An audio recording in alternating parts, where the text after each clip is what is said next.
It's just taking just a second here, Mr. Chair. I know, it's our new encoding system. It'll take a while. Mr. Weddleton. Here. Mr. Rivera. Present. Mr. Steele. Here. Ms. LaFrance. Here. Mr. Trainee. Here. Mr. Dunbar. Here. Mr. Croft. Here. Mr. Peterson. Present. Mr. Constant. Here. Ms. Demboski. Present. Mr. Dyson. Here. You have a quorum. Thank you, Madam Clerk. Ms. Solberg, would you lead us in the pledge, please, ma'am? Allegiance to the flag of the United States of America and to the republic for which it stands, one nation, under God, indivisible, with liberty and justice for all. So moved. Thank you, Amy. We appreciate that. Next item of business, item 4, minutes of previous meetings. We have minutes of December 5th, 2017, December 7th, 2017, December 14th, 2017, December 19th, 2017. Mr. Vice Chairman? Yeah, move to combine the minutes and accept them. Is there an objection to combining the minutes? He's also made a motion to accept the minutes. Is there any objection to acceptance of the minutes? Not seeing any objections, Madam Clerk, those minutes are accepted. Thank you very much for your diligence in getting the minutes to us on time. We appreciate it. We're now down to item 5, Administration's report. Anything from the administration? Sure. Okay.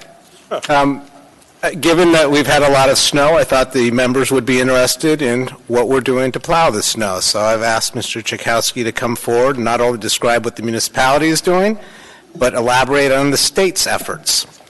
Alan, thank you for being very pleasant when we call you with constituents that have problems with snow plowing. Thank you very much. My pleasure. Go ahead, sir. Through the chair, assembly members, basically we've had 4 snowfalls since last Thursday, and of course every time it snows we have to pull back off of the neighborhoods back to hit the collectors and arterials. So that's what happens. There's been a lot of snowfalls on the east side especially. I think last night the snowfall was supposed to stop at 6. We got another 4 or 5 inches after that. So a lot of the neighborhoods have 15 to 20 inches of snow. So we are working diligently, and through that process of pulling back, we also had to support a lot of the Ferrandi activities. But we are 100% manned, 100% going full blast. We're doing everything we can to relieve the pressure in the neighborhoods. We're running single blades through just to open it up for right now, then we'll do a cleanup pass. But if all works well, we'll have all the neighborhoods, we'll be through them here the next day or so and get back to normal. Talk to me about C Street, which is a state street, because I talked to people today who went down there worried they lost car parts on the way. Somewhere between Tudor Road down to Diamond, it was nothing but pot mark after pot mark. I spoke to the supervision in DOT just before lunch. They are finished with the Glen. I just saw the plows on Tudor Road when I came to the meeting. So they are back in town hitting their secondary streets, their priority 2s. And normally that takes them about 24 to 36 hours to get all the priority 2s, 3s, and 4s. But they also have a double shift tonight and tomorrow. So they anticipate getting caught up. Okay. We've got some assembly member have questions for you. Sure. Alan. Mr. Wilton, sir. So if we were to get, just say 1 4-inch snow, how quickly would you expect to be done doing neighborhoods? Once the snowfall quits, we normally would finish the arterials, and then we declare a plow out, and it takes us 72 hours, give or take a little bit, depending on conditions, breakdowns of equipment, but 72 hours. So 3 days. So if you don't have an answer, it's fine, but what would it cost to change policy so it was within 2 days, 48 hours?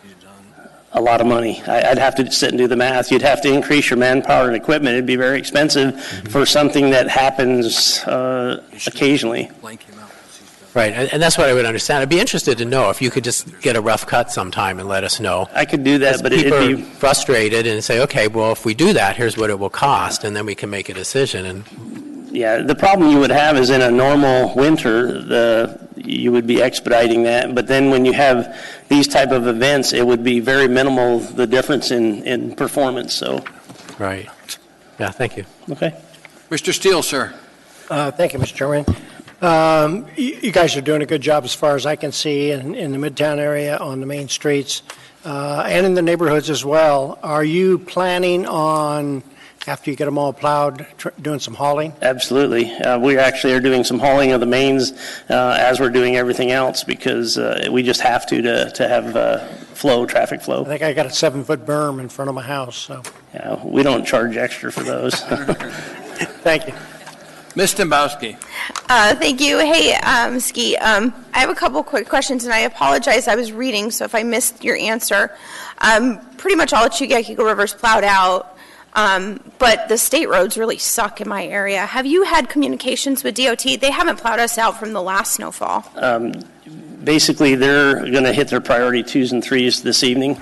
Most of the roads in Eagle River are priority 2s and 3s. Okay. So they should get to it this evening. That's the best I know of their operation as of today. I knew you would have an idea for me. I just keep getting calls, and I keep telling them, all our regular roads are plowed out. Subursa is doing an amazing job. But it's the state roads that, like I said, from the last snowfall days ago, they haven't plowed. So thank you for the info. Thank you, Mr. Dembowski. Mr. Rivera, sir. Thank you, Mr. Chair. And first, just want to say thank you so much for all the hard and diligent work your crew is doing. I'm curious, though, I know typically sidewalks get plowed out after the streets are done. Can you give sort of an update on when you think some sidewalks are going to get done? First, that's an incorrect statement. Our sidewalk plow simultaneously with, it's a different equipment, different crews. They do it simultaneously while we're plowing. There's a little more snow than normal, so they got to go a little bit slower so the machines can handle it. But I would say probably within the next 24 to 30 hours, we should be caught up. That may not be exact, but it'd be close. We have 10 sidewalk tractors out, so. Mr. Dyson, sir. Yeah, thank you, Mr. Chair. So our Genius system at Eagle River works pretty well, and generally they're plowed out 18 hours. I suspect we could cut a deal so that when they get done in Eagle River, they could bring their equipment down and help you guys out. There'd be a nominal charge. Yeah, there's a big difference between Eagle River and the Anchorage Bowl. Thank God. Yeah. No, we have over 1,400 cul-de-sacs, 1,500 alleys hauling the downtown. It's quite a different operation. We gate every driveway. It's quite a different operation. Yeah, and I appreciate that, but it was a semi-serious offer that there's equipment that's generally available after the 18 hours or so, and the equipment and the operators should be available. Appreciate that. Mr. Constant, sir. Yeah, thank you, since everyone's pitching in. I just moved up to Government Hill, and I have to say thank you. It turns out I'm in grid number 1 for the city of Anchorage, and every day I wake up and I have a freshly plowed driveway, and or front of my driveway. I've never seen such swift service, so at least in one part of town you're doing an absolutely perfect job. Thank you. Ellen, you do a great job all across Anchorage. People always assume, why aren't you doing my street? There's priority out there, and we get to your streets, but it's never soon enough for everybody that's stuck out there. So, but thank you for the job you do. Thank you. I'll pass the word on. Mr. Steele has a comment. Mr. Steele? Yes, Mr. Chairman, just taking another bite of the apple there. Don't you shuffle those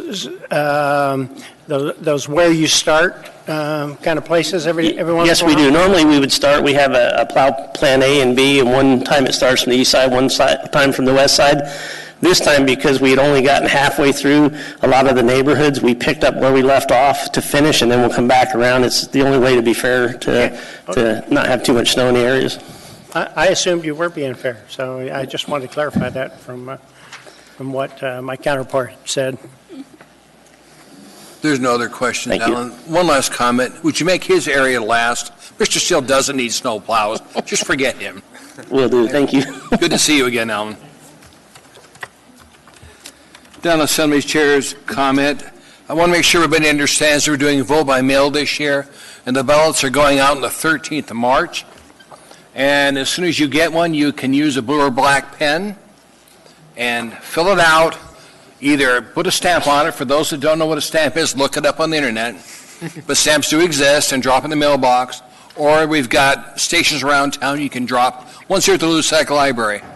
So please, afford yourself the opportunity to vote. Our intention is to get the voter turnout higher. And Barbara, what's the other last way? Drop it off at the We can do vote by mail and drop it in the post office, or come into Election Central and drop them off there where, Barbara? Right, you can drop it off at one of the accessible vote centers. There's 5 accessible vote centers, and there's 12 secure ballot drop boxes. That was at 1 year's at the golf course, too? Are you going to take your golf clubs and go there, or what? Well, if you do take your golf clubs, take like an orange or a pink golf ball, So you because can there's a find lot of snow there. Okay. And on the 5th of March, we're going to be having a meeting here at the Assembly Chambers from 6 to 7:30. We're going to be discussing the MLNP sale. There's a lot of misconceptions on that, a lot of just where do you want me to want to do. So if you've got a question, please come here from 6 to 7:30. Because I was doing a look back when we sold ATU, for those who were here back then. We lost about $200 million from the first offer to the offer we actually accepted. And this offer coming in for $1.1 billion is nothing to sneeze at. So if you've got questions, please come, and that'll be item number 10 on your ballot. Item number 11 will be to allow you to increase your property tax exemption from $20,000 to $50,000 in some cases. So I suggest you look at the ballot and understand what you're voting on. So let's get down to committee reports. Mr. Dyson. Yeah, thank you, Mr. Chair. You should have in your information audit on report on the plan review and inspection fees. And there's an audit coming up on the take-home vehicles. And some time ago, I distributed to you all a list of all the boards and commissions and asked for any input you had on any boards and commissions that you were interested in having an audit on. The manager of the audit office and I sat down and picked out a few of the boards and commissions that hadn't been audited for years, and we'll at least have a cursory look at them. And anyways, I'd invite any interest you all have so we can proceed on all of that. Thank you, Mr. Dyson. Ms. Dombrowski, ma'am. Hello, Mr. Chair. I was trying to debate whether I would pull an item or just do my disclosure. Can I just do it now? Just do your disclosure now. Okay. So I'm going to have 2 comments. First is my disclosure. Item 9 Delta 2, it's the Animal Control Advisory Board appointment of Timothy W. Eben. Just full disclosure, this is the guy that owns the doggy daycare where I bring my dog. I just want to put it out there. I don't own his business or anything, but I do frequent his establishment. Dombrowski, let me interrupt you for a second. Yes. I want you to approve him because you see who he's replacing on the You know where I'm going. That was my second point. So you have to tell me first if I have a conflict. Do you want me to ask? Go ahead. You have no conflict. Go ahead. Thank you. And my second point to that, I was going to pull it, but I would like to just make my comments now.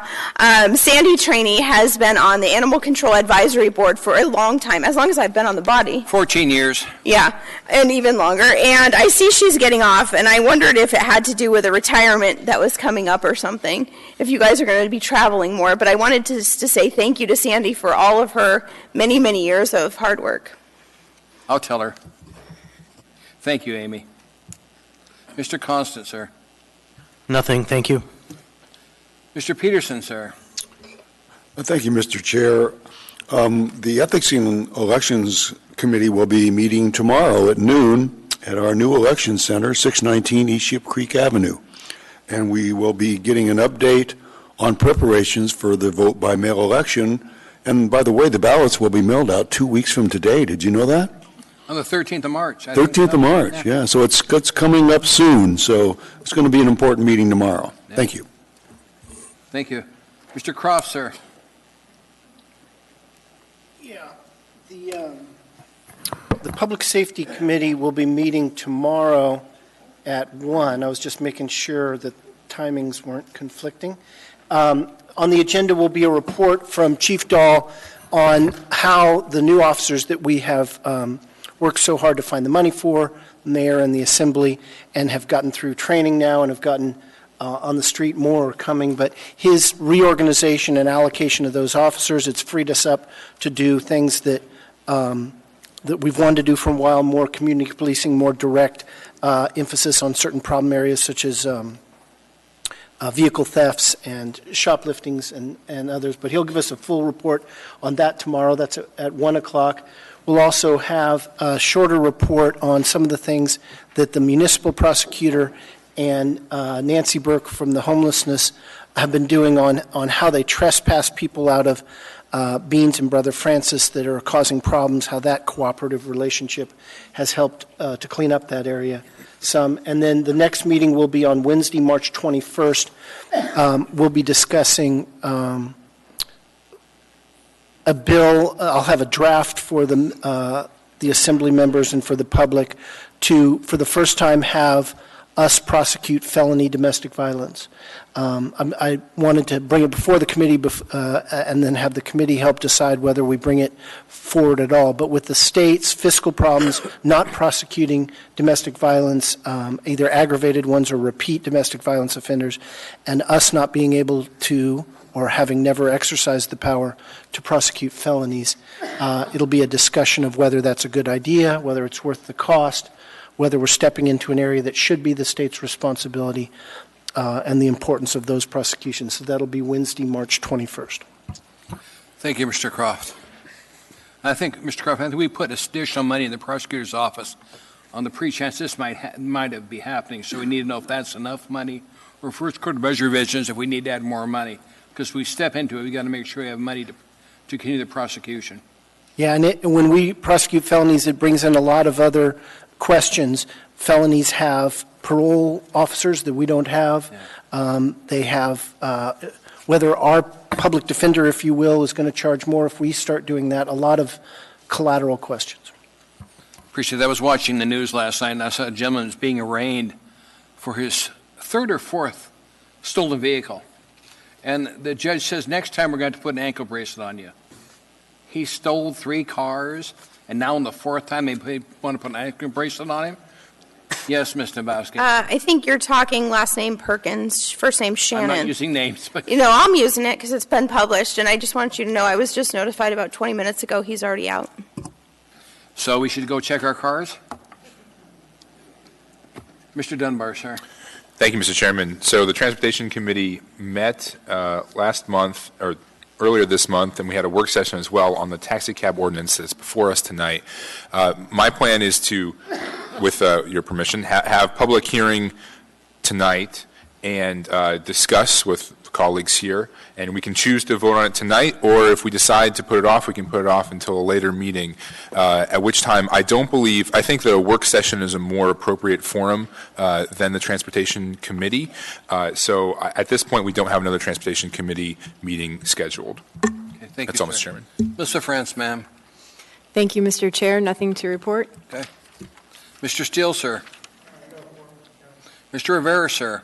Thank you, Mr. Chair. At last week's Assembly Committee on Homelessness, the big item we talked about was the methodology for the point-in-time count in January and how that will translate to us getting better numbers and looking at the successes that we've had in dealing with homelessness.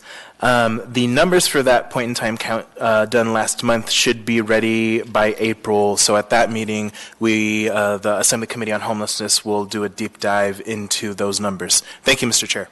Thank you. Mr. Wilton, sir.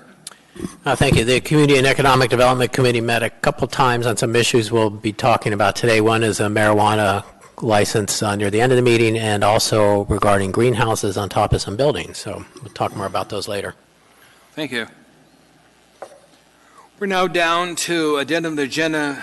Mr. Dunbar, I'll need a motion to incorporate addendum to agenda and lay on the table items. Move to incorporate addendum to the agenda and lay on the table items. Second. Moved in second. Is there any objection? Not seeing any objections, Madam Clerk. We've done that. We'll now go over those items that need pulled for further discussion. Do we need to read them in first, or we pull them You first? need to read them in. Go ahead. Yep. All right. So, item 9D20, Assembly Memorandum Number AM 145, 2018, cooperative purchase from Alaska Sales and Service for 8 2018 Equinox LS vehicles from the Municipality of Anchorage, Maintenance and Operations, $181,720, Purchasing Department. Item 9D21, Assembly Memorandum Number AM 146, 2018, cooperative purchase from Kendall Ford for 26 2018 Interceptor vehicles for the Municipality of Anchorage, Maintenance and Operations, $1,160,151.20, Purchasing Department. Item 9D22, Assembly Memorandum Number AM 147, 2018, cooperative purchase of 2 Elgin Crosswind regenerative air street sweepers from Yukon Equipment Incorporated for Municipality of Anchorage, maintenance and operations, $577,502, Purchasing Department. Item 9D23, Assembly Memorandum Number AM 148, 2018, increase in change order authority for the construction contract with Roger Hickle Contracting Incorporated for the Ship Creek Water Treatment Facility Rehabilitation Phase 2 project, $350,000, Purchasing Department.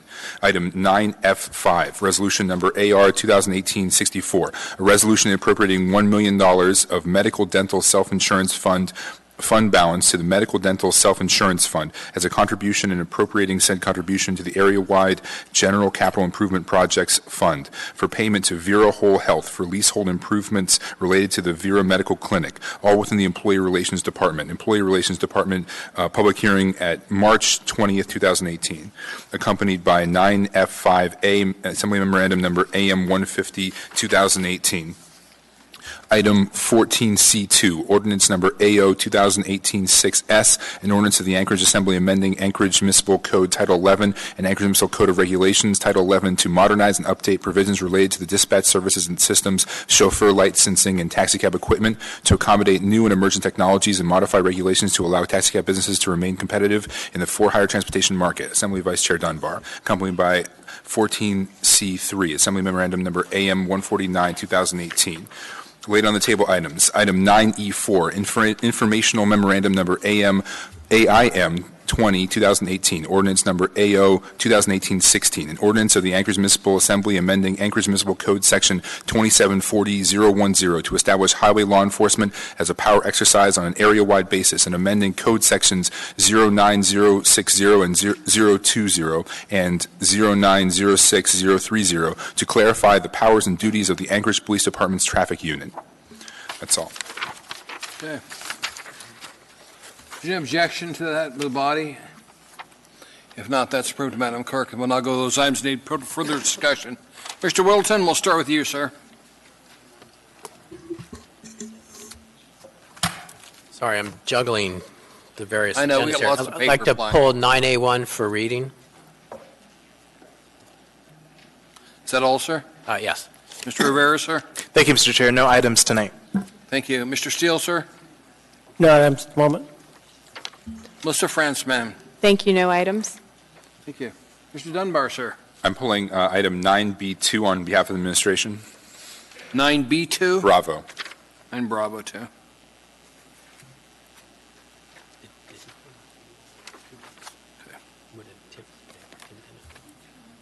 Mr. Croft? 9 Bravo 1. Okay. Good job, Eric. Mr. Peterson, sir? Thank you, Mr. Chairman. No items this evening. Thank you. Mr. Constant, sir? Thank you. Yeah, I have a question about 9B3, B4, D18, and D19. And Do you want to pull procedural. them? I don't know. Procedurally speaking, yeah, okay, so I want to pull all of those.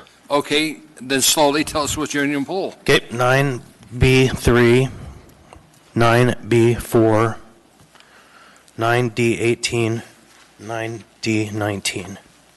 Okay. Ms. Dombowski? No items. Mr. Dyson, sir? No items. Okay. Madam Clerk, stay along with me, and let's see if we got them correctly. Mr. Chair. 9A1. I'm sorry, administration. The administration would also request that we could pull 9F2 and 9F3 to address the public hearing dates on the luck rolls. 9F2 and 9F3?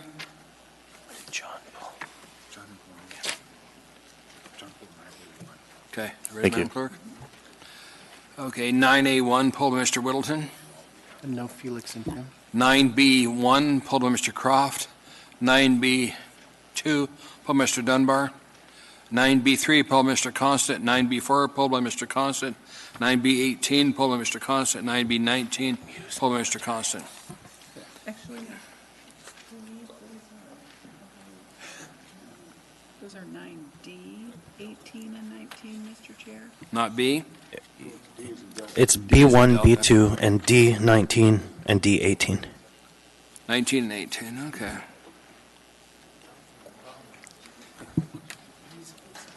Happens when you get old. Well, no, it's just hard to hear. And then 2 more. 2 more. Administration wanted us to pull 9F2 and 9F3. Okay.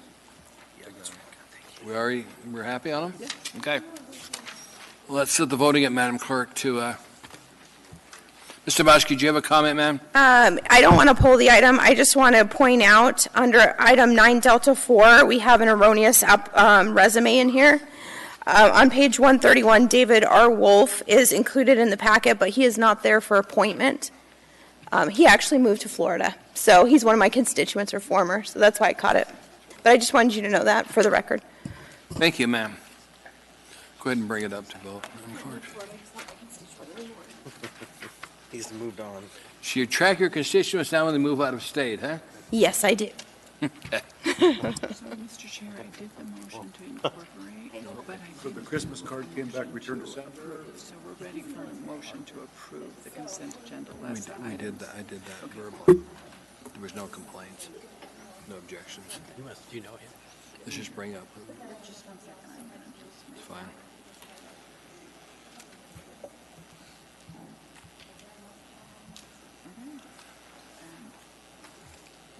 Okay. Please vote. So, Barbara, we have a new system here, an encoder. It's my understanding we have a new encoder. Good. We'll see how it works. Vote was 11-0. We'll go back to those items and pull for a little further discussion. First item was 9A1. Move to approve. By you, Mr. Whittleton. Second. Moved and seconded. Ask unanimous consent, see no objection. Mr. Whittleton, who's reading it? Who's presenting? I'm reading, and Mr. Constant is presenting And to... who's here to receive it? I'll let her go. This is a resolution of the Anchorage Municipal Assembly honoring the life of Harold George Brown. Whereas Harold George Brown was born in rural Wisconsin in 1922 to parents John Calvin and Dagny Jeppesen Brown, and whereas following high school and during the lead-up to World War II, Harold George Brown enlisted in the Minnesota National Guard, achieving the rank of Master's Sergeant at age 21. And whereas Harold George Brown qualified for Officers Candidate School and finished flight school at Luke Field, Arizona in 1943 as a second lieutenant, and later in his service earned the Distinguished Flying Cross and Air Medal for flying B-24 bombers through the Himalayas. And whereas Harold George Brown married Margaret Peggy Krause in 1944, moved to Alaska in 1951 with his wife and their 2 children, Patricia and John, and a black lab, and worked in construction on Elmendorf Air Force Base. And whereas in 1955, Harold George Brown and his business partner, Sven Jonasson, purchased 3 lots on East Fifth Avenue where they built by hand the Lucky Wishbone Restaurant. And whereas the Lucky Wishbone Restaurant opened its doors on November 30th, 1955, and in 1991 it became the first non-smoking restaurant in Alaska in honor of Harold George Brown's mother and several friends who had died of lung cancer. And whereas the Lucky Wishbone Restaurant has received numerous awards, and in 2002 it was named Alaska's Small Business of the Year by the Small Business Association. And whereas Harold George Brown frequented the Lucky Wishbone Restaurant his entire life. And whereas Harold George Brown passed away on January 13th, 2018, and a celebration of his life was held at the Alaska Aviation Museum, attended by family and friends. And whereas Harold George Brown's daughter, Patricia Brown Heller, succinctly notes that he loved the adventurous spirit of the people who live in Alaska. He wanted to spend eternity here, which he will. Now, therefore, the Anchorage Assembly resolves to honor Harold George Brown for his life, work, service, and commitment to the municipality of Anchorage, Alaska, and to recognize that past and future generations will continue to be touched by his life and benefit from his life's work. Passed and approved by the Anchorage Assembly this 27th day of February, 2018.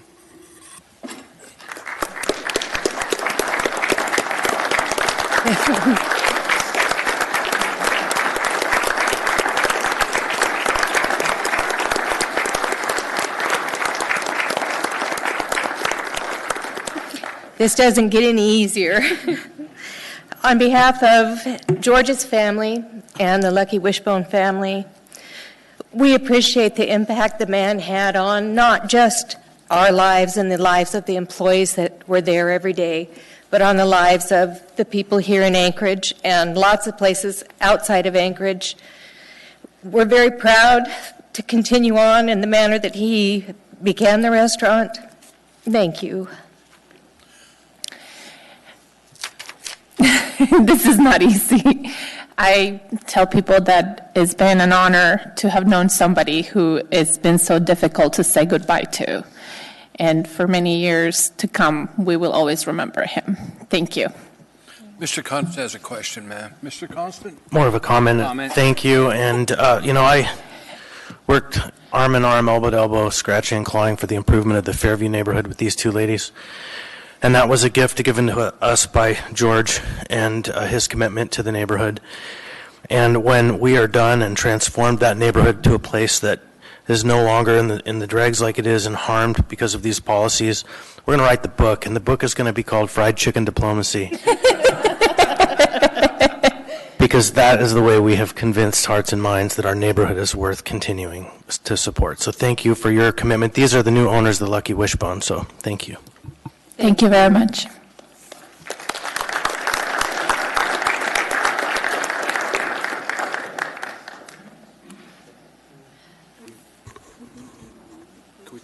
We're going to take a moment at ease.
Sorry. 9B1, Mr. Croft. Yeah, on 9 Bravo 1, I'd ask that it be moved for consideration. I'd move that it be considered after 14K, which is its companion Slurpa. Is there a second? Special land use permit, yes, second. Okay. Any objection from the body? Not seeing any, Madam Clerk. That item will come up after 14J, ma'am. Thank you. I'm going to move it. Mine.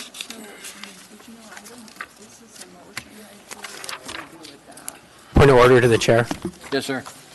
14A, we've got two agendas here, and 14K, Mr. K, okay. It's on the second agenda is the correct agenda. So the correct agenda, he's got the right one. Right, it's with the trail boss. All right. Yep. I know we're supposed to slow down our meetings, and I think, is this the strategy? Right. It's an interesting thing. Okay, Mr. Dunbar, you pulled item 9B2. You move to approve? I need a second. Moved to second. Mr. Dunbar. For Mr. Gates or Ms. Wynn Pearson, is there so you asked me to pull this one. Thank you, Mr. Vice Chair. We just would ask that in order to essentially meet the spirit of the code requirement for 9B2, there is no corresponding public hearing for this item because there's no special land use permit that corresponds to this specific liquor license.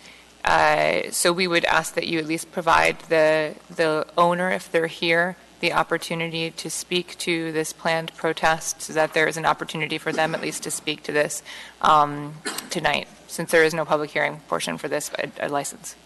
Mr. Chairman? Go ahead, sir. Well, no, I mean, it's up to you. Do you want to allow people to? Allow them to speak. All right. Is there anyone here to speak to this? Is there anybody representing the business? Ms. Wynn Pearson, were you under the impression that they would be here for this? We did not know either way, but just they did receive notice that it would be here, considered tonight, and again, to meet essentially the spirit of the code, they have received the notice, and we wanted to make sure they had the opportunity to be heard tonight on the Assembly's plan to protest their application. Okay. Thank you. Well, in that case, I think we should pass it. Okay. Other comments? Mr. Whittleton, anything? Well, it sounds like it's not in the spirit of it if we basically open up a mini public hearing, but no one told them. Through the chair, they did receive, my understanding is they did receive notice of the fact that it would be on the agenda tonight, and they did have that notice in advance. But if it's on the agenda and the consent agenda, if they know how these things work, and I suspect these people do, that they would not have thought to come. So I guess lead on that. So we have a certificate from DHHS, which I'm sure they expected no matter what. But this administrative site plan review, I mean, is that something that is likely to trip them up? I honestly can't speak specifically to whether or not we expect them to be tripped up on the course of meeting these requirements. I think it's a conditional protest and that we expect to rescind it, is my understanding, when these items are met. I can't speak specifically to whether or not we expect them to be able to. I think folks from planning are here and could speak to that if you'd like to have more information. Yeah, maybe just brief summary of what that administrative site plan review would be looking at. And is this standard for anything like this? Yeah, this is standard for any case like this. And they've made application, we're reviewing it, and it appears that it would be approved. Okay. All right, thanks. Mr. Constant. Yeah, thank you. As I understand the protest process, this is a pro forma procedure that we've granted the clerk's office. We protest it so they can fulfill the action. And so if I understand that to be correct. If fulfilled, then the clerk's office lifts the protest and it's done. And so, we do it all the time. Yeah, this is standard operating procedure. Absolutely.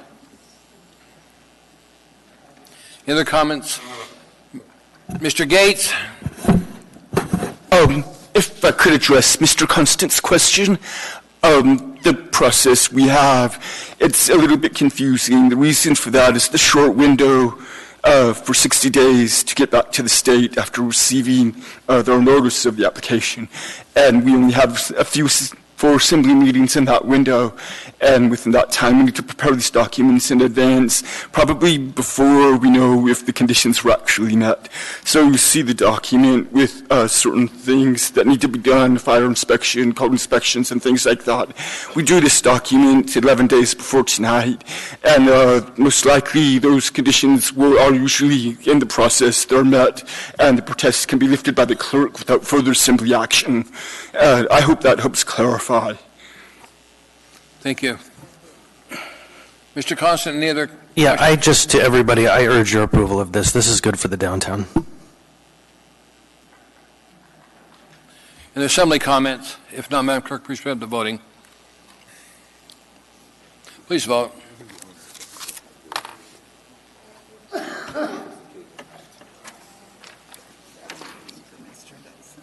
Mr. Dyson, sir, we need your vote.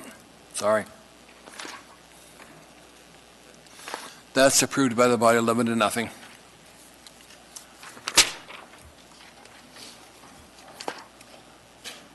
Next item that was pulled is item 9B3. That's AR 2018-56.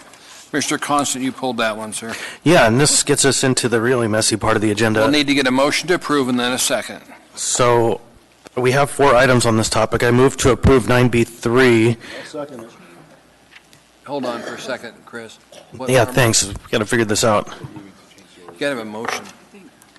Mr. Dunbar understands.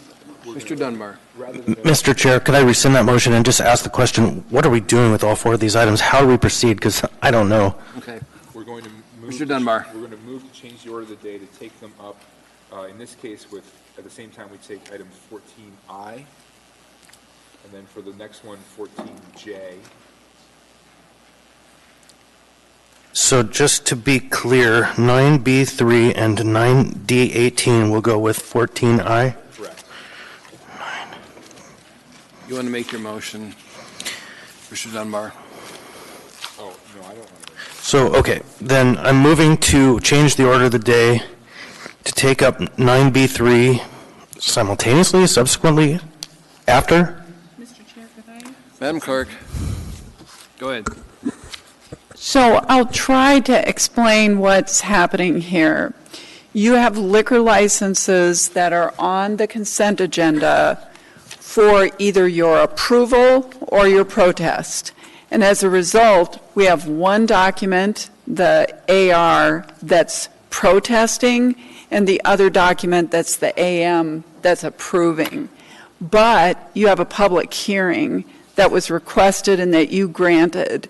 So the clerk's office is recommending, and when we talked to I believe it might have been the Public Safety Committee, the recommendation then is to take those 2 documents up after your public hearing. Okay. And then you'll make your decision whether to protest or to approve. It's actually And that's 4. what you're going to do on those items. So, okay, then I'm going to move to change the order of the day to take up both 9B3 and 9D18 after 14I. That's right. Is that correct, Madam Clerk? It sounds Okay. good to me. That was seconded by Mr. Dunbar. Sure, second. Any objection to that from the body? Not seeing any, that will happen, Madam Clerk. If you'll make it, we appreciate it. So Now, then, Mr. Constant, the next one. the next item, I would move to change the order of the day to take up items 9B4 and 9D19 after item 14J. Second. Moved in second. Is there any objection to that? Not seeing any. That's approved, Madam Clerk. You know, I think that I had a thought earlier that maybe we would put both of those public hearings together, but I think that might be a little too confusing. Thank you, sir. Okay, we're now down to, we took care of already 9D18 and 9D19. So we're now down to item 9F2 and 9F3. Administration requested that be pulled. Item 9F2, Mr. Falsey, why did you want us to pull that? Thank you, Mr. Chair. The public notice requirements for the levy upon connection items require us to set a public hearing further in the future than March 6th. And the date we should be setting it for is the 20th, so March 20th. March 20th? Move to introduce. Set a public Second. hearing date. March 20th. Yep. Is there a second? Second. Ask unanimous consent, seeing no objection, Madam Clerk, that's accomplished. Now, Mr. Nabowski, on the next one. Move to introduce item 9F3 with a public hearing date on March 20th. Second. Is there any objection? Not saying that's accomplished. Buttons aren't showing up. And that completes our consent agenda, Madam Clerk. So we can take up item 11A.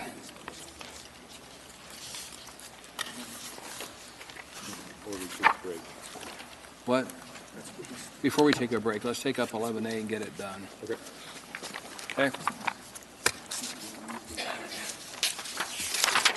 Let's get down to it.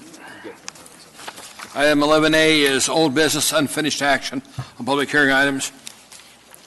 We'll need a motion on item, this would be a motion on item 11A, 2017-161S.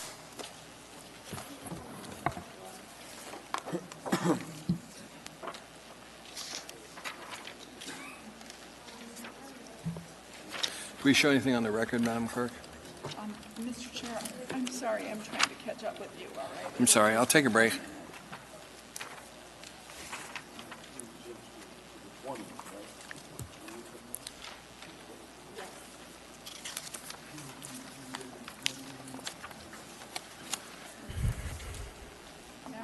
You're at 11A, is that correct? 11A, yes, ma'am.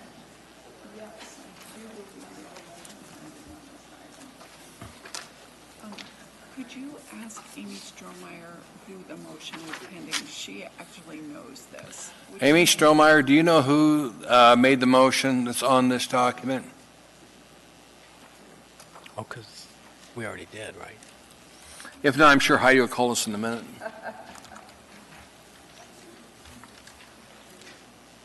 The motion. Oh. I think there was an amendment too, remember? This was the water, the fire thing. We got it cleaned up, and we got 2 amendments from John and I. Yeah. Do you want to take a break now or clean up, take a break and then come back and do it? Mr. Weddleton moved and Mr. Peterson seconded this Motion, okay. Did Mr. Wilton have an amendment too on this? Mr. Wilton, do you have an amendment on this one? Yeah, there's actually 2 amendments. I think Mr. Croft should lead the way on those. But he was talking about, was there an amendment on the floor when we left this off? Had you left us with an amendment pending? I can't recall. I'm going to say no, because Mr. Chair, our Go ahead. records show that was on item 11B, that there Okay. is a motion on the So there's floor. nothing on 11A except a motion to approve in a second. Is that correct, Barbara? That is correct. Okay. So who's got the amendment on? I do, Mr. Chair.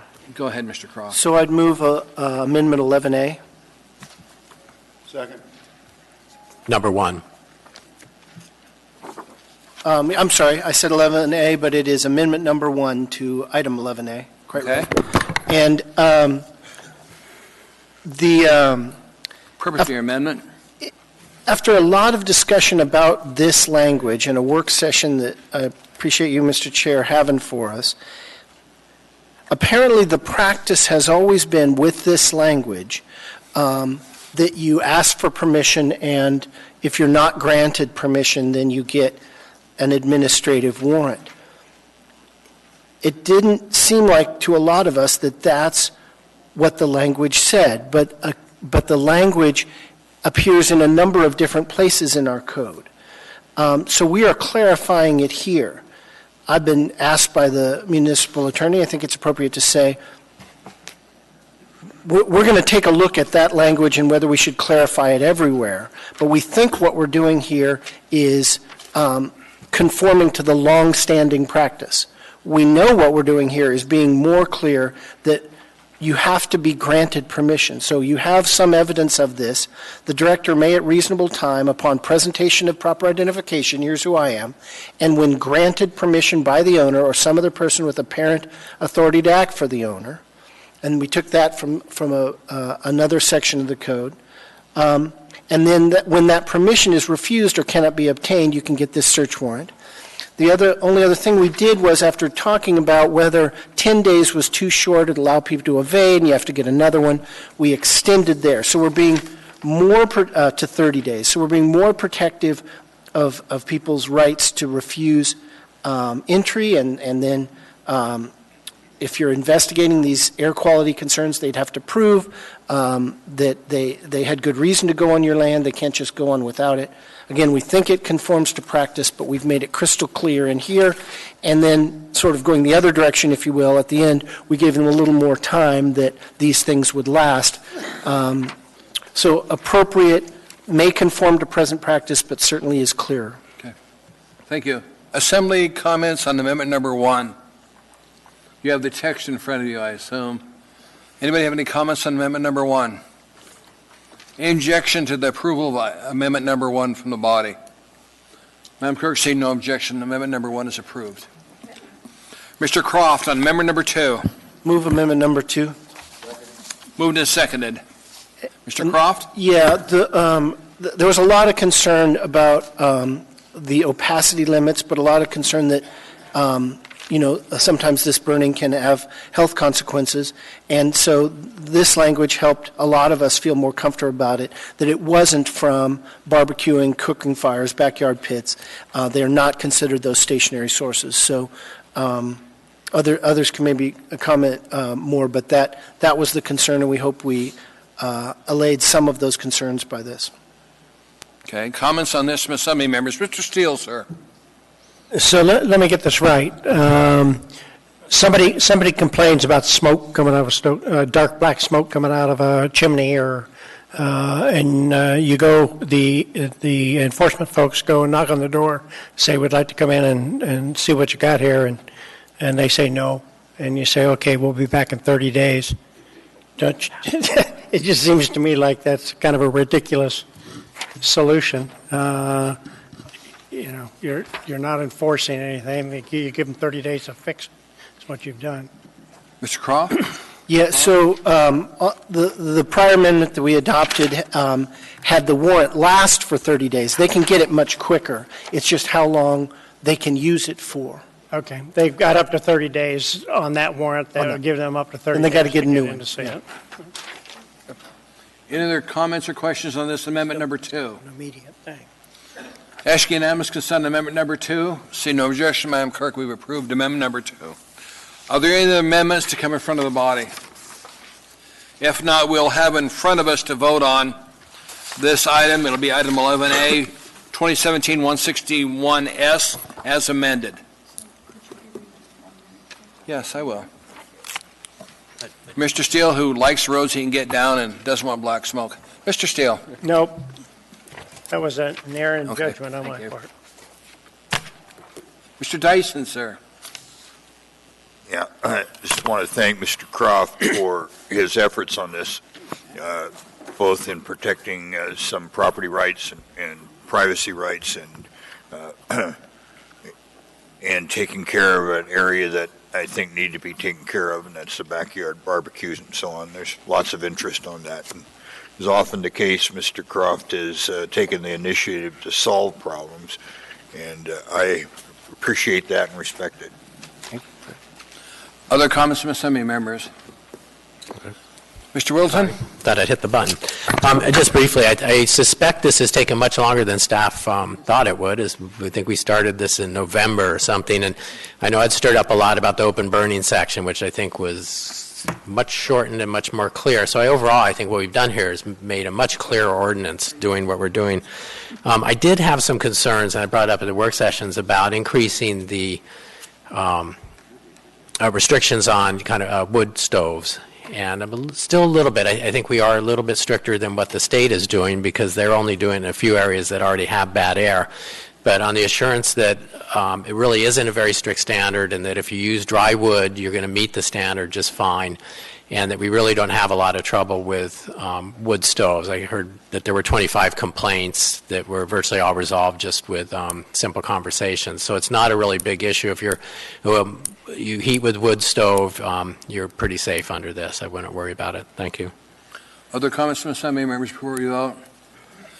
Mr. Dyson, Mr. Croft, I just want to thank you for doing this. And and a time in which we're giving up our rights willy-nilly at the drop of a hat, it's good to say that you at least step forward and make sure the citizens' rights are protected, and government has to go to court. So I appreciate you doing this. Okay? Let's vote on this.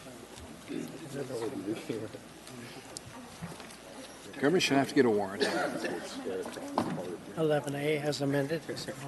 Government should have to get a warrant. I appreciate you doing it. There's other things I want to deal with. Who are we missing? Mr. Steele, sir. What? Okay, you're in there. Okay, the vote was 10-1. That was approved by the body. Mr. Constant, do you want to go on to 11B now, or would you like to take a break? I'd say let's just speed the plow and do it. Okay, what do we have on 11B? Yeah. Amy, do we have any motion on 11B? Yep, so I would move to rescind my motion. I know. Let me get from Okay. Amy. Amy, do we have a motion out there on 11B? Mr. Chair, I believe we do. What's the motion?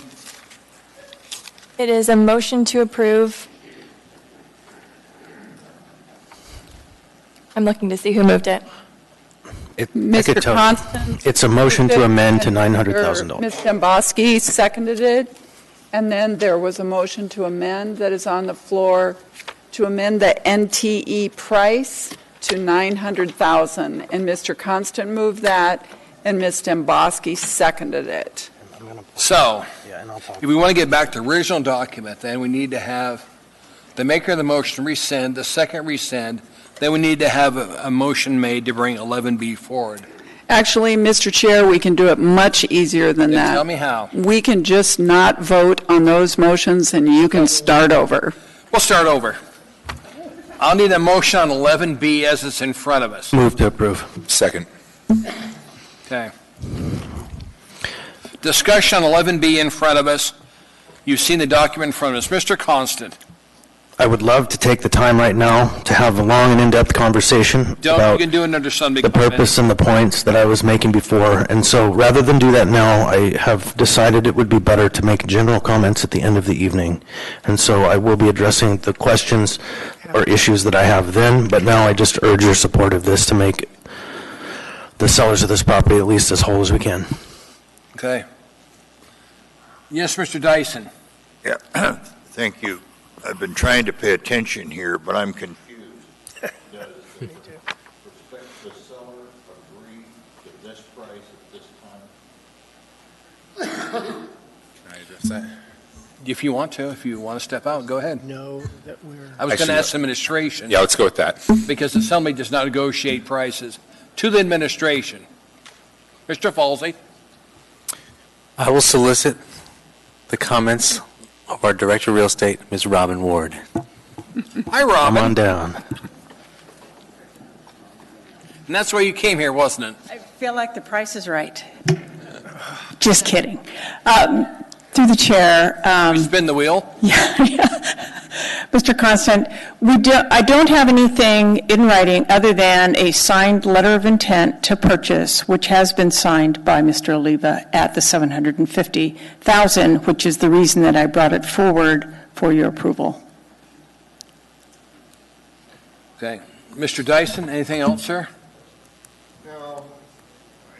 I know. Lots of reservations about that, and if that letter, well, if that is not the intention of this seller, then I will move to reconsider my vote.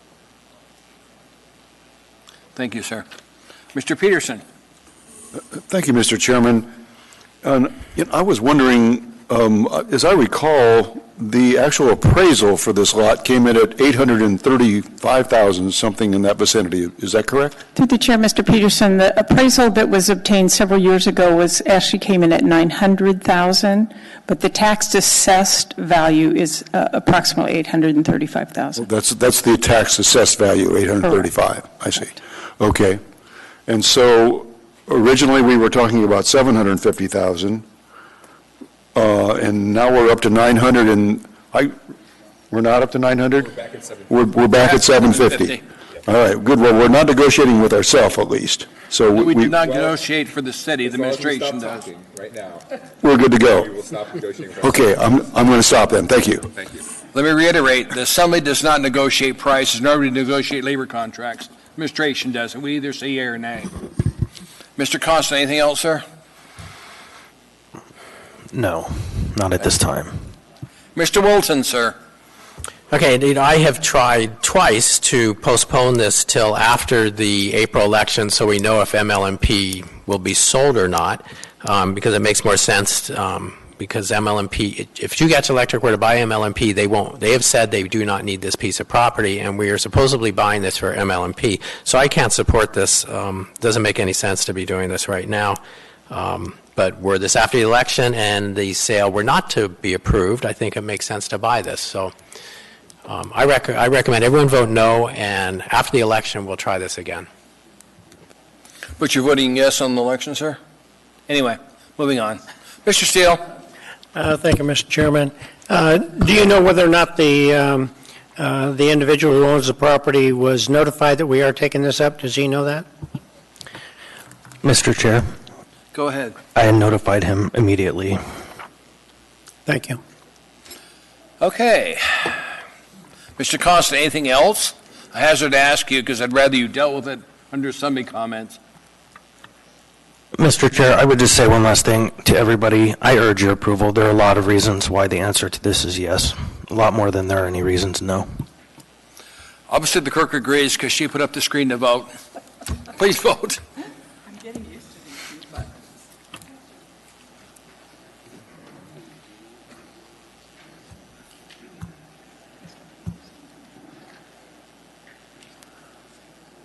That's approved 9-2.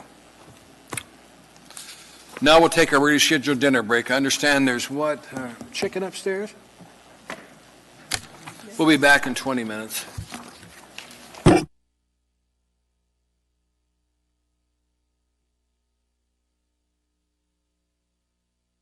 It's here. Barbara, can you get rid of that thing up there, please? Good, there we go. Mr. Dunbar, I want a motion for you to change the order to take up item 14F first. Move to take up item 14F. Is there a second? Second. Ask unanimous consent. See no objection, Madam Clerk. We've changed order today. We're now taking up item 14F. Item 14F is AO 2018-16, an ordinance of the Municipal Assembly amending Municipal Code Section 27.40.010 to establish highway law enforcement as a power exercised on an area-wide basis. Public hearing on this item is now open. Anybody wish to testify, please come forward. J.H.M. Curry for the record. Spell your last name, tell us what town you live in. You'll have 3 minutes or longer if we have questions. Welcome to the meeting, sir. Thank you, Mr. Chairman. My name is Sam Daniel, D-A-N-I-E-L. I live at 110 Glacier Creek Drive in Girdwood, Alaska. I appreciate the opportunity to speak. I'm here representing the Girdwood Board of Supervisors, and I am the Public Safety Supervisor. I'd like to speak in support of this particular measure. During the course of the last several years, as you all know, the Seward Highway was built for far fewer people on it on a daily basis than we experience in the summertime. What we do in Girdwood now in the summertime, by way of example, is that before you leave your house in Girdwood, if you're going to go to Anchorage, you get on the Girdwood Facebook page and you check to see if the road is even open. Okay?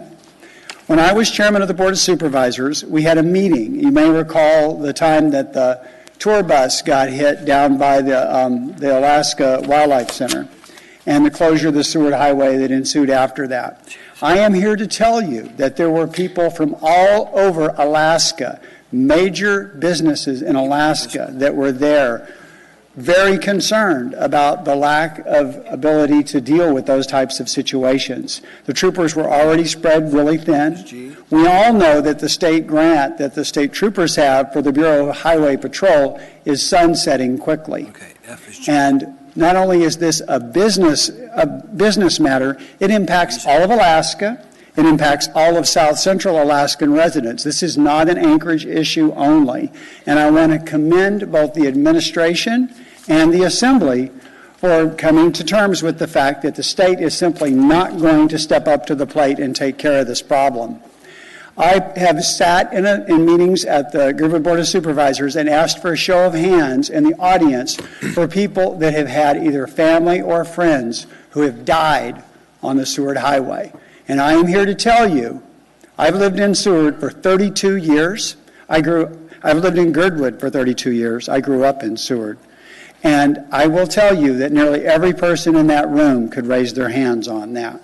It is imperative that we have law enforcement on the Seward Highway. When the Anchorage Police Department, thank you very much, Chief Dahl, is on the Seward Highway, and we see officers out there now due to this current situation, people drive responsibly. In the summertime, it is scary out there. I'm a motorcyclist, and I'm here to tell you that the young sports bikers, they know that after 10 o'clock, they can drive just as fast and as hard as they want to between Anchorage and Girdwood because there is no law enforcement on that highway. And pretty soon, the bucket of money we have for law enforcement is going to clock out. It's imperative that we have the Anchorage Police Department patrolling the Seward Highway. I really appreciate your efforts, Mr. Chairman, in the Assembly for moving this forward to the voters. We in Girdwood support it wholeheartedly. We are glad to pay our fair share of taxes to make it happen. Thank you very much for the opportunity to speak here tonight. Thank you, sir. Questions from Assembly members. Mr. Dunbar first, because we need to clarify, we're actually on 14G. Right. We have a problem with our agenda printing out, correct? So I wanted to start by commending Mr. Daniel and the people on GBOS and everyone down there for the hard work you've done on this. And for my colleagues, Mr. Welton and Ms. LaFrance, for your work as well. We are going to have to change the order of the day, actually, but I want to assure you this is in no way your fault.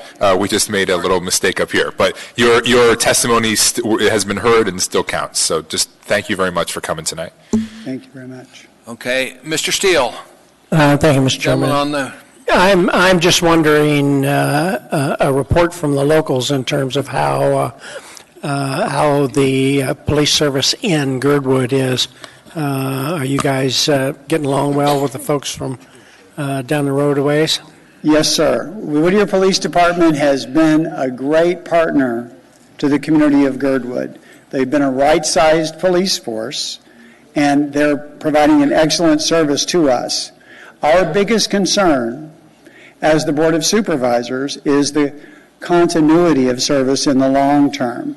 And so to address your topic here, one of our hopes is that as we move forward, if this passes with the voters of Anchorage and the Anchorage Police Department is on the Seward Highway patrolling up and down, that we might begin a dialogue as a community with the municipality and the police department about potentially seeing the Anchorage Police in Girdwood.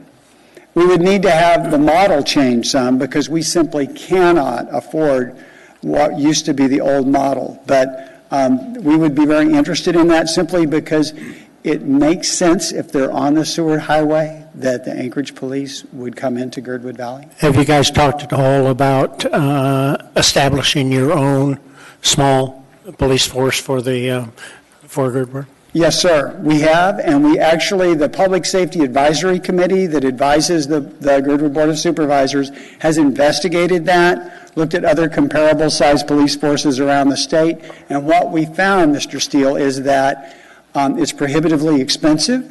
There are a tremendous number of problems with how we would adjudicate and deal with going to court and all the associated costs and insurance and all those kinds of things.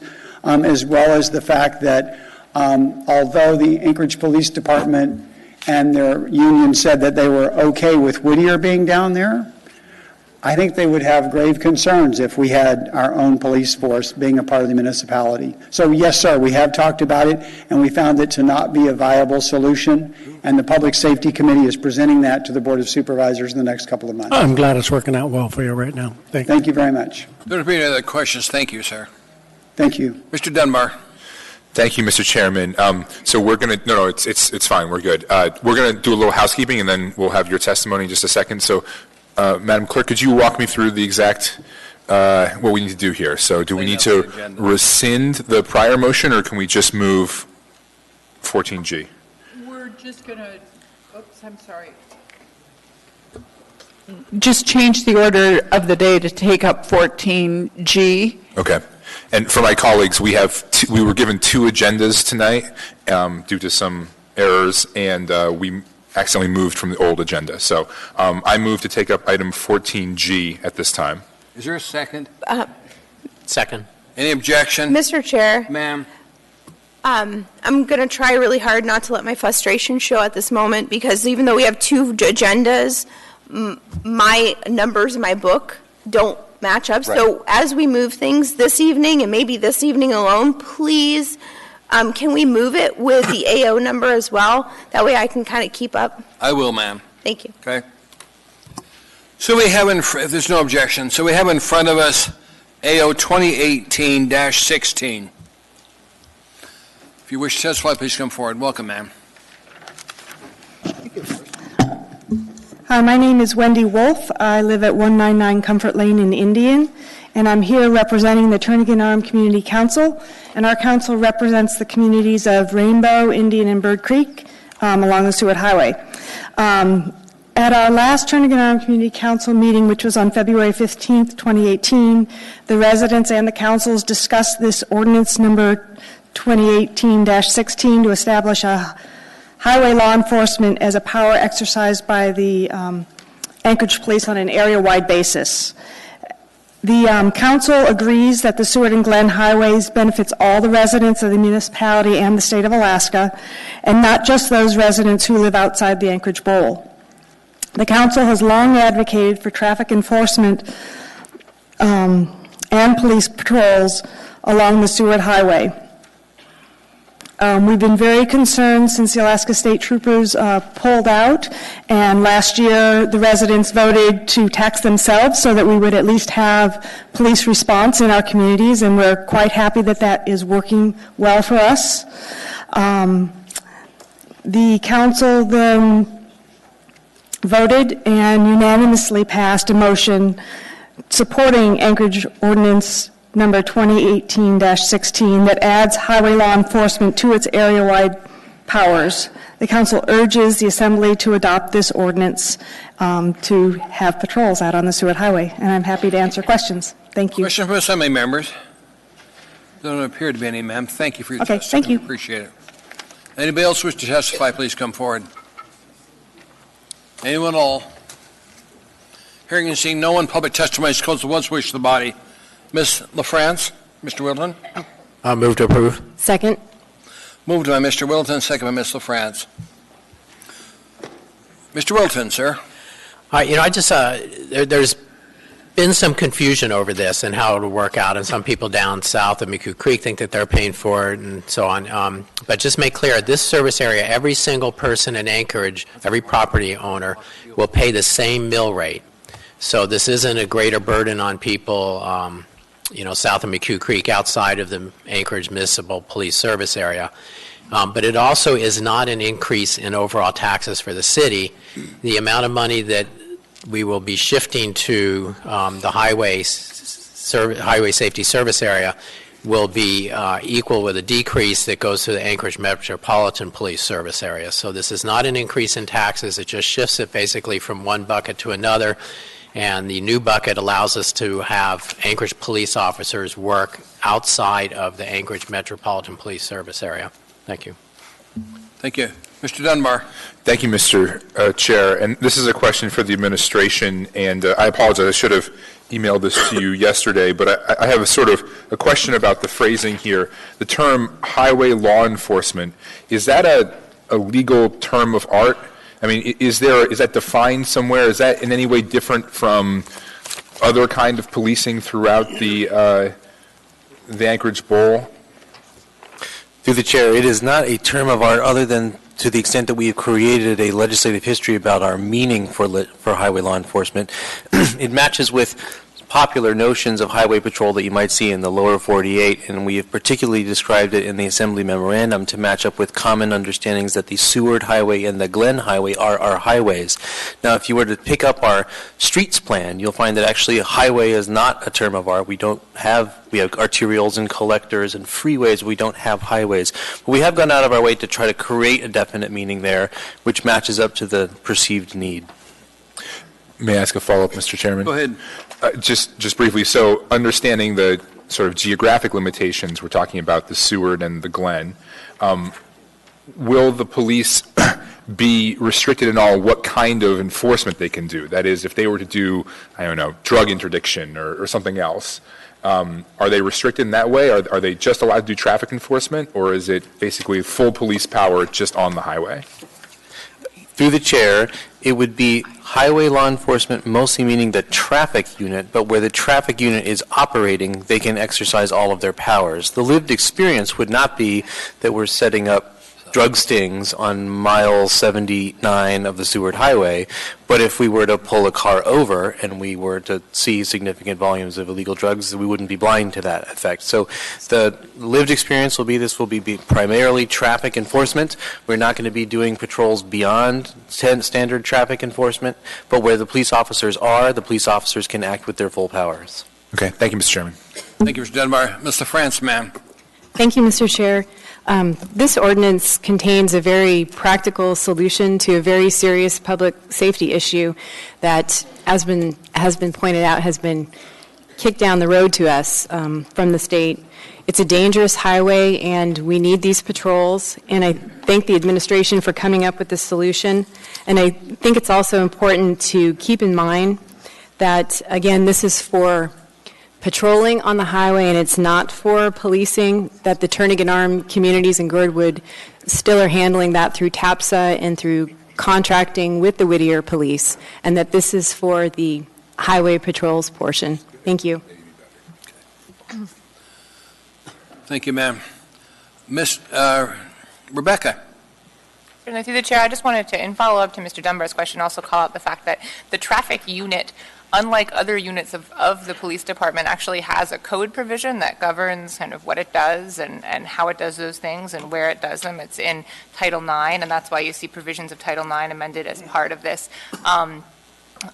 ordinance, so that to the extent you seek further clarification about what that unit does and where they do it and what they have the powers to do, it is actually all laid out in Title IX, again, unlike many other units of the police department. Thank you. Thank you. Ms. Dembowski. Thank you, Mr. Chair. Either to the police chief or to the city manager, I'm just trying to understand the practical implication.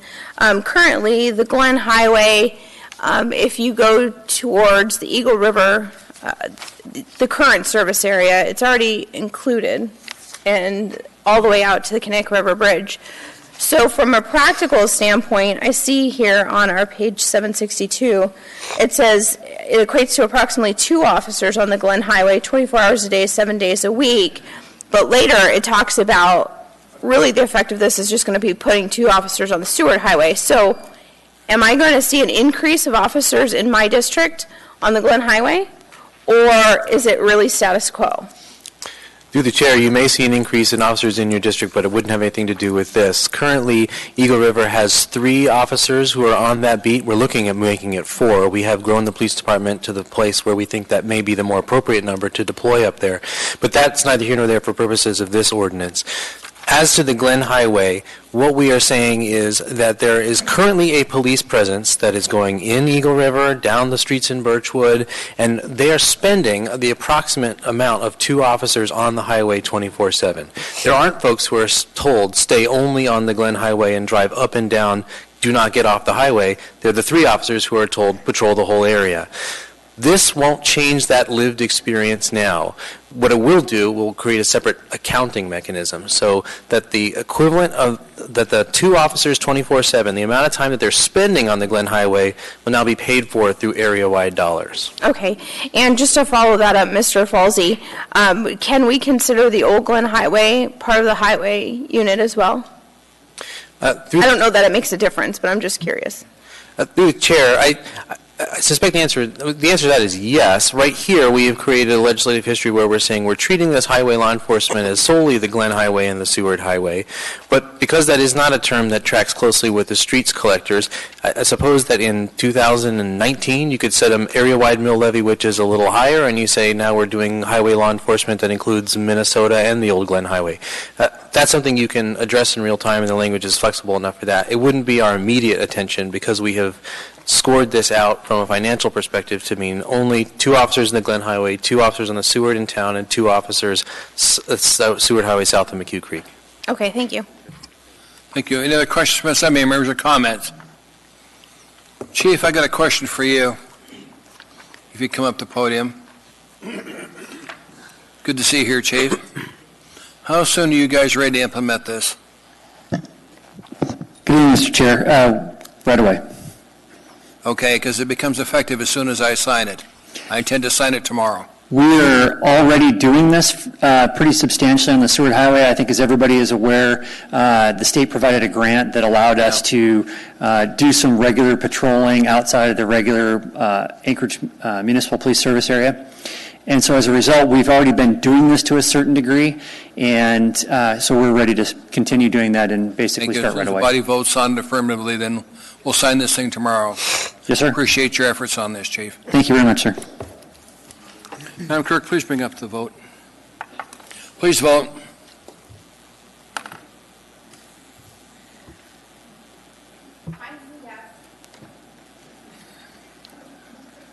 Were you taking the old highway in here or what? Okay. That's approved 11-0. Thank you. Get it to me and I'll sign it, ma'am. Okay? Going back to item 14A. So as I see it on the screen, Barbara. My thanks to the people that came here from Indian and Girkwood area. Have a good drive back. Next time in front of us, item 14, ordinance AO 2018-15, an ordinance approving the administrative agreement between the Municipality of Anchorage, Alaska and the Anchorage Municipal Employees Association, Anchorage Police Department, Police Association, General Teamsters Local 5959, and the International Brotherhood of Electrical Workers and Technicians Local 1547, agreeing to a Vera Whole Health Clinic Health Assessment Incentive, Employee Relations Department. Public hearing, this item is open. Anybody wish to testify? Please come forward, state your name for the record, spell your last name, and tell us what part town you live in. Page 739. I understand. This isn't the taxi one, ma'am. I understand, but I would ahead. like some clarification, and if it's a public thing, my thing says 14A is taxis. Yours says it's agenda. The public would like to know when the taxis are going to be on your agenda. I have working people. 14C will be the item that you want to talk about. Okay, thank you. Thank you, ma'am. So getting back to Vera, if somebody would like to testify on this, Whole Health Clinic Assessment Incentive, please come forward. Anyone at all? Hearing and seeing none, touch testimony is closed. What's wish of the body? Chris, are you? I was in for the I don't know. I didn't even touch that. I don't know how that happened. But I'm happy to move to approve. Second. Okay, if I get a second, I've got a motion to approve in a second. Discussion from Assembly members. Mr. Constant. Yeah, on the item, I'm happy to support this, but on the process, I'm also pretty confused, tracking the changes in my document, tracking the changes in my agenda. No. Luckily, I did my homework, but if I were a member of the public, I too would be questioning what the heck is going on here. So I am firmly in support of this. I urge your support, and I would love to know the effectiveness of this. I would ask the administration in the first meeting in May to come up with a report on how it's being implemented and who's using it, that kind of stuff. Thank you. Thank you. Any other comments from Assembly members?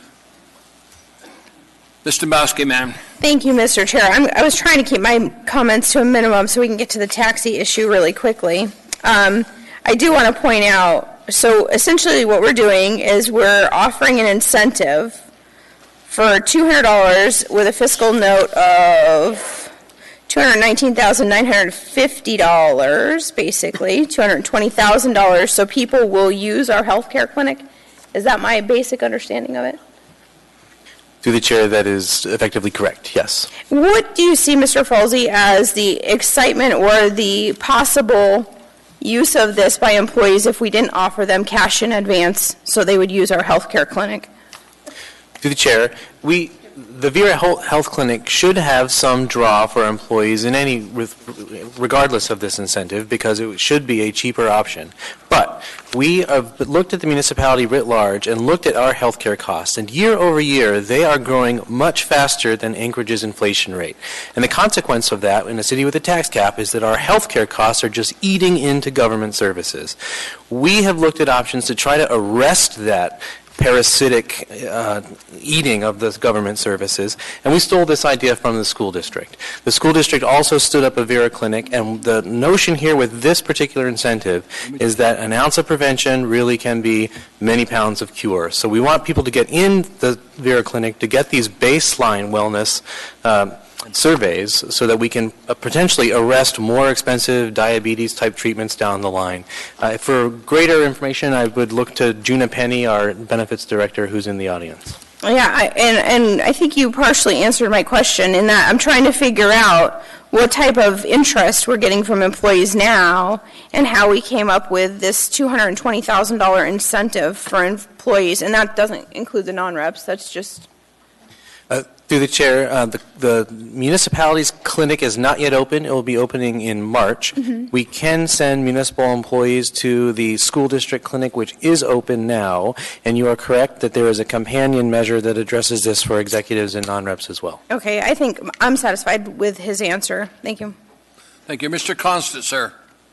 Yeah, thank you. And you kind of tapped into my question as well on this, and that is the comparison between this version and the school district version.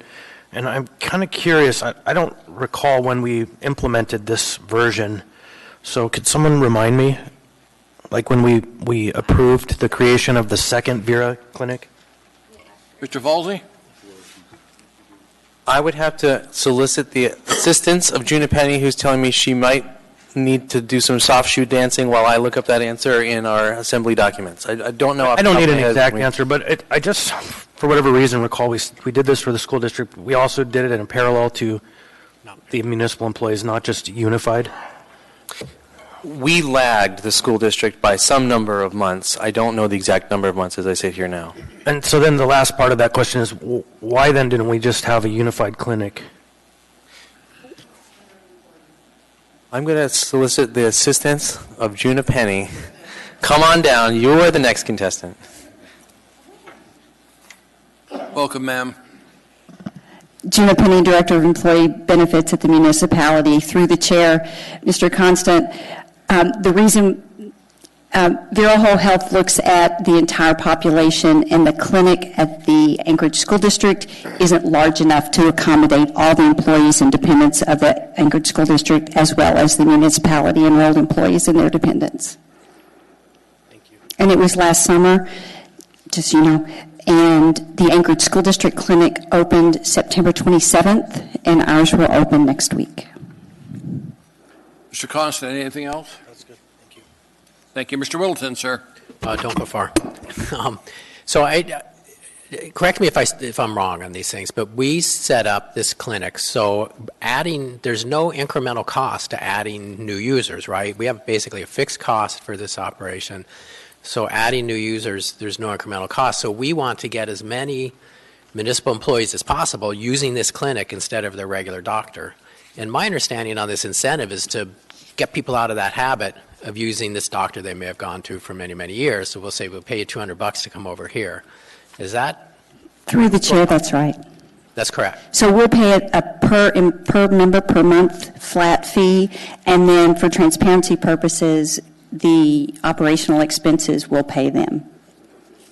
So staffing, lease, et cetera. Okay. All right, thank you. In those terms, this makes sense to me, at least out the gate, to get people to start using basically our clinic, right? Through the chair, yes, sir, that's the plan. Ms. Dombowski, ma'am. Thank you, Mr. Chair. Ms. Penny, I just want to follow up on something you just said. I thought this $200 payment per employee was a one-time payment, but you just said per employee per month.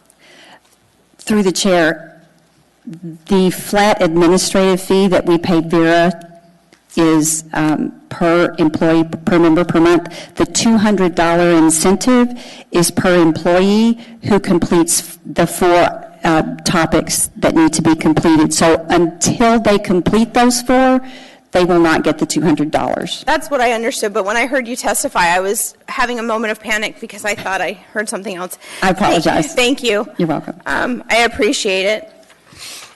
Is that all, ma'am? Mr. Dunbar.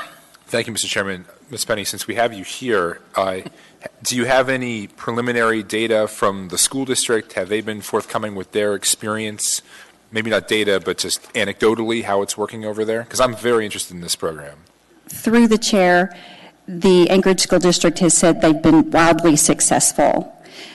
Just to give you just a brief example, the phones for our clinic have been opened a day, and we already have 49 appointments. So that's, to me, successful. Thank you. It's exciting. Thank you, Mr. Chairman. Thank you, ma'am. There are no other questions. Thank you. We have the document in front of us. Please vote.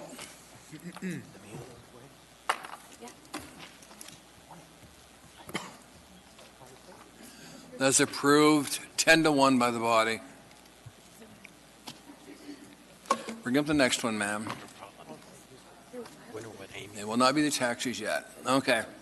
We have in front of us item 14B, Resolution Air 2018-50, resolution authorizing an incentive once per calendar year up to $200 to benefit eligible non-representative employees and executive employees enrolled in municipalities' health insurance and who complete Vera Whole Health 4-part annual whole health evaluation on a calendar year for Employee Relations Department.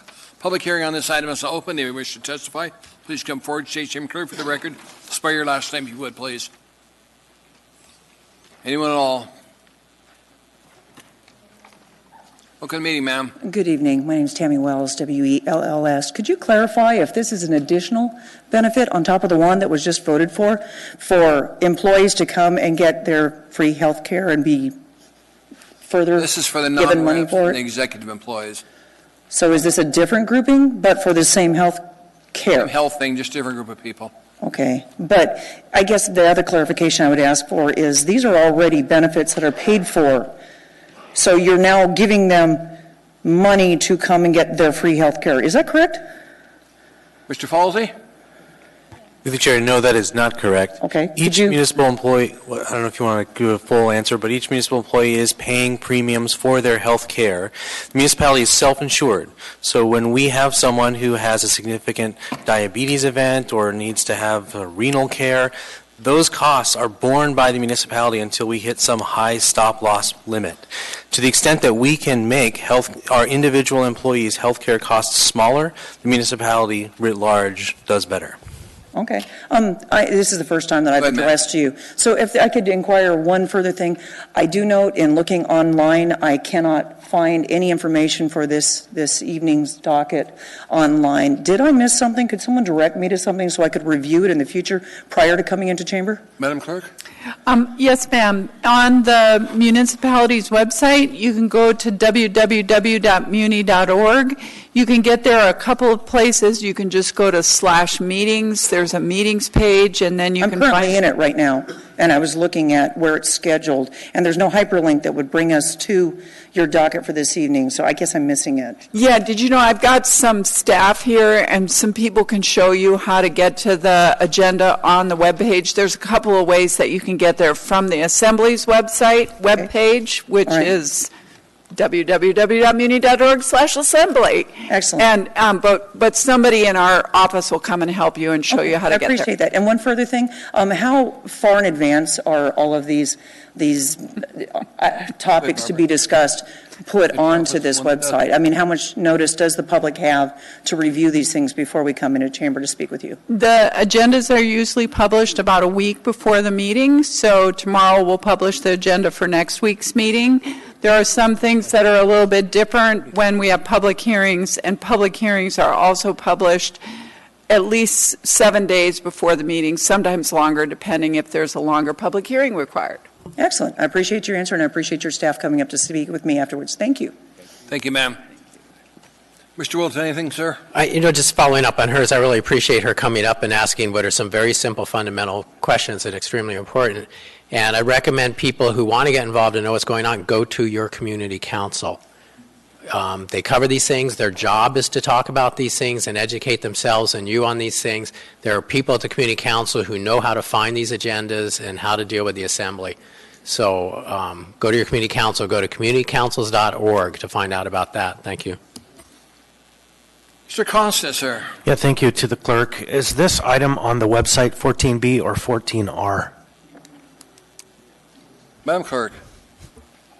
Mr. Constant, again, there was some snafu with when we posted the agenda. This item was listed as 14R, but it is on this it one. was 14R on the materials, but on the website, it's 14B. So on the website, that's why we've asked you to bear with us. On the website, it's 14B, and that's why we've asked you to bear with us and do these changes, because people who are watching from home would only see 14B. Unfortunately, in the materials, it does show up as 14R. That's good. It's just better for the public that it matches what they have, you. so thank you. That's the reason I'm reading the title to it. Any other questions from Assembly members? Just last comment to the folks out there. It's not normally in this kind of way, so sometimes it happens because we're people doing human things, but just like she said, bear with because us. we have computers that are not user-friendly. Please bring up the voting. So I'm not sure that, has everybody finished testifying that wanted to? We have closed public testimony to do. Okay. Sorry. We'll close public testimony then. Anybody wishing to testify any further? If not, public testimony is closed. Go ahead, ma'am. Good to see you again. It's been a while. Yes, thank you. My name is Miranda Walso. I live in Eagle River. I'm going to speak in opposition to this resolution. I recognize that healthcare costs are one of the driving factors in our budget. They are the largest element that has to do with the benefits that we have to pay people. People are the biggest cost that we have, and so the government uses to provide services. However, this is the wrong way to do it. We're in a budget shortfall. We're seeing less and less money coming from the state. And right now, we're giving executives who are supposed to help be leading the city and who lead these departments and ideally help craft these laws, incentives to take advantage of their health care or not. If we want to incentivize health care, we should offer a health savings account or a credit towards their deductible. We should not just issue a check that says you went through the 4 steps, you got it, especially not for this level. I can understand wanting to incentivize members lower on to take advantage of it, to have more information about it, but at an executive level, it seems irresponsible to simply issue a check because they decided to take advantage of a service in this current economic climate. That's all. Thank you, ma'am. There are no questions. Anybody else wish to testify, please come forward. Anyone at all? Hearing and seeing no one, public testimony is closed. What's the wish of the body? Move to approve. Second. Discussion from Assembly members. Mr. Bowski, ma'am? Thank you, Mr. Chair. I didn't speak against the last one. I just voted because I'm trying to move this along. But the woman that came up and testified and asked a few questions, she was right on the money. Essentially, we have public employees that we offer health care benefits to, and now the city has decided we're going to contract with somebody and we're going to do it cheaper, and we're going to have our employees go to this health care provider. And now we're saying, well, if you go to the health care provider, we'll give you another $200. So your question kind of was right on the money, in my view. And I just have to point out, we have some of the smartest people from Chugiak Eagle River, because I couldn't have said it as well as Miranda just did. And that's the reason I won't be voting for this as well. I mean, again, we've separated our non-reps, which are our executives, who should be well aware of the benefits if they want to take part in this, and now we're giving them a carrot in order to get cheaper health care. I just think it's, to me, you haven't proven that it's a necessary step. And just between these two appropriations, we're talking about $250,000 potentially. That's a lot of money in a time when we have some economic woes, shall we say. Thank you, ma'am. Other comments from Assembly members? Mr. Dunbar, sir. Yeah, Mr. Trini, I remember from when we discussed this past summer and we past the overall framework, there's a discussion about how much money we were hoping to save if this worked as we anticipated it was going to work, and so we're trying to incentivize. For the city manager or anyone else, can you give me a rough ballpark of how much money we're looking to save by converting to this health clinic? Mr. Valsey? I will again invite Juna Penny to provide that answer, but I will say, as she's making her way to the podium, and it looks like she may be digging up the calculations now, this is an investment. We think that the return on this investment is significant, that if we can get people in the door, we will save significant amount of money in the municipal health care costs, which means less money has to be appropriated to municipal health care, which means either taxes can go down or services can be improved. So we're looking at this not as a gratuitous benefit, but as a hard-nosed business decision. Ms. Penny, welcome, ma'am. Do you want me to introduce myself again? No. Do you remember who I am? Thank you. Got you, ma'am. Through the chair, the estimated cost savings over the 3-year contract are $10.9 million over the 3 years. I seem to remember number 11 million, and so thank you for refreshing me. You're welcome. Appreciate it. Thank you. Any question from Assembly members? If not, Madam Clerk, bring it up. There. Please vote.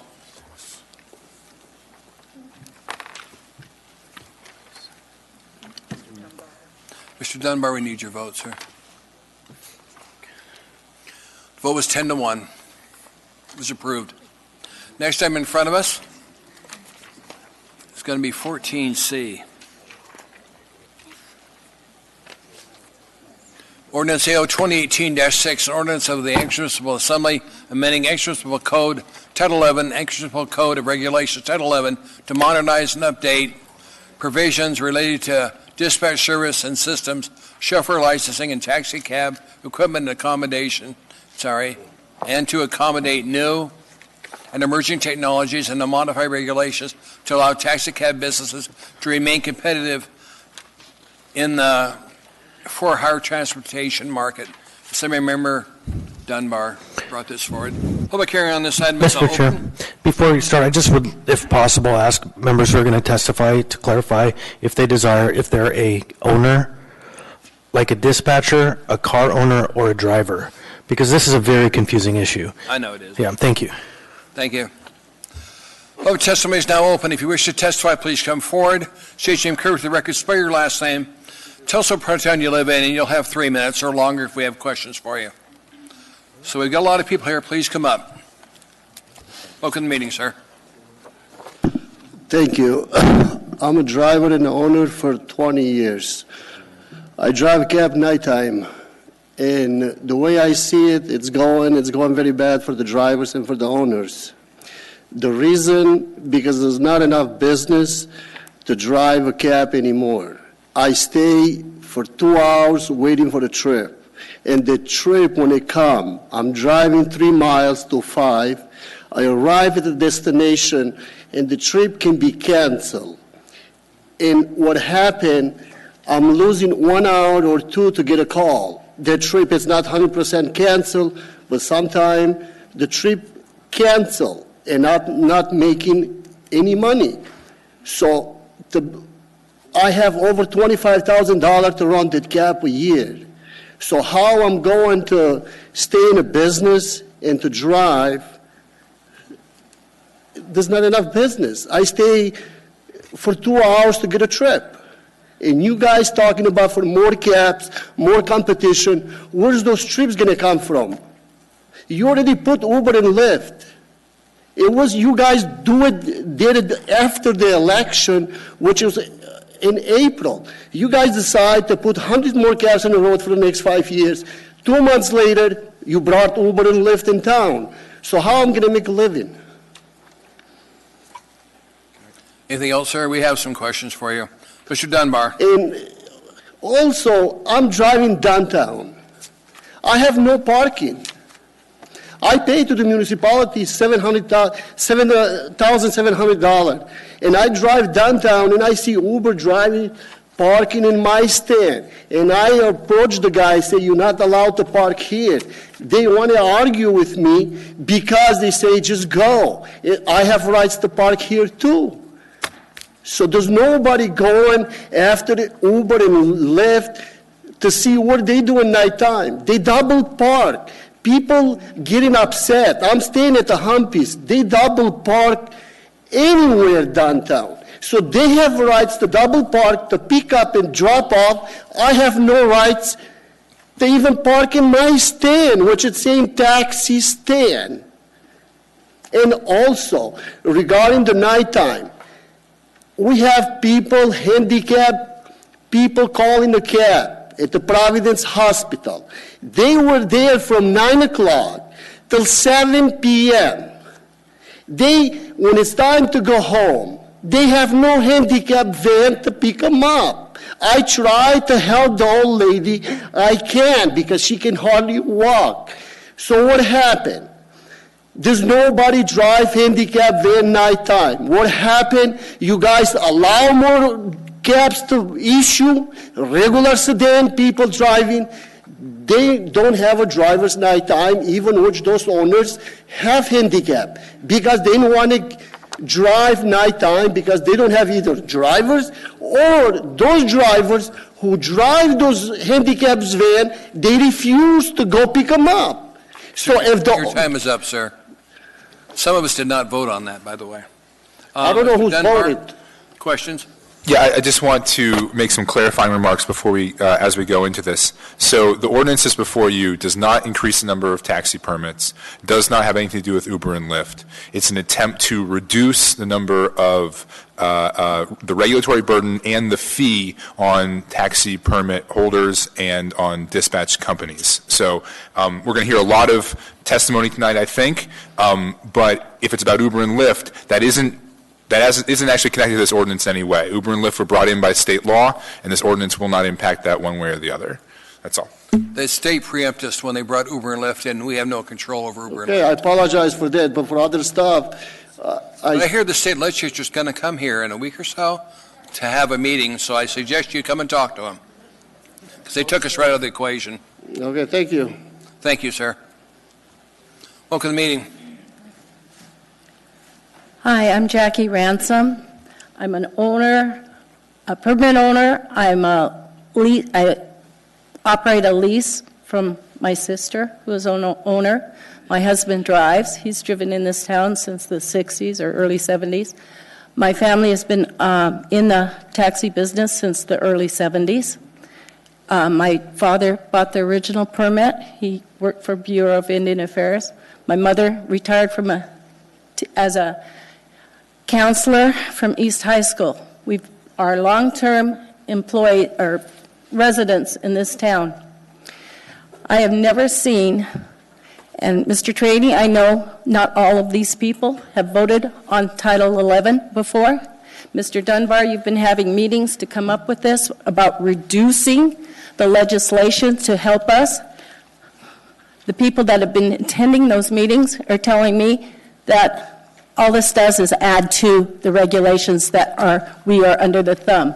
The public thinks that we created Title 11, but it was the Assembly and the Mayor's office and the Transportation Inspector that created Title 11. We have tried to work with the public. We've tried to work with the Assembly.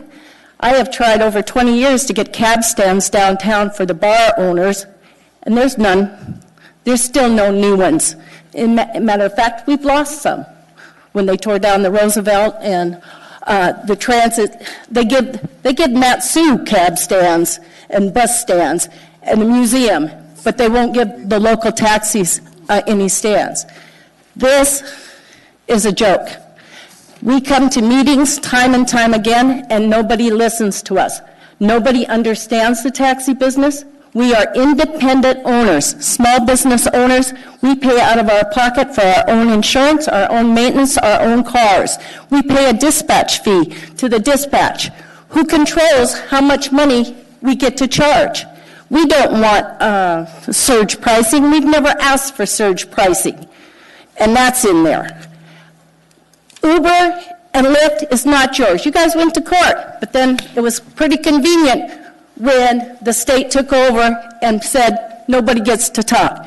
Juneau, the city of Juneau fought it hand and tooth and nail because they knew what Uber and Lyft were going to do. The city of Anchorage sat back. I've tried to talk to this mayor, And I've been in this town 50 years, and he is so rude, he wouldn't even invite me in for a meeting. He said, what are you worried about? We're not going to have cabs in 10 years.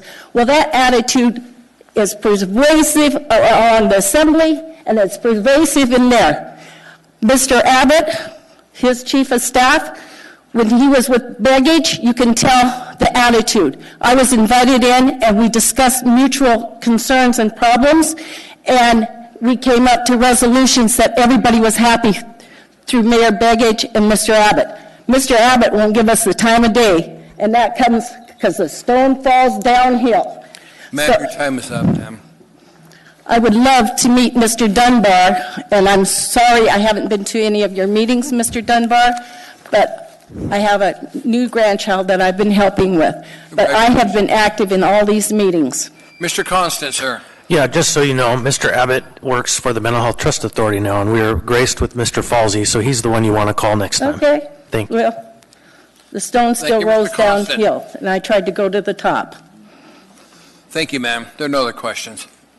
Anybody else? Good to see you again. Anybody else wish to testify, please come forward.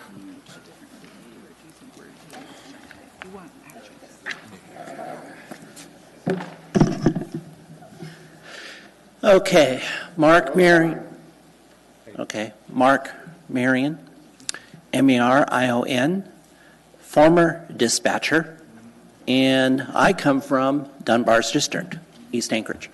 Okay, I will say this ordinance is right on the money, and it also helps as far as the disability community to force the disability cabs to take the trips that are assigned to them unless they have a passenger in the cab. And I actually talked about this ordinance in the ADA Advisory Committee meeting earlier this month to get them on it as well. And as far as the industry is concerned, this town gave you a chance for 9 years, and you didn't do a darn thing. In fact, you wanted to lower the quality for 9 years. So the people of Anchorage got tired of your lies, especially from ATPOA, or as I understand you guys now call yourselves the Anchorage Taxi Cab Alliance. Same people. And the people of Anchorage are tired of your lies. And that's why, this town needs at least 500 cabs, period. And as far as business goes, Uber and Lyft are having the same problems as you guys are having. So as far as business is concerned, there's plenty of business out there. You just have to learn how to actually go and get the customers.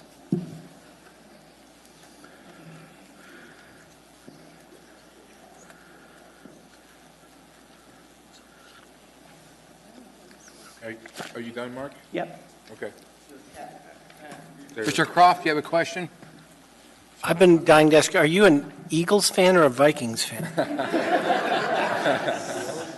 I'm kind of playing neutral on that because Peterson asked me that earlier. So I was actually doing this to Thank you, Mark. encourage Good him. questions. Mr. Chairman, may I make a brief, this is not for you, Mark. Okay. Thank you.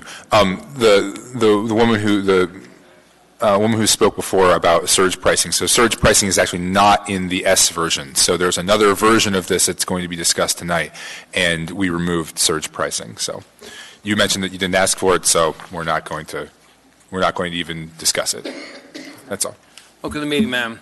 Is something else going to be discussed besides this? Is that what you're saying? No, it's the S version, so we'll talk about it in discussion. Do you have a copy for him?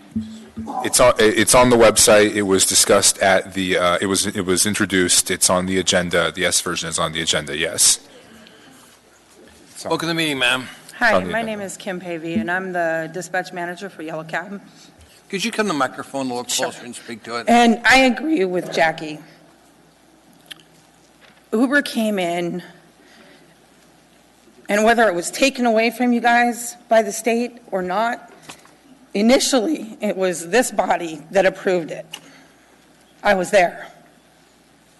So, the state took it away from you guys when it got kicked up to them for workman's comp issues and whether they're employees or not. However, we still have decided somewhere along the line that Uber and Lyft are not taxis. Well, I disagree with that. All they are is an unmarked taxi. So while what you guys are doing, and I commend you for what you're trying to do, which is trying to lighten the burden for all of the people that are in the taxi industry, it's still only a half measure. Maybe not even a half measure, maybe a quarter measure, because it's still prohibitively expensive to be in the taxi industry. It's still prohibitively expensive to have these cars on the road, maintain them, and now there's more cab permits out there. You guys have issued more cab permits to go along with Uber coming in, so the owners are having to buy brand new spanking cars that are on the road 24 hours a day, where Joe Blow that's doing an Uber is only driving 2 or 3 hours a night and can afford to put his 2015 or 2017 car on the road because he's not getting the miles on it that these guys are. And then you have more permits being issued. So now, as a taxi company, the companies are being told, okay, well, there's so many cabs, we're not making any money. There's so many permits, you guys need to lower your leases. But yet, nobody seems to think about the fact that, guess what? There's more permits on the road. So therefore, in order for my drivers to not have to sit on the phone and wait for my dispatchers to answer the phone for 5 and 6 minutes, when it could potentially be a life-threatening situation, I have to put more dispatchers on because they have to respond to more permits. I have to have more call takers. We have to have more people in our accounting office to process the charges that the more cabs require. And while we're happy to do this, it's still prohibitively expensive to be in this industry and have these people that are driving Uber and Lyft say, well, we're not a cab. Wait a minute, don't you take money for taking this person from point A to point B? In my book, that's a cab, and I don't care what color your car is. And that's what I have to say. Thank you, ma'am. Question from some of you members? There are none. Thank you very much. We appreciate it. Thank you.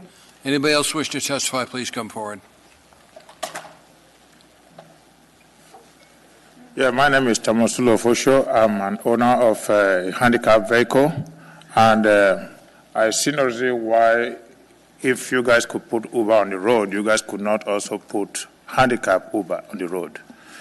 And I got to tell you guys now that it costs us a lot of money to put a handicapped vehicle on the road.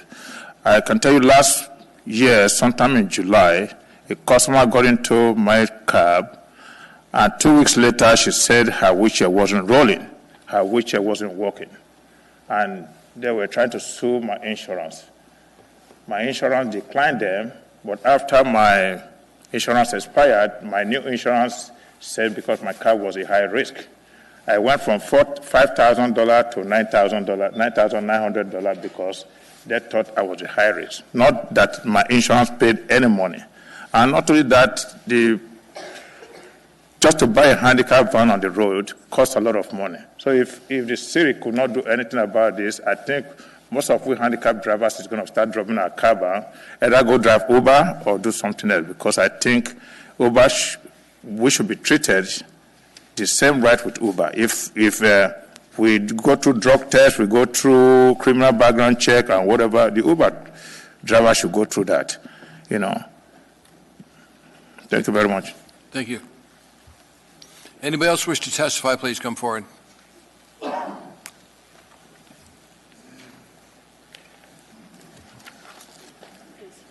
Look at the meeting, sir. My name is Timothy Hewitt.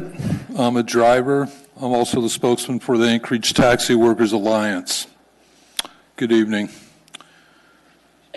This ordinance doesn't really do much for competition. It's basically a waste of time by Mr. Dunbar. The handicap thing, yeah, that helps a little bit, but we need to raise rates for the handicap cabs if you expect them to respond. Many people get like $75 in the other part of the industry to run a handicap trip. So part of the problem is there's no money in it for these cabs.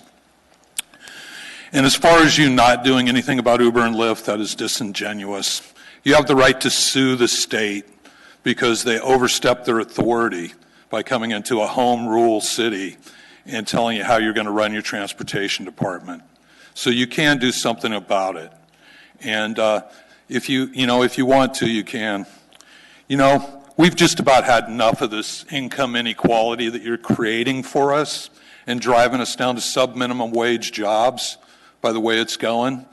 And here are the demands of the strike, that our fine mayor will not meet with us or even talk to us because he doesn't seem it's important to talk to the citizens of Anchorage. So I'd like to give this to Dick Cheney, the chairman. Give it to Kirk if you would. These guys aren't making any money now. They can't pay their bills or feed their families. That's what's important. These were full-time jobs. They bought homes, sent their kids to college, made lives for themselves. Uber and Lyft jobs aren't going to do that. Matter of fact, drivers are going to be eliminated. They've already ordered a bunch of autonomous cars, so they're not even going to have a job. You replaced full-time jobs with some part-time temporary thing that enriches the billionaire class. Stand up against them now, because this is just the beginning. They're going to go after millions of jobs, and they don't care about the simple folks. Their goal is maximum profit, and they're going to take all the little people out. What are we going to do? There's going to be a big fight. Wait until it comes, when truck drivers lose their jobs. All the people at fast food restaurants. New fast food restaurant, 4 people work there. This is only the beginning. Let's start the fight in Anchorage, because this class of people at the very top, the Amazons, the tech companies, they don't have our best interests for the common worker. So I'm telling you, these guys are fed up. I don't want to see strikes in our community or any kind of problems. We love this community, and we work hard for this community, but we will not stop until you guys do something to do something for this industry and these families. These are immigrants, minorities, people of color. This gentleman represents them in politics, but will not entertain defending them. This is wrong. Sir, your time is up. Thank you. Sorry.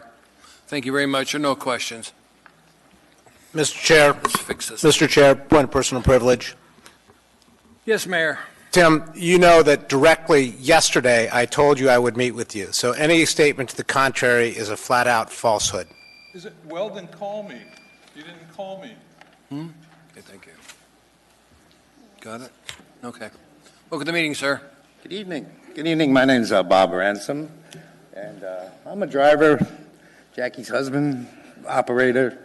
We have 4 drivers who work for us. I don't know really how to address this ordinance. I've been to some of the meetings with Mr. Dunbar. I've been to a lot of assembly meetings. Some of you recognize me.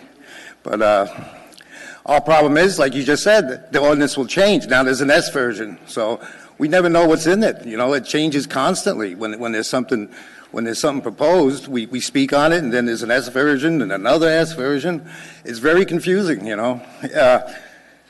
And I'm not here to beat anyone. I'd like to meet with the mayor and any of you guys. Tomorrow I'm going to do a ride-along with the Daily News in my cab. Anytime any one of you want to come on a ride-along, you're welcome to do it and see what it's really like. It is very hard to make money. I've done this off and on for, 30-something years, and my income's down 30% at least. And I know you have no control over the Uber issue right now, but you get putting on these cabs 15, 20 a year, there's no business. It's not needed. Mr. Musa did a survey, a study about need and necessity. It wasn't accurate. He put up the point that between 2 a.m. and 6 a.m. there's so many cabs on the road, lease amount. Well, there's a reason for that, the correlation of dispatch calls. There's no dispatch. I go home. I got better things to do in my garage, just like you guys. That's the way it is. We're not subsidized. Any of us. With what you make, you have your expenses. It's a real hard industry, and it is confusing, like Mr. Constant said. What you have created now is a lot of single shifts. So you probably cut down the cabs that are on the road because a lot of these guys can't find drivers. It's a single shift in the cars. They're working different hours, 2 to 2 or whatever. But the drivers ain't there. I only operate 2 cars. I got like 5 shifts open. I've never had that. You got guys turning back permits. They've never done that in the history of Anchorage. You lowered the value of the permits. That one year you got over $1 million when you put them up for auction. This time, I don't know what you got, but it wasn't even close to $1 million. With $20 million in the red, you think you'd be trying to increase our income somehow and not deplete it. But this is a real big problem, and it's going to get worse. And there is going to be a taxi strike of some kind. We're just going to park the cabs and at the right opportune time, and the city will see how bad cabs are needed and the service that we really provide. It's a shame that this is happening. These poor guys work their butts off. Thank you, sir. Your time's up. I would suggest you plan on having a meeting with the state legislature when they're here. Oh, yeah. Like I said, they're the ones that created Uber and Lyft. I'm well aware of that. Good That's to why hear. I'm not really here to adjust the Uber and Lyft's issue, because it's not in your hands. Gives you a chance to talk to them. And I'll bring that point up with the Daily News tomorrow. Thank you for being here, sir. Mr. Constant, do you have a question? More of a comment.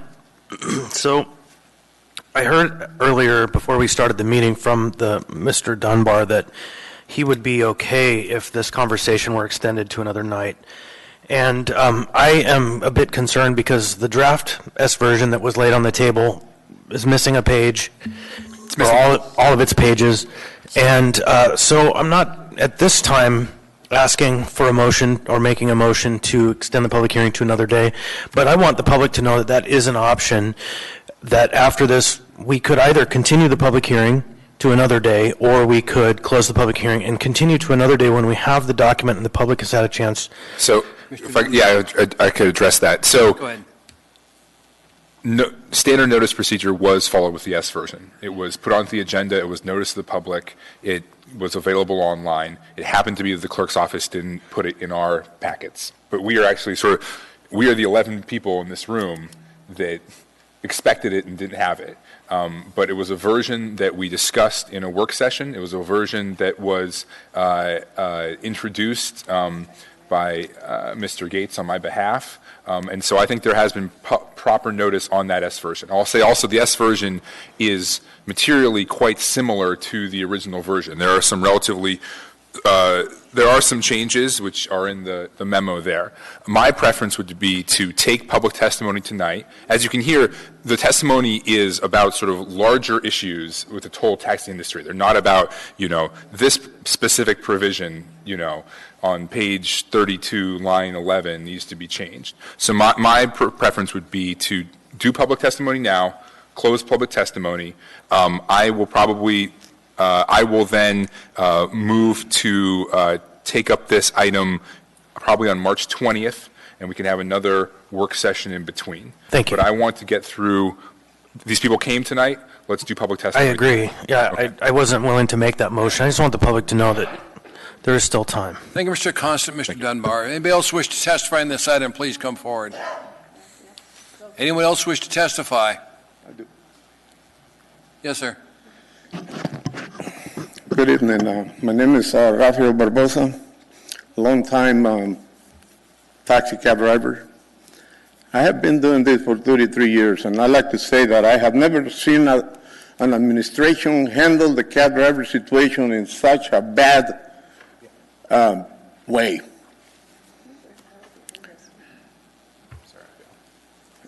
There was a rolling strike a few days ago in regard to this. I mean, that just should show the level of desperation that we all are under. And probably some people didn't pay attention, but I like to say this. Some of the people that were there under a rolling strike were people that just recently bought permits. They didn't know what they bought. They didn't know what they did. And, I share the same feeling like my buddies here, my fellows, with the mayor. I was there with Jackie when we tried to speak with him, and we got nothing but rudeness out of Mr. Berkowitz. I mean, I didn't expect that. I was shell-shocked. I mean, I was like, wow. So if this administration is this friendly, then I don't know what we're doing being part of the administration. We either need to be let go or handled properly. Because I have been to a lot of meetings with the assemblies, and I don't believe that we're being heard. I emailed Mr. Dyson. I think he got my email while he was sleeping, and he's still sleeping. He's nodding right now. He's taking a nap while we're speaking. I also emailed Mr. Rivera. Okay, sir, my if you Hispanic testify fellow. on the ordinance. Beg your pardon? On the ordinance, sir, not on the character of the mayor, on the ordinance. In the ordinance, I'm not talking about the ordinance. Okay. Okay?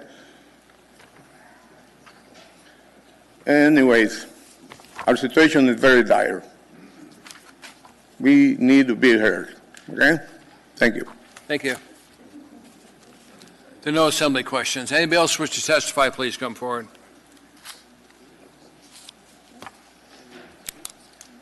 How are your horses doing, by the way? They're very cold and wet, but they're good, thank you. Is the cold getting bigger now? Oh, yes, she is huge. Good. Yes, thank you. Please go ahead, ma'am. My name is Miranda Walso. I live in Eagle River. Most of you have seen me before. I think all of you have seen me before. You know I try and come to the meetings. I try and be involved. I haven't been to any of Mr. Dunbar's committee meetings on this because I've had other things that happen at the same time. You know, the public process is cumbersome. It's difficult. You know, when people come here, they're not here all the time. They're here because this issue matters to them. And they've had to arrange care for their kids. They've had to arrange someone to cover their shift. They've made a huge effort to come here. And when the process fails, it's not your fault. Things happen. Paperwork gets lost or moved. But it's very difficult when these issues affect people's livelihoods. You know, you guys deal with so many issues, it can be sometimes hard to see that it matters. And I think that's a lot of the problem with this issue in particular. There's issues with whether it's the state's fault. There's issue with whether the permits are too many or too few.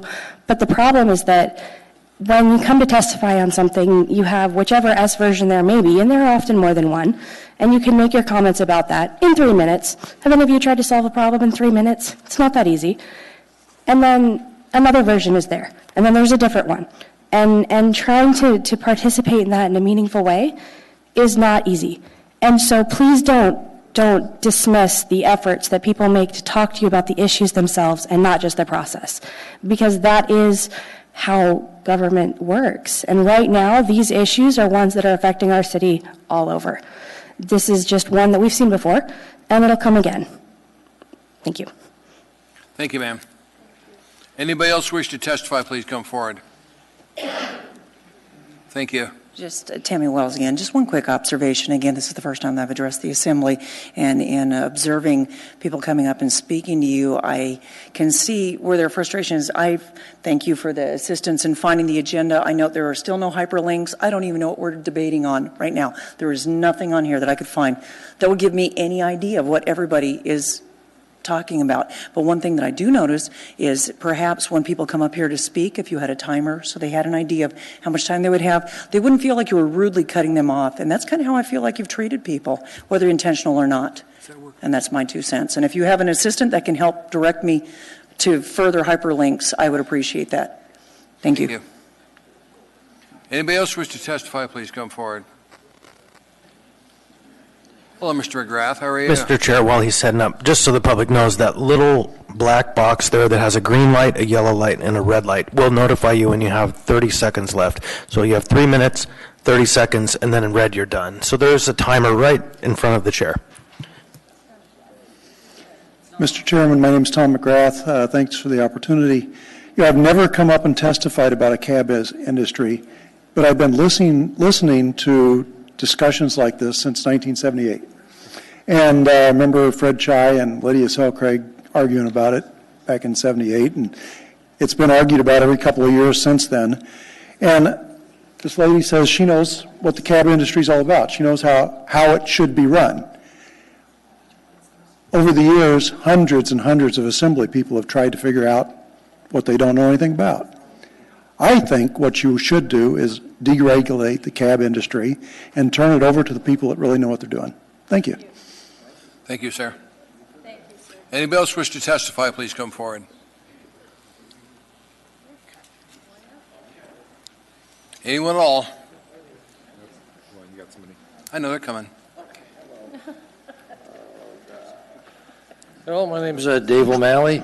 I just want to follow up what Mr. McGrath just said. Is this about this committee? It's been going on for 4 months, just to change a few lines.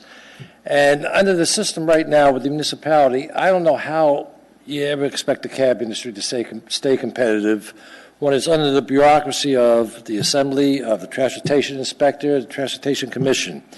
It's really not going to happen. I also want to bring up, I have it on me now, I think I said it to a few of you, the budget for the Transportation Inspection Office is really over $1 million right now. It's like $640,000 to just for the budget, another $600,000 that's taken in. You add them combined, you're looking at over $1 million on a taxpayer's burden, basically just to run the Transportation Inspector Office. And he's basically just a middleman. He's really the companies, the purchasing department, they're doing all the work. So you really should look more into the taxpayers and the municipalities' side too when you make these regulations, and basically try to eliminate as much as possible. I have the information now. I'm hoping the Anchorage Press this week sends a paper I sent through, and you can all read it. I'll send it to everybody. Well, that's all I'm saying. If you're going to go through it, eliminate. Don't add. Don't try to, figure things out, make things fair. It's not going to work. Just eliminate, let it run. Let the companies take the responsibilities and liabilities running their own company, own business. Basically what Uber and Lyft are doing. Otherwise, just stand back and let what happens. Okay, that's it. Thank you. Thank you, sir. There are no questions. Anybody else wish to testify on this item, please come forward.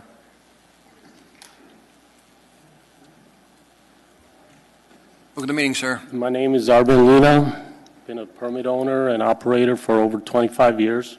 I just want to say something to this assembly. If we're going to be treated in one fashion, whereas we are a taxi and then these Uber and Lyfts are not taxis, that's fine. But I want to just ask you guys a hypothetical question. Why are they not paying a single fee to the municipality, a business license, a single fee? They are making money from our citizens here in Anchorage. So the better service should survive. But we're burdened with all these regulations, and Mr. Dunbar, Mr. Trainee, Mr. Peterson, they've been around through many rewrites of our Title 11, and we're running into the same dead end here, where we are burdened with extreme regulation. Look, if I want to put a car right now, I'll give you an example, a brand new car to compete now that the better service is out there, I have to pay in addition, let's say the car is worth 20 grand. I looked into it, I have to pay $4,000 in addition to my $7,000 commercial insurance. Now, how can I do that when my business has dissipated? We're talking about a business that we're pretty much, I could tell you, we should not allow this to be the race, to the bottom, And so we want some help from this assembly. And one of those things that could occur right now is to stop issuing these additional permits that are being thrown at us. When Uber and Lyft came, fine, they're here, they're operating. We're not here to argue whether they shouldn't operate or not, but they should be held to some sort of minimal standards. They are doing a point A to point B service, just like a taxi, except they're doing it with a private vehicle. If anyone could tell me, are they a beam me up Scotty like in Star Trek, where Captain Kirk just gets teletransported? Are they doing this? They're not. So how can this city sit here with revenue sharing, not being there as much, budgeting issues, not a cent is being charged to these drivers out there. They should be charged a minimal fee. We pay per permit This year, in 2017, our renewal was $1,725. I consider that a form of a tax. When there's a problem arising in the taxi industry, guess what? An accident, some accusation of a misappropriate behavior in the cab, APD gets called in. Who pays for that? I would say through that fee. Well, don't these guys, they can't do no wrong out there while they're driving out here? They are making money off our citizens here. I think that this assembly, I know it's out of their hand, it's with the state, but the mayor could have stepped in and said, look, we want some local control, and those things need to occur. We can't have two parallel systems here, and I think we're just going to go to the bottom here. I mean, it's a matter of time. Sorry. Thank you. Thank you. Thank you. Anybody else wish to testify, please come forward. This thing has not been working right. You know? Anybody else wish to testify on this item, please come forward. Hearing say no, I'm going to close public testimony. Mr. Dunbar. So I want to, let's see here. I want to move to continue the meeting. Yeah. Till the 20th of March. Yeah, but I want to have a little bit of a discussion and debate tonight about this before we go. You'd have to have a motion on the floor. So I'm going to move to approve. Which version? The S version. Second. Thank you. I just want to speak to this briefly. I apologize for some of the issues that have happened tonight. So we've had 2 Transportation Committee meetings on this and a work session. And in every case, we've spoken, the Transportation Commission, Transportation Inspector has been there, people from industry have been there, although not as many as I think I would like. And we've taken a variety of suggestions from both. And so there have been small changes to this ordinance at each of those steps. But the overall thrust of the ordinance is the same as it was when I first introduced it, which is I'm trying to reduce the permit fee from $1,700 to $1,450 or $1,425. And I'm trying to reduce some of the inspections, reduce the frequency of some of the inspections, reduce some of the requirements on the drivers, and in general try to reduce some of the regulatory burden on this industry. Because I agree with this industry, the testimony you've heard today, I do think they are overregulated to a large degree, and they have been since, I don't know, the 1980s. I mean, it's an incredibly complicated part of our law in Title 11. We made a very large reform to this in 2016, or 2017, I think is when it actually passed. Mr. Evans's ordinance, that's right. And then, of course, there was an attempt by certain members in this industry to get that repealed through referendum. That referendum was rejected by the people of Anchorage. And then Uber and Lyft launched well, first of all, we passed a regulatory framework to try to do some of the things that there's describing here, have minimum standards on their background checks, have a fee that they would pay the municipality. We passed a regulatory framework for Uber and Lyft. And then, as everybody here knows, the state passed a law that basically eliminated everything we had done and said Uber and Lyft will operate in Anchorage essentially unregulated. They have certain minimum standards, but they're largely unenforced by the state. They don't have the people to do the enforcement, only we do. But we are preempted. We are not allowed to regulate them. And so this ordinance is an attempt to try to even the field a bit. And I agree with the people that have testified. It doesn't go as far as many of them would like. And it doesn't do the main thing which a lot of them would like, which is to stop issuing more permits, because that is a separate issue that I voted for that, as did a lot of us, Mr. Evans's ordinance. And then the people of Anchorage voted in a referendum to repeal it, and they didn't. In fact, they overwhelmingly stood behind that. So this ordinance doesn't do that, and I agree. But it does do some other things that I think are positive for the industry. So I hope that we can pass it. My intent tonight is, I see the people in the queue, so I'd love to hear what they have to say. Then my intention is to move this to the meeting of March 20th and have a work session on a Friday between now and then, which hopefully we can figure out, which we'll set up. And I'd like to announce it tonight if we can, so that people in the audience know when it is. Thank you, Mr. Chairman. Thank you. Mr. Wilson, on the S document in front of us. It's for people in the audience. You know, I've spent 2 years here, but I've spent 20 years sitting in those seats, and I understand how difficult it can be when you may have seen a document, and then we come in with this S version that's just like a substitute version. It's a different one, and how do you keep track of that? But the S version is not your problem. In S version, the changes were made in response to public input to us. If we did not make changes, then we have a problem. So the changes in here, what I've heard is I've only heard one thing that opposed what's in this document, in this ordinance, and that is don't put surge pricing, we never asked for it, and that is taken out. But we are lowering the costs of the industry. We're taking away a substantial amount of the regulations. The dispatchers can set their own fees. We're taking away the city's role in setting the costs. I mean, there are dramatic changes in here to do what the industry has asked, to try to give you a level closer to a level playing field with Uber and Lyft. So, and what I'm hearing is support for that. You want that. Does it go far enough? Maybe not. But this goes definitely in a strong way in the direction that you've been asking for this evening. We can delay if we want, but I think, this is kind of there. We've had a lot of meetings on it. We can delay. But just for the people in the audience, the S version is closer to what you've asked us to do. And it is difficult to keep up on the changes. But if we don't make changes, that's when we quit listening, and then you have a problem. Thanks. Thank you. Mr. Constant, sir. Thank you, sir. So it's very interesting hearing all of this testimony tonight. Most of it, as we recognize, isn't on the item before us, but is in fact on a broad social shift that's going on, and something that is in some ways unstoppable and in some ways we could fight for the time being. And, it's, do we eliminate the whole cab system? Do we stop issuing permits and protect what remains of that cab system? What do we do? That's like an amazing kind of Uber question, for lack of a better word.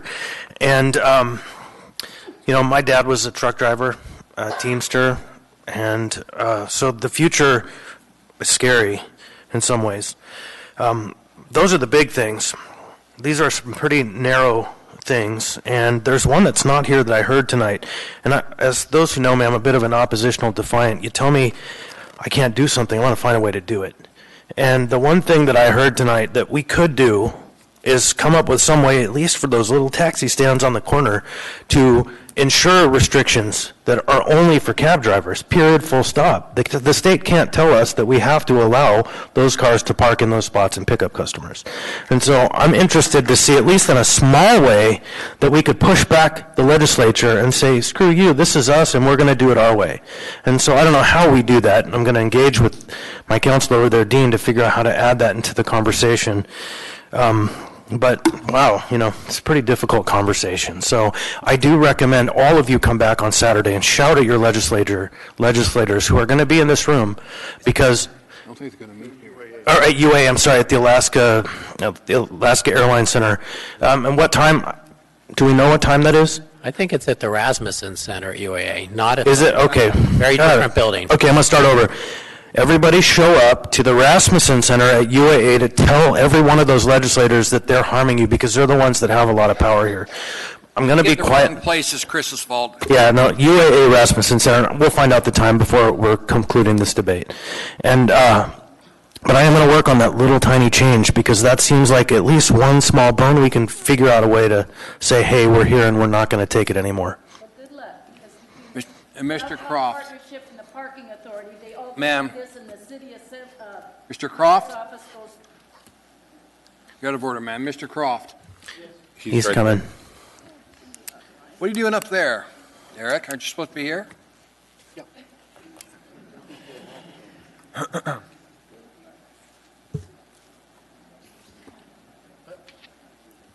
I wasn't in the queue, I apologize.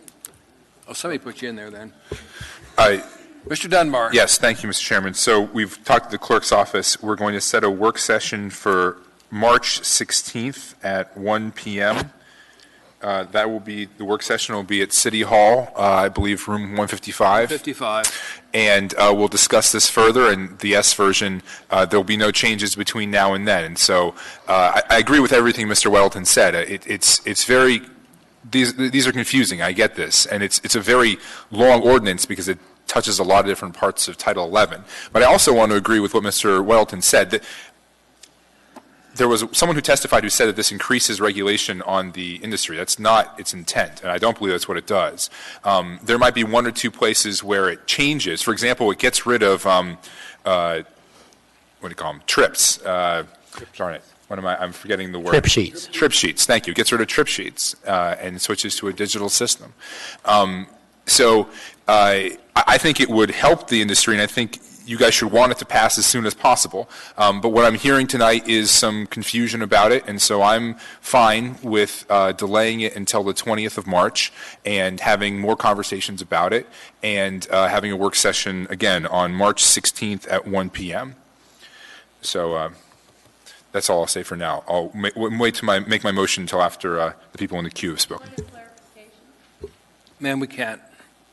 Ms. Dabowski? Thank you, Mr. Chair. I want to thank Mr. Dunbar for bringing this forward. I agree with him that we have to diminish the regulatory burden on taxis. I've said that from the beginning. But I do want to let everybody know here, and Mr. Chairman, that I'm going to be out of state during that time, so I won't be able to attend. But it's not because I don't care about this issue. It's just I'm not going to be here. Thank you, ma'am. Mr. Constant? So I have on good advice, it's 2 p.m. to 4 p.m. at UAA on Saturday. So please be there. Bring your pitchforks and torches. This Saturday, Mr. Constant? This Saturday? They must be coming for rendezvous then.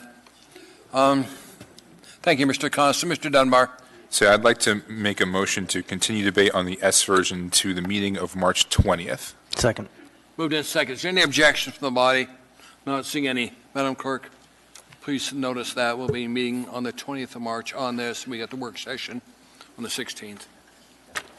Thank you for being here. Mr. Chairman? The next one up. Yes. I just wanted to mention something to the taxi industry before they left this evening. I've never taken Uber or Lyft and never will. Thank you. Thank you, sir. Support your local industries. It'll be 14D now.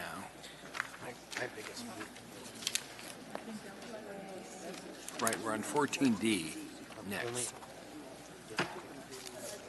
So screwed up, Barbara. Yes. Okay, the ordinance is now open. Item 14D, ordinance AO 2018-11.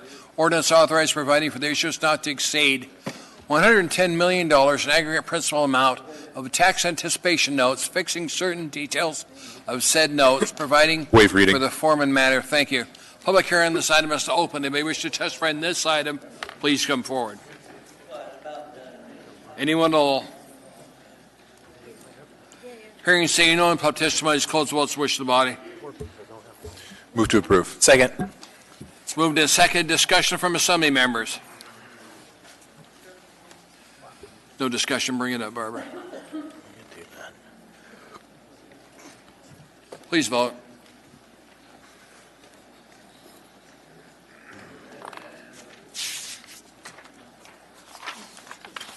Mr. Steele, you need the vote, sir.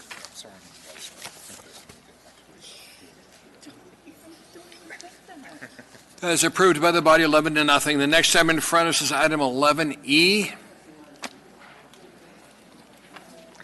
14E. Item 14E, ordinance AO 2018-12, an ordinance of the Anchorage Municipal Assembly, amending Anchorage Municipal Code, section 21.06.030D.6 to allow buildings with greenhouses, construction on rooftops to exceed the maximum allowable height in the district of no more than 10 feet in select districts. Waive reading. Thank you. Public hearing on this item is now open. Anybody wish to testify?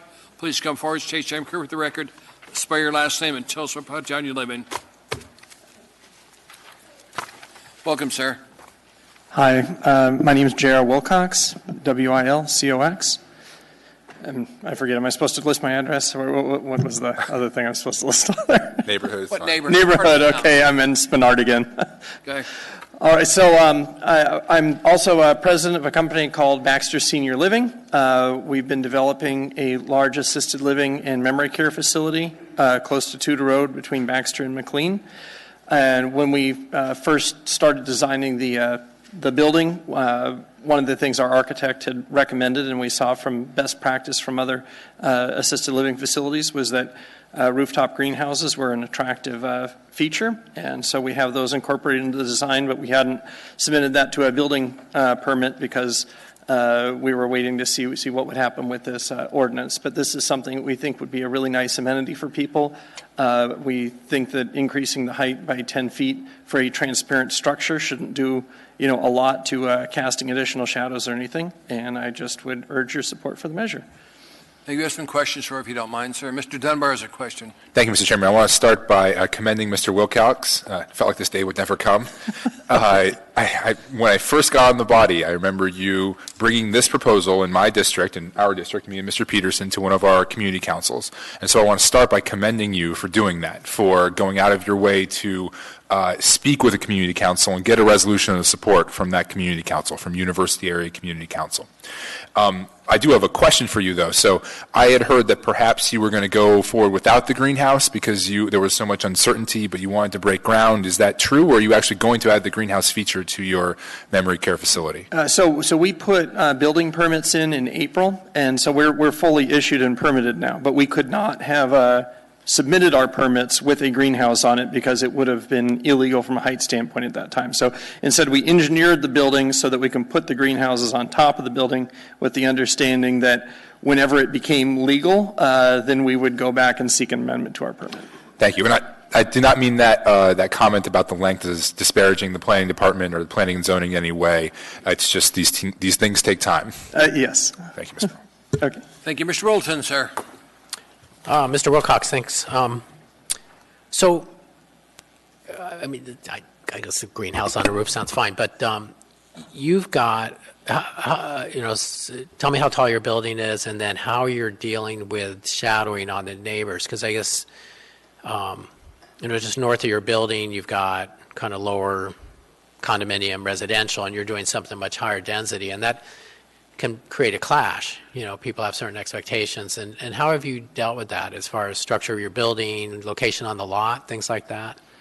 We've done a shadow study, and they shouldn't be any kind of a problem. Also there are, even if there was, it's a transparent structure, but even if it were an opaque structure, it wouldn't be changing the shadow any of the way that they're situated. How tall is the proposed building without the greenhouse?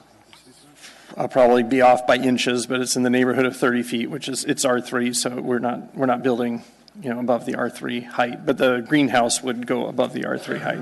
Okay, so you're in R3, you're going 30, is it 30, give me a nod there, Ryan, 35 feet, is that standard? So you can go up to 35 feet in R3 if I have a condo or a single-family home. You're not really building anything taller than is allowed for any kind of home in R3, is that correct?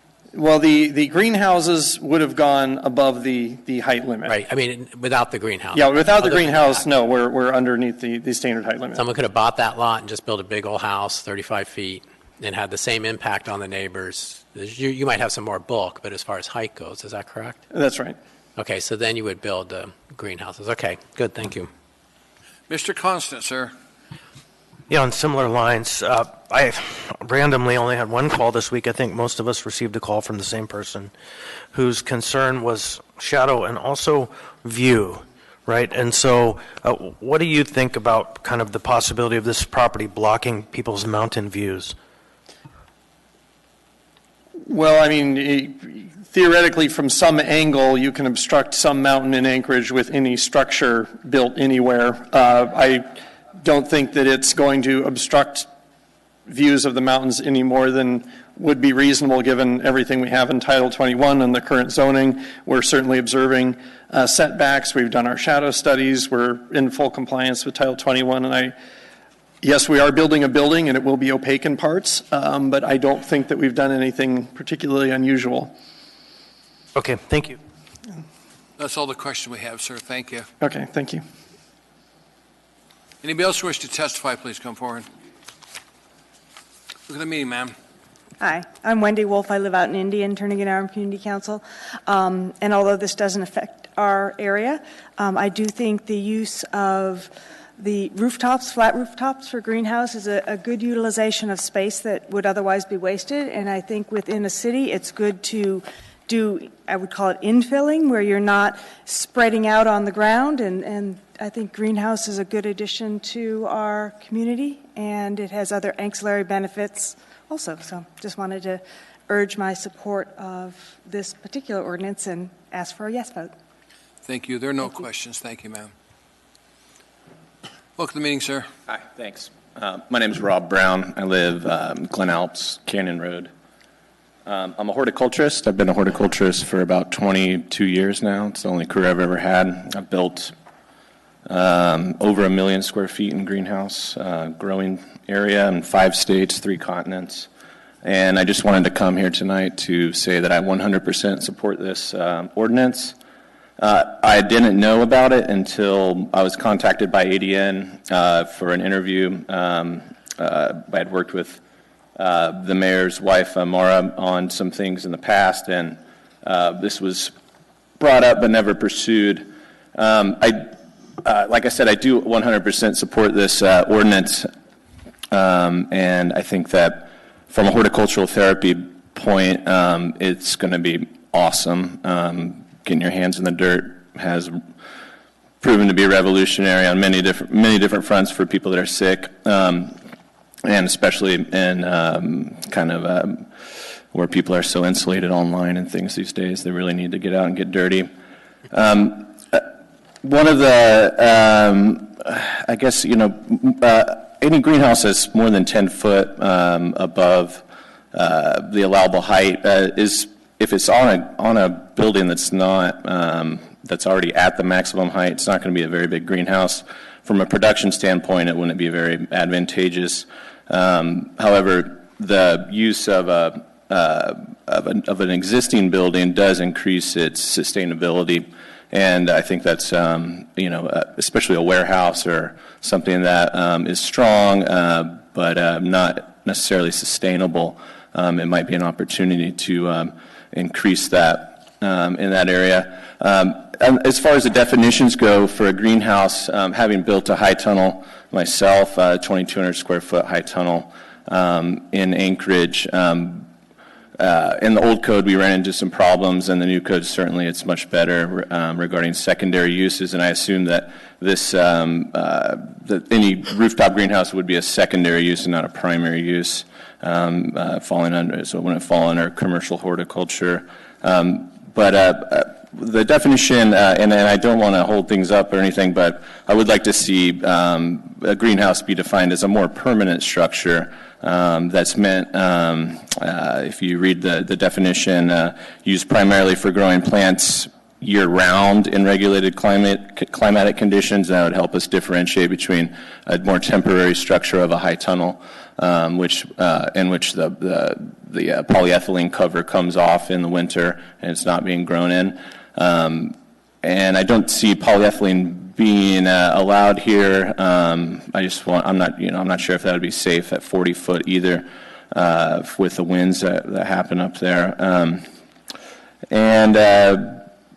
So that's basically my only concern. And I can answer questions. Sir, your time is up. I'm sorry, our machine's not functioning quite right. Anything else, sir? That's it. Thank you, sir. Appreciate it. No questions. I don't know what's going on with it. I know. Anybody else wish to testify, please come forward. We're trying to fix the clock. He beeps, but not when we want it to. Anybody else wish to testify? Welcome, sir. This is on the greenhouses? Yes, this is on the greenhouses. My name is Will Kreiner, Criner. I'm a horticulturist. I work at the Alaska Botanical Garden, and I just wanted to say that I support this ordinance. That's it. Thank you. Thank you. Anybody else wish to testify on this item, please come forward. Anyone at all? Hearing and seeing none, public testimony is closed. What's the wish of the body? Move to approve. Second. Discussion from Assembly Member Mr. Whittleton, sir. I just have a question for staff, which probably seems obvious here, but I think I can just go put a greenhouse in my backyard. I don't have to tell you. I just do it and start growing stuff. And I assume that there might be something more strict. Like, are these a greenhouse on top of a building? Would that have to come for you for permitting to make sure it is sturdy and isn't going to blow off at 60-mile-an-hour gust? Mr. Chair, thank you. Mr. Weddleton, Ryan Yell with the Planning Department, last name Y-E-L-L-E.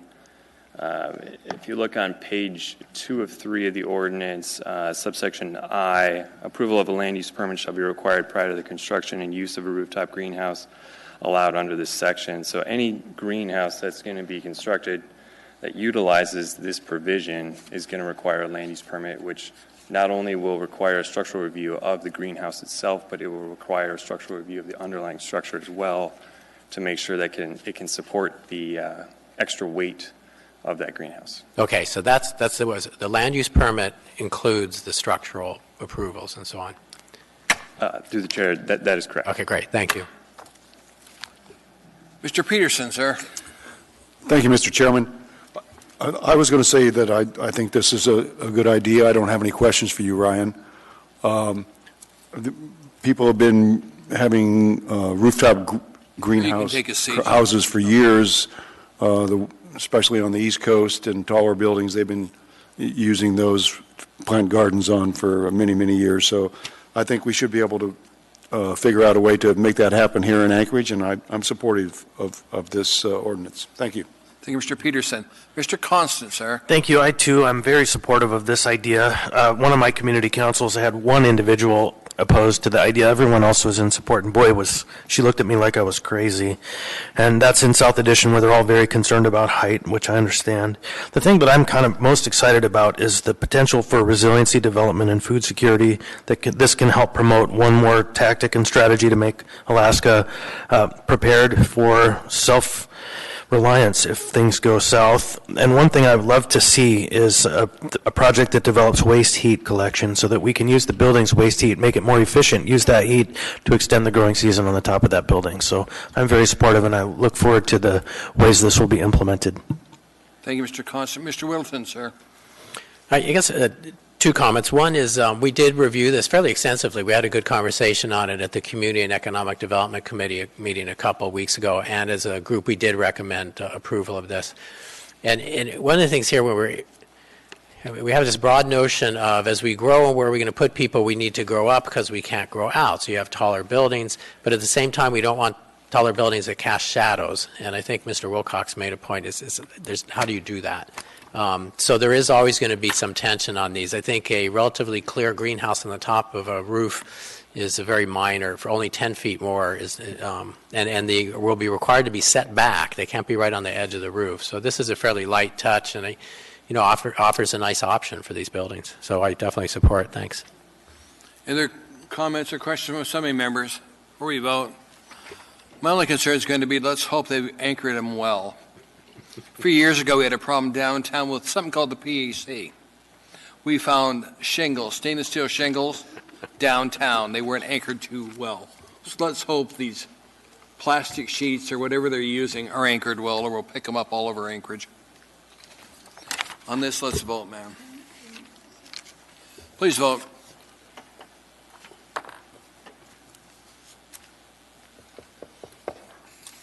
That's approved, 11-0. Next one in front of us, Madam Clerk.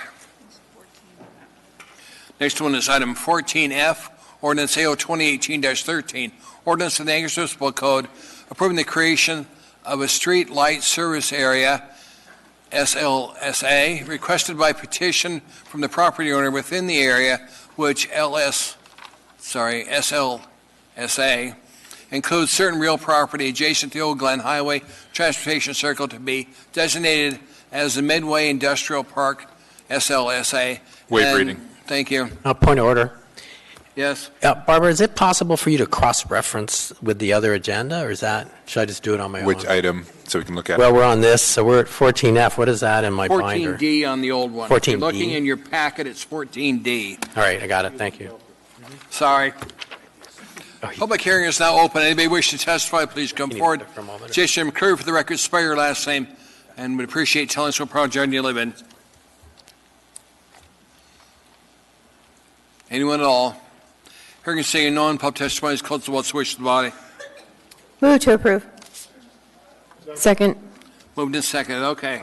Discussion from assembly members. Okay, so it's just one off after here. The rest of them will continue. No discussion. Madam Clerk, please bring up the voting. All right. Okay, that's close enough. I was. Dombrowski was the first, and the second came for, Miss LaFrance, I think. there. Bring it up if you would, Barbara. There, please vote.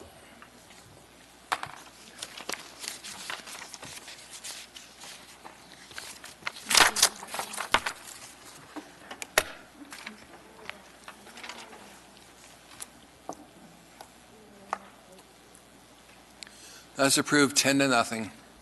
Who's missing? Next one in front of us is going to be, yeah. 14H Ordinance AO 2018-17, Ordinance of the Anchorage Assembly, amending Anchorage Code, Chapter 3.30, Personal Rules to add additional and clarify current Assembly appointed classifications, update acting appointment and assignment compensation, update language for public reports to the Assembly from Assembly member, Clerk's office, and Assembly member training, chair training. Public hearing this item is open. Anybody wish to testify? Please come forward. State your name, clear for the record. Spare your last name if you would, please.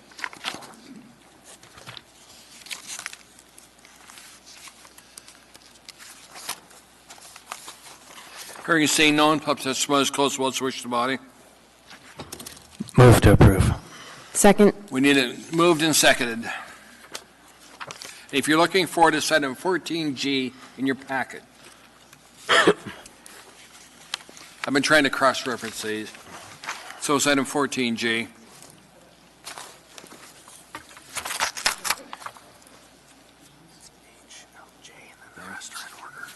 I know, I've got mine over here. Yeah. But it's just in your packet, it's different. So, go ahead. Move to approve? Second. That was already done by Mr. Constance, Yeah. seconded by Ms. LaFrance. Sorry. Yeah. No pokes. Discussion from Assembly members? If not, let's vote. Go ahead and bring it up, Barbara. There.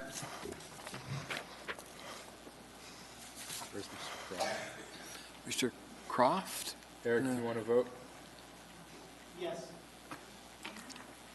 The clerk will enter you as a yes.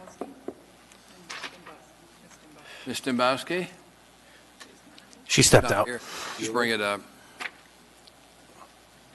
That was approved 9-0. Do you want to take a look at these as the next items within the Brown? Yes. So it is public hearing, but we could just take a couple of minutes and then everybody could. Yeah, get your documents together. Let's just we're going to take a quick break. We're going to begin the public hearing on the liquor stores. So. And that will be item 2018-41.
In their seats, please. The night is going on. We have lots to do yet.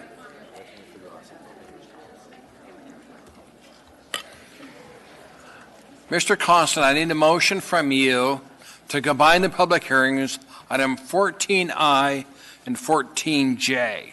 Not yet, sir. I think I need to move to lay it on the table, move to incorporate, right? Delayed on what? Or you've got nothing in front of us? You should have received an AIM 21-2018, and so I would move to incorporate that. That is a document that's from the Mountain View Community Council regarding the liquor license in But 2017. You want that reflected in both I and J? Yes. Then make your first motion to combine the public hearing on I and J. I'll then go ahead and let you do that. Okay, thank you. We've got no document in front of us, sir, is what I'm trying to tell you. Thank you. So then I move to combine the public hearings for items 14I and J. 14I is ordinance AO 2018-17, ordinance of the English Municipal Assembly, English Municipal Code, Chapter 3.30, personal rules. Let's see. Waive reading. Okay. No, that's not it. Let's try, Barbara, let's try resolution AR 2018-41 and 42. Then 41, resolution of the English Municipal Assembly stating its protest regarding the renewal of package store liquor license number 759 for Liquor Stores USA North Incorporated, doing business as Brown Jug, West Mountain View, located at 119. Waive reading. Thank you. And the next one is resolution number AR 2018-42, a resolution of the English Municipal Assembly stating its protest regarding the renewal of package store liquor license number 1561 for Liquor Store USA North Incorporated, doing business at Brown Jug, West Mountain View, located Waive reading. at 131 South Burgaw. So what you want to do is combine the hearing, Chris, on both of them. Is that correct? Yes. Is there a second? Yeah. Ms. Dombrowski, second. Okay. Is there any objection to that? Seeing none. That's what we're going to. Now, before we do that, go ahead, Chris. Okay, so now I move to incorporate a document, move to incorporate AIM 21-2018. Second. And the purpose of this is to just enter into the record a single-page document from the Mountain View Community Council describing the nature of the problem. It should be in front of you. Is there any objection to that by the body? You're not saying you agree with it or not. It's just hold on. What he wants to do. I'm sorry, Chris. We have this one document I see, which is one. Here you go. Oh, I got you. Hold on. It's right here. Yes. There you go. Now we all got it? Thank you. Okay. Any objection to that? Seeing none. Now, can I move to accept that item? If you want, sir, go ahead. Right. Then you move to incorporate, then you move to accept. Go ahead. Into the agenda. We've got it on the document in front of us now, Chris. Okay, so it's in. Thank you. Let's open a public hearing on the two items. We've told you that you can testify on both of them. So please come forward, state your name clearly for the record, spell your last name, and tell us what part of town you live in. You guys have been sitting here for a long time on this, so come on forward. And we'll give you 6 minutes because you represent the community council? That's correct, Mr. Chair. Go ahead, sir. And this flaky thing may work or not, you never know. Thank you. Good evening. For the record, my name is Daniel George, George. I'm the treasurer of the Mountain View Community Council. Our president and vice president were unable to make it this evening, and they have asked that I testify in our stead. There's a long history to the Mountain View Community Council's concerns with the two Brown Jug liquor stores within its boundaries, located at 119 Cleven and 131 South Burgaw Streets. There is a handout which you all have incorporated, as well as 34 letters from Clark Middle School students from 2014. We spared the clerk the task of printing 150 total. Most recently, in 2013 and 2015 and 2017, the Community Council requested a public hearing on these two liquor licenses, which many in the community treat as one entity due to their proximity. They are nearly backed up to one another. These public hearings have been requested as a direct result of conditions experienced in the neighborhood in tangible and often graphic ways. There have been dozens who have testified at previous public hearings on these licenses. In 2014, the Assembly only conditionally approved these licenses.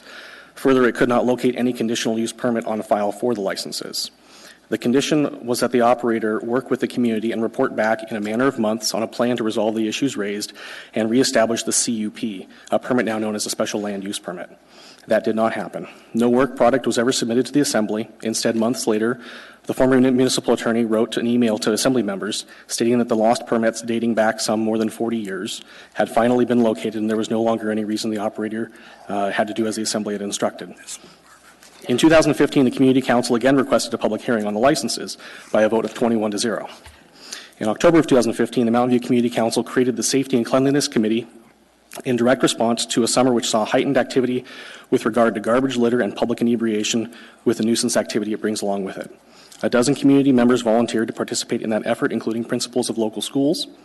Out of that effort was born the Mountain View Clean program, which ACLT, the Anchorage Community Land Trust, now administers. It has hired the Anchorage Downtown Partnership to patrol the neighborhood throughout the summer and fall months and provide similar services as businesses and residents downtown enjoy. That service is not free, and I cannot emphasize that enough. To Brown Jug's credit, they have recently stepped up to the plate and have committed to donate $5,000 to the Mountain View Clean program in 2018, as well as $5,000 to the Mountain View Community Council for our annual spring cleanup. This is a promising investment, greatly appreciated, and hopefully the start of a more productive and responsive dialogue between the neighborhood and our sole licensee. In early 2016, a representative of Brown Jug, Roger Leeser, flew to Alaska from Kentucky to meet with the members of the council and took the opportunity to walk with a group of individuals, including Clark Middle School principal Cecily Williams, from Clark past Brown Jug on a safe route to and from school on a school day. The results were eye-opening for Brown Jug, and a dialogue was opened. Unfortunately, it seems that every 2 years when the Community Council testifies on this issue, Brown Jug is represented by different leadership as well as local points of contact, as has been the case the last 3 cycles, which is in part to blame for the ineffective communication and absence of follow-up. In 2015 and 2016, in consultation with Mr. Leeser at Brown Jug, the Council presented the following requests and made them to the Assembly in public testimony given by former Acting Council President Melissa Housen in 2016. The list of improvements residents would like to see Brown Jug stores in Mountain View make at that time were improving the lighting around both stores, requiring outside security cameras, requesting liquor sales prior to 3 p.m. No liquor sales prior to 3 p.m. when school ends to allow children to get to and from school. Clark Middle School and the library are directly across the street from one of the stores. Reducing the number of products sold in glass bottles and replacing them, if possible, with products in plastic bottles due to the broken glass in the neighborhood. Making sure that the signage in the windows of the stores did not obscure employees' view of the area outside the stores. Making sure that parked trucks outside the stores do not obscure the views of the Red Apple Alley. There's an alleyway between the 2 stores where people will bounce back and forth. If they're rejected at one store, they'll go to the other one. And then changing the hours of the stores so that Mountain View stores are not open earlier than other package stores in the area.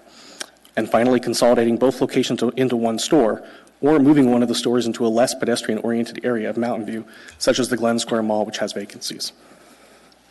In January of 2018, I had the opportunity to sit down with Gerald Proctor, who I believe is here this evening, Brown Jug's leadership, who visited Anchorage recently as well. He expressed a willingness to explore relocating one of their stores to Glen Square and committed funds to the neighborhood cleanup efforts. I appreciate Mr. Proctor's time and willingness to meet and work with the council. So, what can the city do to improve, 1, the physical environment, and 2, the conditions on these liquor licenses? Physical environment. The MOA can examine the rights-of-way and the easements along the 5 blocks of Mountain View Drive from the intersection of Taylor Street to North Park Street. Of particular concern are those intersections at Burgaw Street and North Cleven Street, where it is not unusual to see 25 or more individuals congregating, drinking, fighting, passed out, or worse. I regret that we do not have data to present to you from the Anchorage Safety Patrol, APD, or AFD on the number of calls to those locations. However, there is a bar file attached to each of the other 2 items, I and J. I encourage you to look at it. It's about 7 pages long.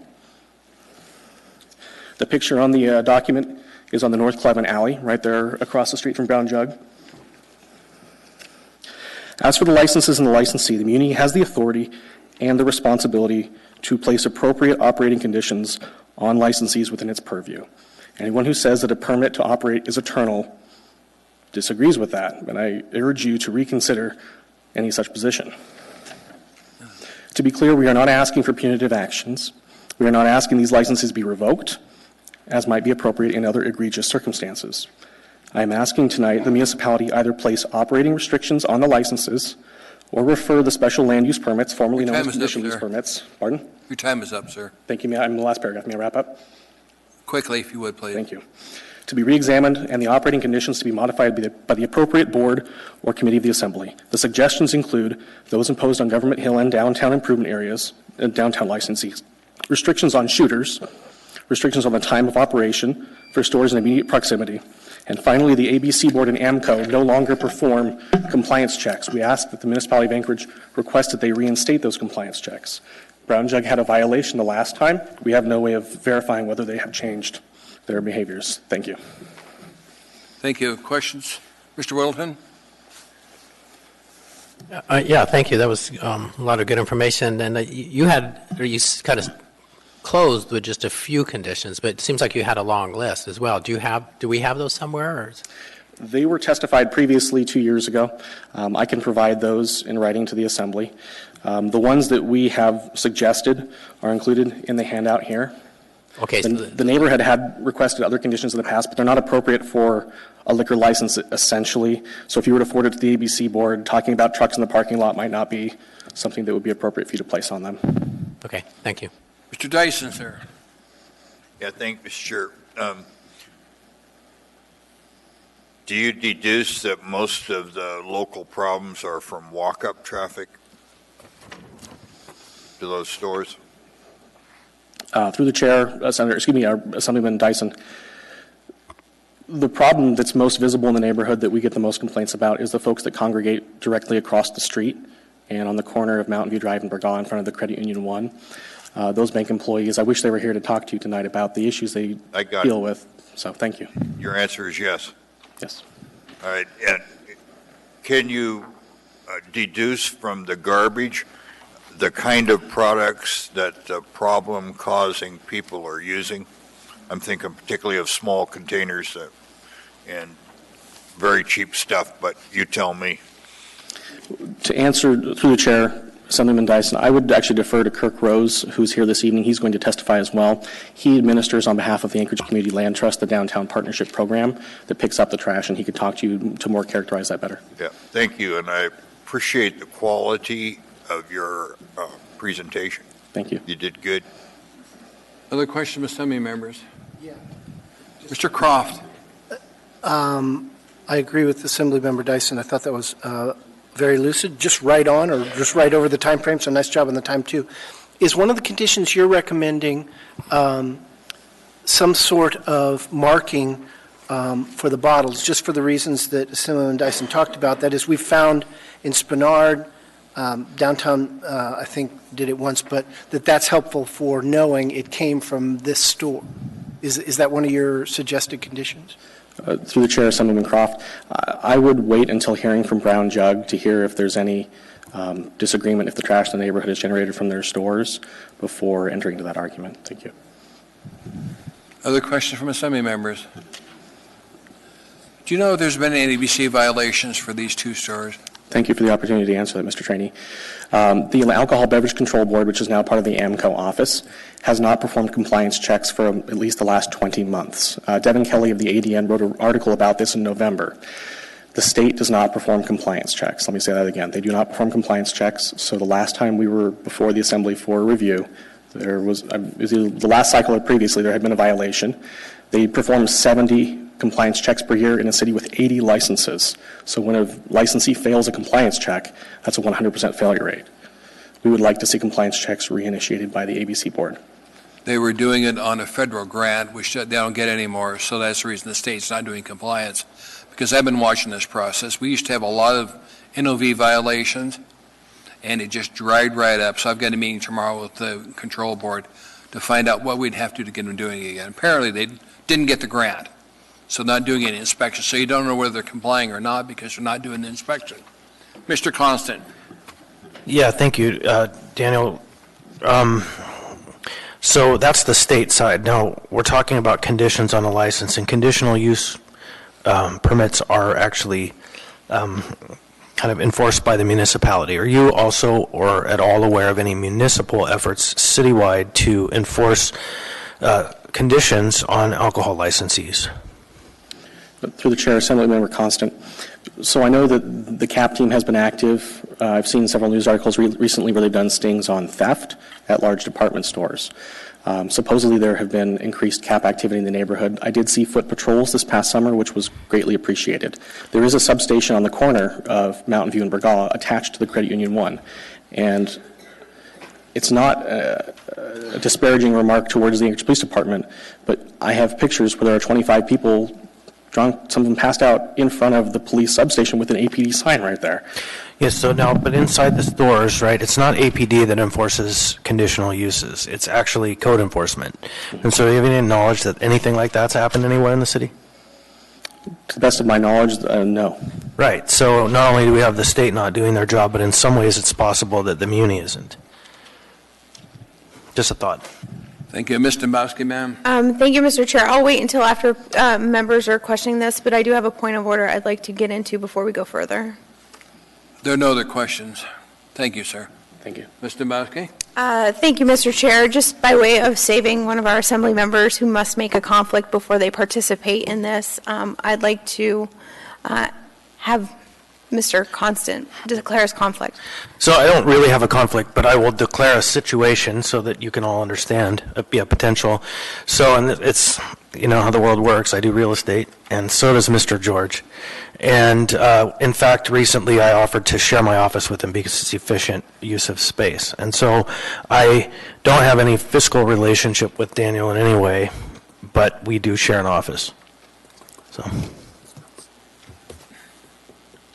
Mr. Trainee, he had to make the disclosure. I know. You know, I asked her to remind me. You don't share anything with him other than you share an office with him?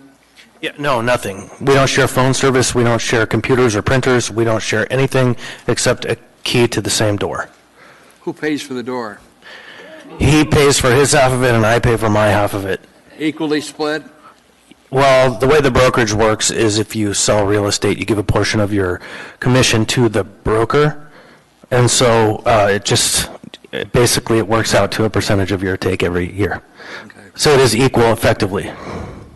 It's really sure you didn't have a comment. Thank you. But thank you for letting us know about it. Thank you. Anybody else wish to testify, please come forward. Hi, thank you. My name is Caitlin Taylor, Taylor. I work in the neighborhood. I just wanted to express our neighborhood's relationship to these stores and alcohol, and it has been a defining problem for the neighborhood.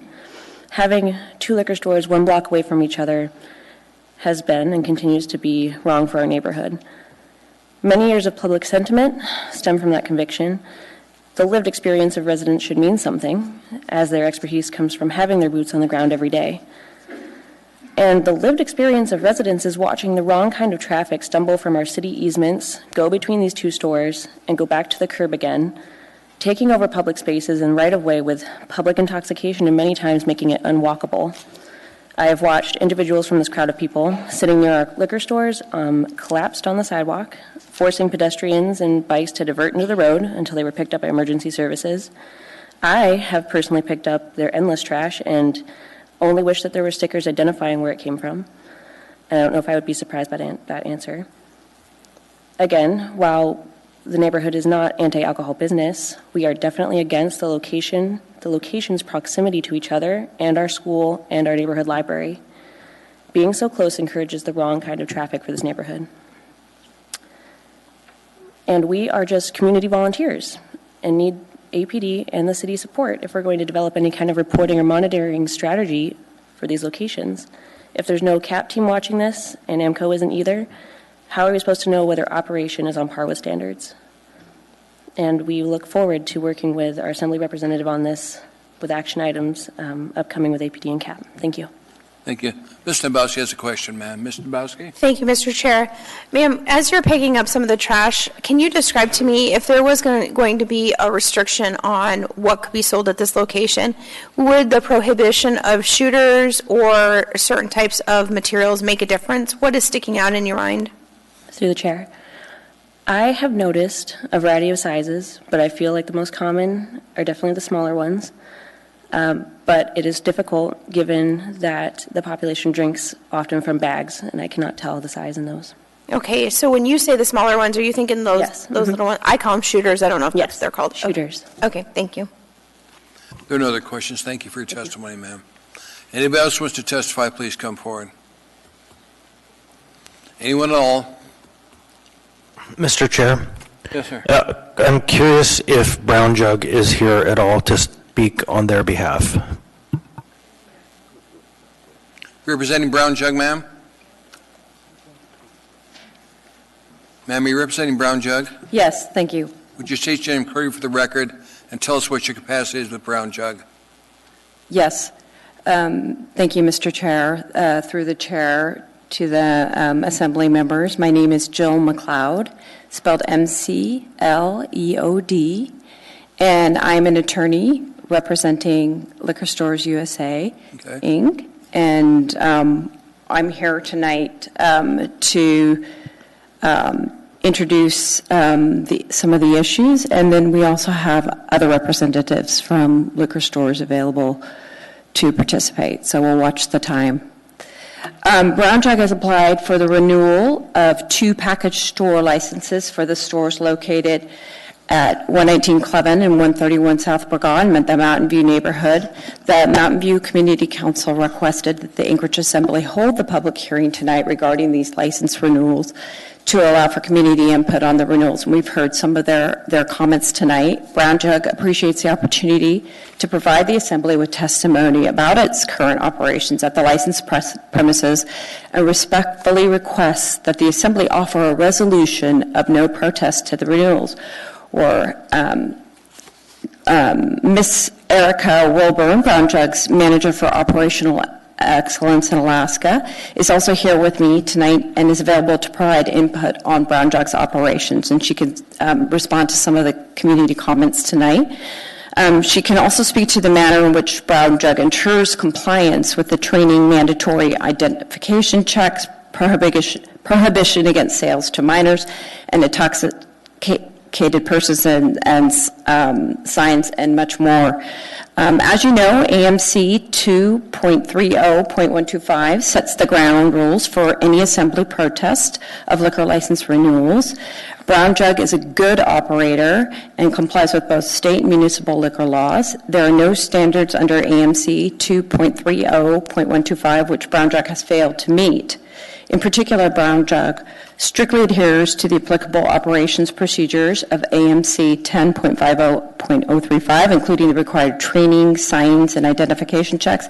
Brown Jug is able to meet each factor and standard, including the training, public safety, public health, and tax factors, and all operating standards set forth in the municipal code. The public safety standard set forth in 2.30125D is whether an operator can demonstrate the ability to maintain order and prevent unlawful conduct on the licensed premises, which is defined to include any adjacent area under the control or management of the licensee. The licensed premises only extend to the area under the management and control of the licensee and not to areas beyond the licensee's boundaries. I have been advised, and as you've heard, that there have been no record of AMCO violations at the 2 Brown Jug locations that are subject to the public hearings. The municipal code also references public health, but requires a pattern of practices injurious to public health or safety, such as providing alcohol to minors or intoxicated persons, committing serious violations of state law, and other control. Again, I'm advised there have been no AMCO violations. Ms. Wolfburn can provide some details regarding the actions that Brown Jug has voluntarily taken to meet the safety standards, including voluntary efforts near the stores. And I would ask that she come forward and provide some of that information. Ma'am, we have a few questions for you before she comes up. Okay, great. Mr. Constant. Thank you. I don't know if you have studied the recent history of the municipality on these issues of liquor licenses and violations, but a few years back, the Assembly did protest a license, even though the licensee had no violations, and in fact was successful at the Alcohol Control Board at sustaining that protest, and that licensee did close their business. So here's my question. If Brown Jug is doing such a great job, why are all these people still complaining, do you think? Through the chair, Mr. Constant, I believe that they're complaining because of the environment around the store, and that they've mentioned several times they're talking about alleyways, right-of-ways, etc. So I believe that they're complaining with respect to areas outside the control of the licensed premises. Right, so do you believe then that there's a third licensee selling liquor to the people that are openly consuming on the streets? Do I believe that there's a third licensee? Someone who's not the Brown Jug? I'm not sure if that's the case. I believe that they are complaining about liquor stores. Yes, I do. Yeah, well, what you said is you believe they're complaining about the environment outside of the liquor stores, off of your property. Right. But also the alcohol usage. And so if it's not generating from you, where might, or your clients, where might it coming from? But I'd like to remind the Assembly that the standards governing Assembly protest are set out in the municipal code, and Brown Jug is a good operator and has met those standards. They haven't failed in any way to meet those standards, and therefore, in the circumstances, we would propose that there not be a protest to the renewal of the licenses based on the fact that they've been able to meet that standard. Thank you, ma'am. Last question, sir. Do you have, in your knowledge and documentation, the outcomes of the proceedings 2 years ago when commitments were made by Brown Jug on the record to the neighborhood? I don't have a list of the commitments that were made, and maybe I think that we could have Ms. Wilburn present some of that information. I can tell you that they did discuss some of the commitments with respect to lighting and signage. I believe those are two items that come into my memory. Thank you. And I think Ms. Wilburn would be able to provide additional information about that. We have questions for Mr. Bosky. Ma'am, go ahead. Thank you, Mr. Chair. I don't do this often because I don't generally think it's appropriate. But I'm just going to say it. I was here 2 years ago when Brown Jug stood in front of us and gave us commitments that they were going to do certain things to work with the community council. So I may not be one of the lawyers on the body, but I don't need a legal lecture to tell me what the standards are. Our requirement is to ensure the public safety. And Mr. Constant's absolutely right. I was on the body when we shut down another operator because even though violations weren't on their property, it was an adverse impact to the city of Anchorage. So when we're asking you these questions, it's more helpful to be proactive and help us get through this, because otherwise what you're going to see is you're going to see people like me request conditions put on the license. So I'm just going to preface that. So I would like to speak to the people from Brown Jug who were here 2 years ago or know what we discussed 2 years ago, because there were commitments made about lighting, there were commitments made about the trash around the facility, and there were also commitments made about cameras. And I want to know what steps you've taken to uphold what you told us you would do 2 years ago. Yes, and I'd like to give them that opportunity to do that. Should we call Ms. Wilburn to... We've got one more Assembly member to ask a question. Then we'll get to that. Great. Mr. Whittleton. I'm kind of getting on the same line as Ms. Domboski, so I think if the other speaker would address those things better. But, Right, and it may be that both Ms. Wilburn and Mr. Proctor would be available to speak to some of the questions that you have about past commitments. Mr. Croft. Yeah. Is it your position that we can only take into consideration activities that happen on the premises, or can we take into consideration the effect on the community when your patrons leave the store? Well, it's my position that with respect to what happens on the premises, that is what needs to be taken into consideration, what is going on the premises, and what liquor stores can actually control. Now, liquor stores has made commitments, as you've pointed out, to do things voluntarily to assist in improving safety and improving health around the area. But with respect to any conditions, it should be they need to be reasonable conditions within the control of liquor stores. And liquor stores has met the standards with respect to their licensed premises. Mr. Croft, thank you. Anybody else wish to testify? Sorry, Mr. Dyson? Yeah, thank you. I appreciate the testimony and position you're in. Is it, are we within our purview or the control board to tell you that you can't, your plant, that they can't market some products like very cheap liquor or shooters or whatever? Yes, the statutes and the regulations allow for conditions on licenses after the opportunity for liquor stores to respond to any suggestion that there would be conditions. And I've seen, the conditions that have been put in other community areas. You've mentioned the downtown. Yes. In bars, I think we have a standard that we can go after the owner or bartender if he's serving somebody that's already drunk. And I think that's probably aimed at people maybe that are going to be driving. But are there similar statutes for the clerks in a package store? Can they refuse to serve somebody that's drunk or yes, to be?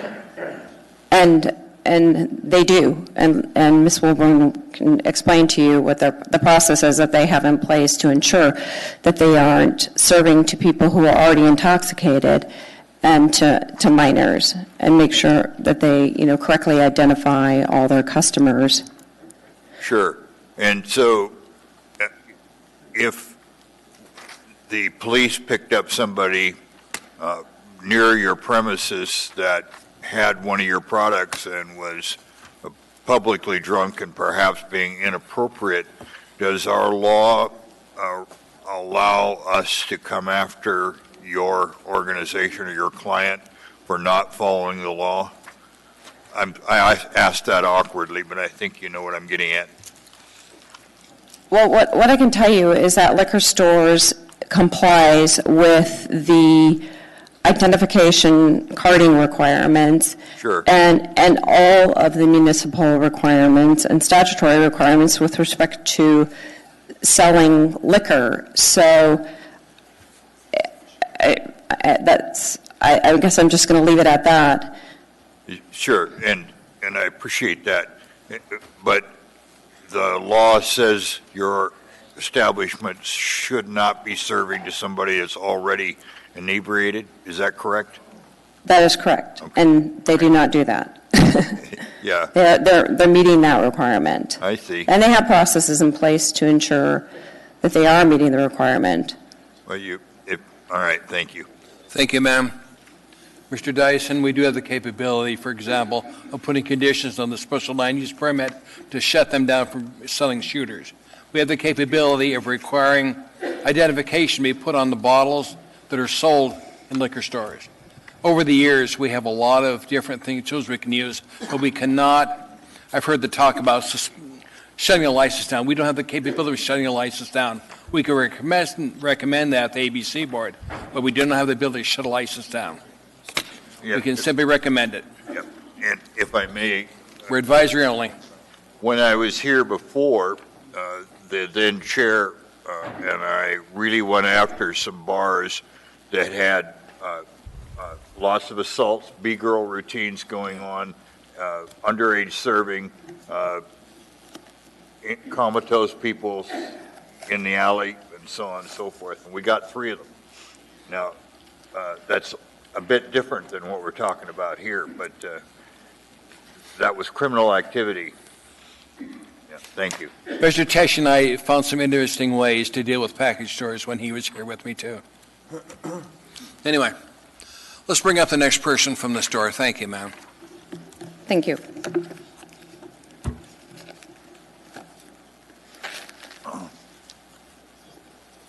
Welcome to the meeting, ma'am. My name is Erica Wilburn, Wilburn, and I live in Eagle River. Could you bring the microphone in closer to you so we can hear you? We're getting older. Thank you. Okay, thank you, Mr. Chair, through the chair, assembly members. I'm here today to speak on behalf of Brown Jug. I recently moved back to Alaska. Prior to that, I had been a resident for 26 years. During that time, I was an employee for Brown Jug for over 15. And I would like to thank you for this time. We strictly adhere to the regulations that pertain to identification and the customers in all of our stores. We maintain internally do not serve logs and why we did not serve them, whether they were intoxicated or a minor, or if the identification didn't match the requirements that the standards that we leave in the stores.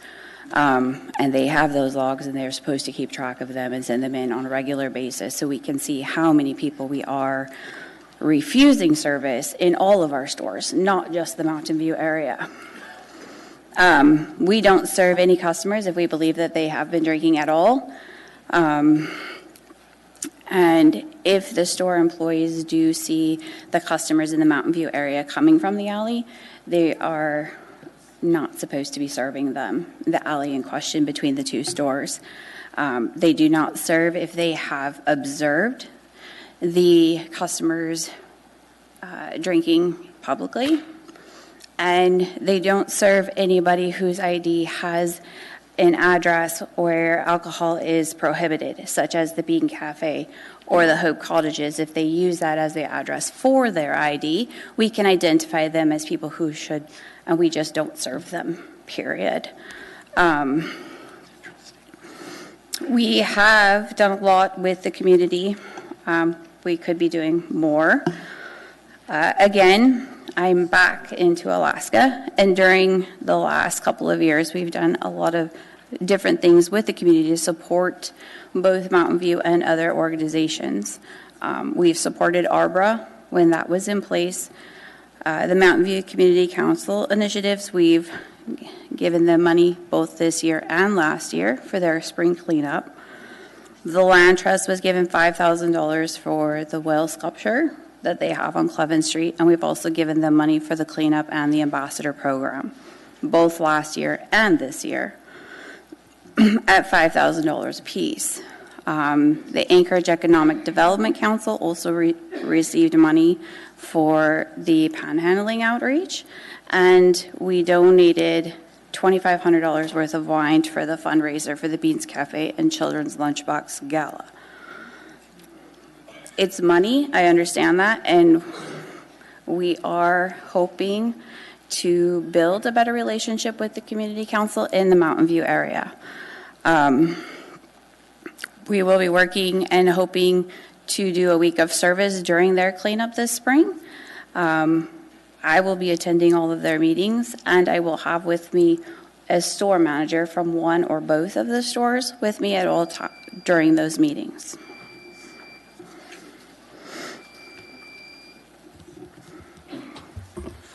Mr. Weddleton? Thank you. So I guess there's been some discussion here. So what would be the impact of if you were told you can't sell the little bottles and if you had to label all your product? If we couldn't sell shooters in the Mountain View area? And if you had to put labels on all your product? The labels would be time consuming, but I don't think it would be an issue. We have done it in the past at the downtown store. Not selling shooters, I don't think would be a problem as well. To pull that from those stores. Okay. If so you have two stores very, very close. If you closed one, would the sales just double at the other one? I can't say for sure that that's exactly what would happen, but I don't think they would diminish the one store. Okay, thanks. So I wanted to ask this question too, and it seems like you might be the right person to ask about it. It just seems sort of puzzling to me that there'd be two liquor stores this close to each other. How does that make business sense? It seems like all the same customers would just be using one of the stores. Why don't you take one of these liquor licenses, and the community is actually offered in a way that's kind of unique in my experience. Say, why don't you go to this other part of our community, which means you'd actually have better coverage of their whole community, which, if that's what they want, then that's what they want. But again, I don't understand how it makes business sense to have two, basically adjacent liquor stores. Can you explain that to me? I could do my best. More than when the two stores were put together, I was actually a payroll clerk. So I did have a lot of decision-making processes when that second store came in. The second store came in, we had the extra license, and it made business sense because they were doing all of the work to the bridge and the highway with Braga right there. And we actually have the commuters will hit the Red Apple store and then just go straight out to the highway to go home when they're going north, instead of stopping at Eagle River or now some of our stores in Wasilla. So that was the business sense behind it, as far as I know, as what I was doing at that time. So what's the point of the other store then? The other store has been there for quite some time. Okay. Before I started. All right. Mr. Constant. Thank you. Ma'am, we heard testimony that there is traffic between stores of people not being served in one and moving on to the other. So can you describe to me the controls that you have that will ensure that that doesn't happen, and your sense of if they're just being irrational or if that's kind of happening some, or, what's going on there? I would say that there's probably a possibility that it is happening. I would never say that it's not, because it's possible. I do know that the stores do stay in communication with the people that they have refused, whether they were intoxicated or the wrong kind of address, and they let each other know when they do see people coming out of the alleyways. The communication between those two stores in particular is very high. And then I also have an experienced area manager who watches over everybody, and she just keeps making sure that they are following all of the policies and procedures to provide the best community support that we can. So, follow-up question, do you keep and make public those logs of your refusals? I would have to go and look and see if they do keep track or keep them. Mm-hmm. I know that we did purge quite a bit of information several years ago. Because what comes to mind is if you have people shopping between stores and you have a refusal list, it would be likely, if you had good practices, that people would be duplicated entries on both of the separate logs, right? Yes, sir. So that might be a way for us to gather some evidence. Thank you. We've got these done. There's no other questions, ma'am. Thank you. Thank you.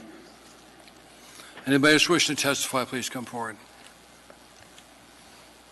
Welcome, sir. Good evening. I'm Gerald Proctor, Proctor, and I'm with Brown Jug. Thank you very much, Mr. Chair, for this opportunity to chat. I'd just like to just kind of clarify a couple of things and hopefully be able to answer some of the comments and questions that were brought up, especially by Assembly Person Dembowski. Unfortunately, Eric and I were not in attendance 2 years ago, so I'll do the best I can to answer your questions, which are very valid. So to my knowledge, and what we've done since our renewal process about 2 years ago with regards to making an investment in that in external lighting around the perimeter of the Cleven Street, because it is a very dark area between kind of the alley and then the Braga store. Approximately $1,500 in external lighting to upgrade the lighting. We've also implemented approximately $2,000 worth of security cameras externally and also internally. And then over the past year, we partnered with the Land Trust and their Great Ambassador program. So we, as Erica mentioned, we gave $5,000 to that, and Daniel had made mention that I had met with he and the Land Trust earlier this year in January to talk about a further commitment, and I've also talked with Kurt Rose as well about seeing if we could extend the ambassador program, because it has worked well, and to make sure that it could be a year-round process. So there are dollars there committed for that. So those are some of the things. I hope that kind of answers where things were left off 2 years ago. I'd also like to make mention of, I think, the biggest comment that you had made and that has been talked about is having 2 stores like that. Is there an appetite to look at moving one of the licenses, consolidation, etc.?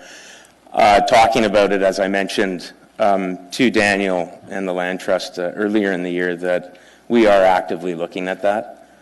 We understand the issue. We know the Burgos store next to the Red Apple, being across from a school, it's not ideal. So we are looking at it right now, our real estate people, and we're looking at hopefully an opportunity to move it potentially maybe to the Glen Square area, where I think would fit. But that's something that we are now very much focused on and active on. And I just wanted to kind of clarify that and bring the Assembly up to date on that. Thank you, Mr. Chair. Thank you. Mr. Constant, you have a question, sir? Yeah, thank you very much, sir. I love to hear your Canadian accent. Nice people. It's one of my favorites. And Rob was the previous general manager, right? A gentleman who, I can't remember his last name, came from Canada as well. We worked with him closely in the Fairview process about Spirits of Alaska. What most people don't recall is that we had 2 liquor stores there, and we had a process that was 18 months long, and we asked for commitments and action from both licensees. And we met monthly, and we worked hard, and at the end of 18 months, one licensee proved, it was Oak and Keg, maybe so it wasn't you guys. Anyways, one licensee proved that they were willing to do the work, and one licensee proved that they were unwilling to do the work. And as history will tell you, one of those licensees no longer operates. And that actually led to something kind of innovative. And we've just recently created a cannabis industry. And the cannabis industry up here is subject to something we call a neighborhood responsibility plan. And that neighborhood responsibility plan is a document that works in 2 directions. It's commitments from the neighborhood on how they'll work with the licensees, and it's commitments from the licensee on how they will work with the neighborhood.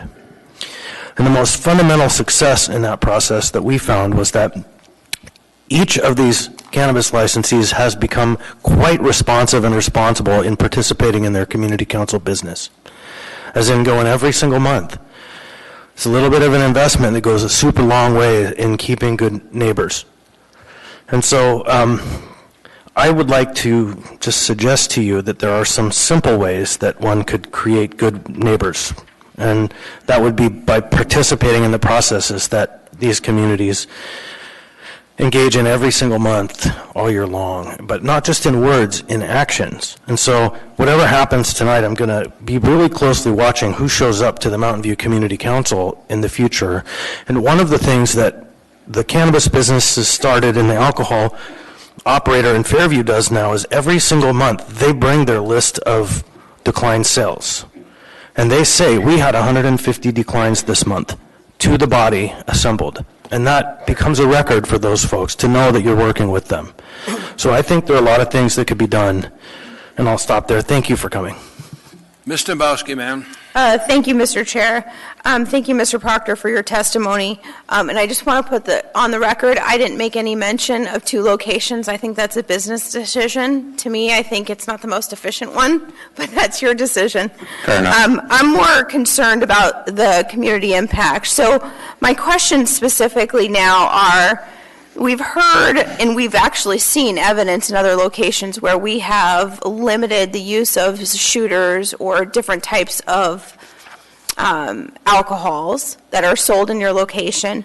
Have you had the dialogue or the discussion with the community council regarding single serving, and have you heard those concerns? I haven't heard them personally, but they have been communicated.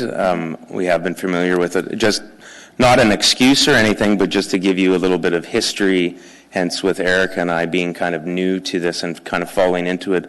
There's been a lot of transition in our organization for approximately maybe the last 8 to 9 months, and then prior to that. So just actually to get back to kind of answer Assemblyman Constant's comment, we were in a sort of regimented monthly, having our regional director and one of the store managers in Mountain View attending the council meetings. Unfortunately, I'm the first one to admit it. Things fell through the cracks with all of the transition and people leaving left, right, and center. But to come back, yes, I have heard that, and I mean, we want to be good neighbors. We want to be stewards in the community. We want to help.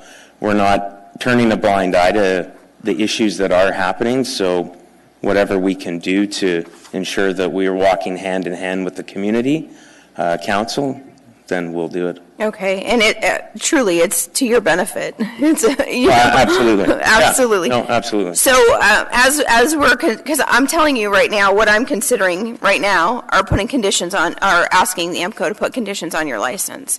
And so what I'm trying to understand is how far you're willing to go to help alleviate potential burden on the community that is being generated by your business. If you see it that way, or if you don't see it that way, I'd like to have that conversation.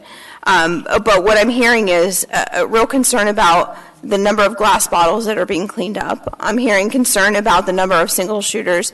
And listen, not too long ago, granted it was in the summertime, but I drove by that location after I initially heard what was going on down here with all those people, and there were a significant amount of people right across the street. And they might congregate there anyway, but some of them look pretty inebriated to me, which, I understand. I mean, it's the nature of the beast. Listen, I'm not anti-alcohol. I'm not anti-package store, but I am pro-community. So I'm trying to figure out from your perspective, would you be willing to entertain a condition on your license that would limit some of these single serving at the Brokaw location? And it's a trick question, because it doesn't matter if you're willing or not. Right, that's right. Thanks for clarifying that. You're welcome. Yeah. Given the fact that we've had, and I'm the first one to admit it, that, a few things have fallen through the cracks, definitely with our transition, and we haven't stepped up to the plate or continued what we have been doing. There was a transition. Things fell through the cracks, but now with Eric and I kind of on and looking at this considerably, making the effort, as I did, kind of reaching out back in the fall with the new president of the Mountain View Community Council, and then also follow up this year after our busy retail season. I would ask the Assembly to give us a chance, to give us a shot, now that we're running full speed ahead now, fully loaded. But if a condition is part of it, then so be it. We'll work on it, and we'll work together with it. Ideally, I'd like to be given a chance, Erica given a chance, given the newness of it, and to really step our game up, that I would ask the Assembly. But if there's a condition at the Brokaw, then we'll deal with it and we'll work together. Specifically, I'll come back to that in just a second, but when it comes to your hours of operation, there's also been discussion. You are really close to a school here, so there's been discussion of potentially limiting your hours. What are your hours at this location? I don't remember off the top of my head. 10 to 12. 10 a.m. to midnight. To 12 p.m. Okay, and do you know off the top of your head what your peak times are? Peak times.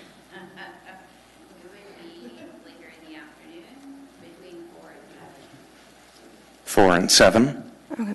I'm asking you because I don't want to kill your business, clearly. Right. But I'm trying to understand. Elementary school gets out at 3:30, I think. So I'm trying to wrap my mind around it, but going back to your initial point, and then I'll stop. If I may just interject, that store is definitely in our sights, and like I said, we're actively looking to move that license. I mean, there's a few variables involved with being in a lease, getting out of a lease, finding the appropriate real estate where, from a business sense as well, mixed in what makes sense. But we are, it's our number one priority. Okay. And I'll just go back. I understand you're new. And that there's been a change in your leadership. Frankly, that's irrelevant to me because Brown Jug as an entity was in front of us 2 years ago. So you kind of had your chance with me. And I want to see good businesses flourish in this community, whatever kind of business they are. And but I do expect accountability and responsibility. In just a few minutes, we'll have more of a discussion here, but I appreciate you coming down and having this candid conversation, and I truly believe that you're sincere in wanting to cohabitate as best as you possibly can. So I appreciate it. Thank you. You're welcome. Thank you. Before I go to anybody else, I've got a document I want you to take a look at, take it home, and look at it, because when we get to the point of conditions, these are conditions I want to put on the license. And rather than just do it next time we meet, I want you to see it now. Mr. Constant. Yeah, thank you, sir. Just one last quick comment that we heard testimony that this conversation happened in 2014. And we heard conversation or testimony that this conversation happened in 2016. And now this conversation is happening in 2018. So just know that that's the testimony, at least that I heard tonight. And it probably was happening before that, but there isn't anyone with institutional memory here to have testified to Chris, it. You're wrong. Specifics. You want to ask Specifics. me? I'll be happy to tell you. Mr. Chair, you can hand the gavel to your neighbor there and speak to the matter when the question comes up. Thank you. The issue is ongoing. Use it on him. Thank you, sir. Thank Are there you. other questions? Look at the meeting, sir. Kirk Rose, Kirkrose, and I live in Airport Heights but work every day in Mountain View. Relevant to the conversation is that this is a unique problem in the municipality that warrants your concern because of the proximity of both of those stores. And I want to say that at both stores we've seen the commercial manager, the local point of contact, the upper management, and the ownership change within the last 8 years. And that is a pattern that we found over and over again. So that expresses, I think, a challenge with working with the local leadership from Brown Jug, I think, is that there's been a revolving chair. Significantly, I'd ask for your consideration that both stores share the same conditions. I'd prefer not to have only one store be under specific conditions. In terms of the question was posed to me specifically about the trash that we see in the community, and I can speak to this relevantly because we're a property owner on 3 sides of the Brown Jug store. While the bottles aren't demarcated, what we do know is that Brown Jug plastic bags litter our community everywhere. I have worked in the community for 8 years. I participated in the Mountain View cleanup for 8 years. I also administer the Mountain View Clean program, which picks up trash along Mountain View Drive. And in all those experiences, I've never once seen an oaken keg bag. When it comes to management decisions relevant to public intoxication or inebriates attempting to buy alcohol, I challenge the presumption that store managers are able to effectively deal with that. I think what that amounts to is little more than an eyeball test. And significantly, again, because I have anecdotal and street-level experience with this, what you see is congregating of inebriates on a local corner. You know the corners in our community, we all do. And someone's given $20 and then they go into the store. And it's usually the most sober person, but that is not always the case. And it's not uncommon to easily suspect that those people are more heavily intoxicated, yet still were able to purchase alcohol. When you consider your conditions, I would ask that the cataloging of denials, as Mr. Constance suggested, be a condition applied so that the community council can share in the knowledge of the prohibition of sales. Thank you. And lastly, I want to state that we've appreciated working with the new Brown Jug management. I think it's reinstating the position of the Mountain View Community Council. No one is asking for a revocation of these licenses, but rather we're asking for reasonable concessions and restrictions. And it's significant that Brown Jug is considering moving one of the licenses within the community and that the community supports that move. Thank you, sir. Mr. Dunbar. Thank you, Mr. Chairman. And this question is for you, Kirk, and also for Mr. George, I suppose. And perhaps Mr. Constant can answer them when we get into debate. But I'm thinking about the different kind of restrictions. So first, on the time restriction, what time exactly are you proposing? So now they're open at 10 a.m., 11 a.m., noon. What, you know, that, can you give us something a little more specific on the timing? I'd like to. I really am challenged to suggest time restrictions, though I see their significance. I can tell you that I see the prime hours of operation differently than was suggested by Brown Jug. I have always seen the Clevin store as more of a 10 a.m. to 3 p.m. store and where more of the problem sales occur.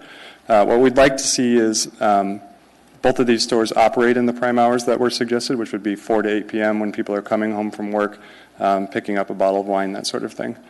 To speak to additional concessions or restrictions, I think as well, single servings, which is something that Assembly Member Dembowski spoke to, is really important to us. You can buy a 40-ounce Mickey's can for $3.99 at Brown Jug.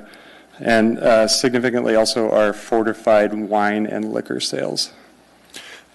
So another question, Mr. Chairman. So and I apologize if you said something to this effect, but if you could reiterate it. So there was some talk about, perhaps marking the bottles, but it sounds like, it's always better to have more data, but that is a burden on this license owner. It doesn't sound like, it sounds like we already know this is the issue, right? I mean, are there other liquor stores close enough by that we think are contributing to this effect, or are we reasonably certain in the community that it's these stores, and if that's the case, then we don't have to actually impose this burden upon that store? Ironically, because we already know that they're the problem actor. There's only one operator in the community, so I think that in itself is telling. Yet, for the last 3 years, Mountain View business owners, the small commercial quarter that we are, have banded together to raise money to steward the public right-of-way. Each year, Mountain View business owners contribute $30,000, Brown Jug included, so that the ADP ambassadors will walk Mountain View Drive. What I'm giving you all that background for is that I literally know every piece of garbage that's picked up on the streets, so having those bottles demarcated helps us because they're all counted. We know how many cigarette butts have been cleaned up on our streets. We know how much graffiti's been washed out. We know how many times bottles have been smashed because we have the data on all of it. So that would be helpful. Okay. One more question, Mr. Chairman. So again, going back to the time restrictions for a moment, there's one school, and I apologize, it's the Burgaw School or the Clevin School that you can see from the school. Clark Middle School, which would be across from Burgaw Street. Right, so it's the Burgaw location. If we do time restrictions, are they more important in that location, in your opinion, or are they both equally important? And again, maybe Mr. George wants to speak to this, but or anyone else in the community. I don't want to use a one-size-fits-all if those stores are actually pretty distinct. I fear the one-size-fits-all application also, and I'd invite Daniel to speak to that question. Thank you. I've got some other people. Okay, thank you. Well, can Mr. George answer my question before we move on? If you want, if you can do it quickly, because I do have other people. Don't go nowhere, Kirk. Just to be responsive, through the chair, Mr. Dunbar, application of hours restrictions, I feel would be appropriate on both. You can throw a tennis ball practically and hit the other one. So if one's closed, they're just going to go to the other store. And as far as hours go, I think they let out slightly before 3 o'clock at Clark. I don't think anything before noon would be appropriate, but, I can't speak to the wide variety of opinion the community council will have on that issue because I haven't polled on it. Okay. Thank you, Mr. Thank you, Chairman. Forrest. Chris, you're next. Yep, thank you, Kirk. Can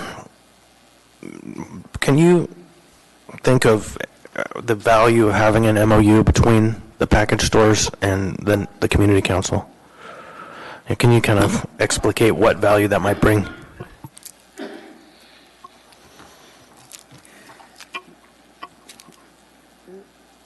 Having a standard memorandum of agreement between the community council and the community, as you suggested in your neighborhood responsibility plan, I think is a powerful opportunity for both the operator and for the community to have clear designation about who's doing what and why. I think it allows us to better understand each other. I think it sets up opportunities for direct communication, and it has them in place if and when the eventuality that the community council gets a new president or Brown Jug gets a new store manager. Having that sort of continuity, I think, would be valuable for both Brown Jug and the Mountain View Community Council. Chris? Is that it? Yep, thank you. Thank you. Mr. Dyson, sir. Oh. Yeah, thank you. This is a fascinating conversation. So I assume that the people gathering to drink on the street corner isn't happening in the darkness on a night like tonight. Is that correct? I wouldn't agree with that assumption. Wow, you got tough drunks in your community. I'm impressed. I don't know if it's a matter of toughness, but sheer quantity. Yeah, so, and should we, including you, when we're thinking about this, maybe whatever hour accommodation we make for the school kids, that maybe doesn't have to apply in the summer? Yeah, and I'm surprised that our alcohol abusers that are on foot are so adventurous at this time of year. Thank you. There are no other questions. Thank you, sir. Thank you. Anybody else wish to testify on this item? Please come forward. Hearing and seeing none, public testimony is closed. Mr. Constant. You've Yes. closed the testimony. All right. So we have many options in front of us, Motion on the floor. and I'm not sure what the motion is. I think he has a question for legal before he makes it. Yeah, actually, I would love to hear You want from a quick break? Mandy. No, I'd love it on the record. Okay. Mandy? Did she disappear? She was here a few minutes ago. There she is. Oh, I'm sorry, you have a microphone. I thought you had to come up in front. All right. So, Mandy, I'm hearing a lot of conversation about the possibility of conditions, but I don't think it's fair to levy conditions without a really thoughtful conversation, and that would require some kind of work session or a meeting between the parties, the community council, the store, and the assembly. So what kind of timelines do we have? Are we bound by some quick turnaround, or do we have an opportunity before the meeting at the end of March? Currently, there is a notice that was sent to AMCO that protested the renewal of both licenses pending the public hearing. So depending upon what the assembly decided, the clerk's office would send notice to AMCO, either notifying them that the protest is continued pending assembly action, or if you decided the alternative, extending the public hearing. However you decided to go tonight, we would just notify AMCO of the decision. So the public hearing's closed, but we could extend the debate or deliberation. Do you know when AMCO meets next? Or does it matter what the procedure is on their end once we either lift or request conditions? So that's Jed Smith, who works for AMCO. Chris, we could postpone action on this to the 6th of March, our next assembly meeting. We could have a work session between now and then and flesh this thing out. Go ahead. No. Go ahead, Chris. I would prefer March 20th if we can go that far. Yeah. Okay, so then I would make a motion to I postpone. got to get to Mr. Dyson. Oh, sorry. Go ahead. Mr. Dyson? Yeah, I appreciate that. I would like somebody to do a bit of research, and people have got to have thought about this. How do we deal with walk-up traffic in perhaps blighted neighborhoods?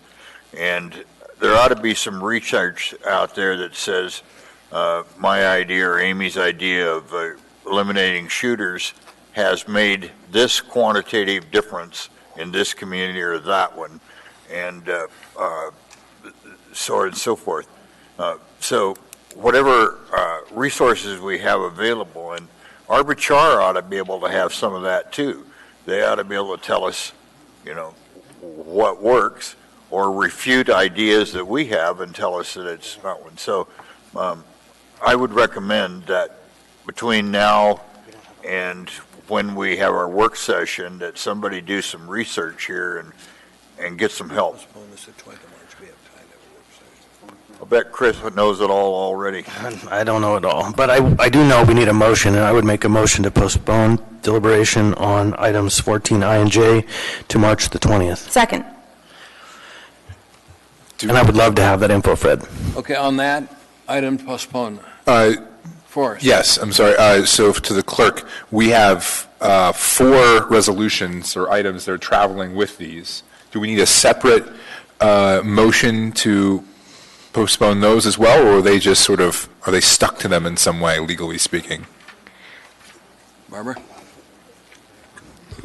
Mr. Dunbar, you are postponing this item on 14I right now. That's the item that we're talking about. And 14. And 14J combined. 14J and K. Okay, so the public hearing is combined. I didn't get a combined motion on those, but that's okay. I would prefer if we would just deal with them separately if we could. Yep. So when the other items, you have postponed 9B3 and 9D18 that are associated, this one, those items can just die. You change the order of the day, and the items can just die, and then you can bring them back, bring a new resolution back with conditions on it. It'll probably look exactly like one of those, but you don't have to take any action on those other items. So, Chris, the motion I heard from you was postpone action on AR 2018-41 to the 20th of March. Is that correct? I would accept that And that as was the second my from motion. Amy. Yep. Okay. And you also made another motion for to approve resolution, to postpone resolution AR 2018-42 until the 20th of March also. Consider that made. And Amy seconded that. Madam Clerk? For a moment. Mr. Trainee, before Ma'am. before we actually vote, I think that's where you're going. Can we make a couple comments? Go ahead. Thank you. Sorry, I'm getting hoarse. I appreciate the testimony tonight and the discussion. Clearly, it is the inclination of this body to reevaluate this license and consider our options for protest in front of AMCO. My recommendation after doing this for a number of years is for Brown Jug to sit down with the community council before we meet again and draft up some sort of how are we going to work together, what are our mutual goals. And I'm giving this to Brown Jug as advice because that will go a long way in front of this body. You can take it or you can not take it. But it is my intent to back up the member from downtown and really seriously look at potential conditions on this license. I've gone through this song and dance more than once now, and I think it's our responsibility as elected officials to hold people that are operating businesses in our community to a professional level that keeps the public safe. If anybody's driven through this area, you know there are issues, not necessarily all associated with this business, but there are issues, I think, around this particular license. And frankly, I'm getting to the point where I've lost my patience and I'm tired of hearing it, and I want to see some proactive measures. And I think that neighborhood responsibility plan, MOU, whatever you want to call it, will be a very good step in the direction. And I think we need something to have a record for Brown Jug to have in their file cabinet. So if you have a change in leadership again, you can look back and say, this is what we're going to do at this location in Anchorage, Alaska, and the Anchorage Assembly is serious about it. I would appreciate that. Thank you. Okay, Mr. Croft, we're going to we're going to vote on each one of these to. Wait, Mr. Trainee, before we do that, actually, I think, Mr. Croft, go ahead. We're talking about the same thing here. Okay, what are you both talking about? We're talking about whether the last day to protest is March 3, and in which case we would need to do a protest. But you think Mr. Gates has something to say? Yeah, Mr. Gates, if you look into that, and then Ms. Honest as well, if you want to comment on that, I'd appreciate it. I thought you said earlier. I'm sorry. I think that Ms. Pulatrani was in the queue. Did you want to speak to that? Oh, certainly. Sorry, I was chatting offline with Mr. Constant. I think, and Mr. Gates may be able to speak to this as well, I think in looking at this, I think if you want to preserve your right to protest, you need to approve these resolutions tonight and have the protest registered with the state, and then I believe you could subsequently recommend conditions, but you would need to make sure that you make the protest prior to the expiration of that 60-day term. And I admit I'm not the subject matter expert in this area, so I would defer to the clerk's office if you disagree, but it sounded to me like we need to register this protest with them and we could subsequently withdraw it. But at this point, we haven't yet. My understanding is we have not yet submitted a protest in that 60-day window. We have. Yeah, and Ms. Honest. So there was one notice sent to AMCO that was protesting pending the public hearing. So we have sent notice to AMCO earlier. It was sent On which license? on both. They were sent notice on, apologize.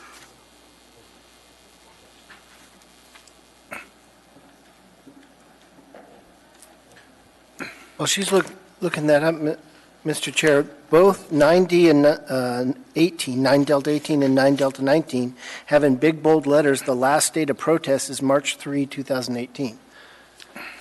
And if that's true, then that's before our next meeting. And if it's not true, I don't know why they put it in bold and underlined it in my memo. But I would suggest, and 9D, 18, and 19 are us saying, go ahead, we got no problem. I think we should defeat 9D, 18, and 19 or not bring them up. I don't think that's what we're going to do or need to consider anymore. And we should pass 9B3 and B4 without conditions, just as a protest. And later we can come back and say, okay, with these conditions. But we don't know the conditions now, and we certainly don't want to lose our right to protest. It's AR. I just need to check. I think we should have an at ease to discuss. We're going to take an at ease for about a couple minutes. Just getting. It's getting way too convoluted. Okay.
Continued.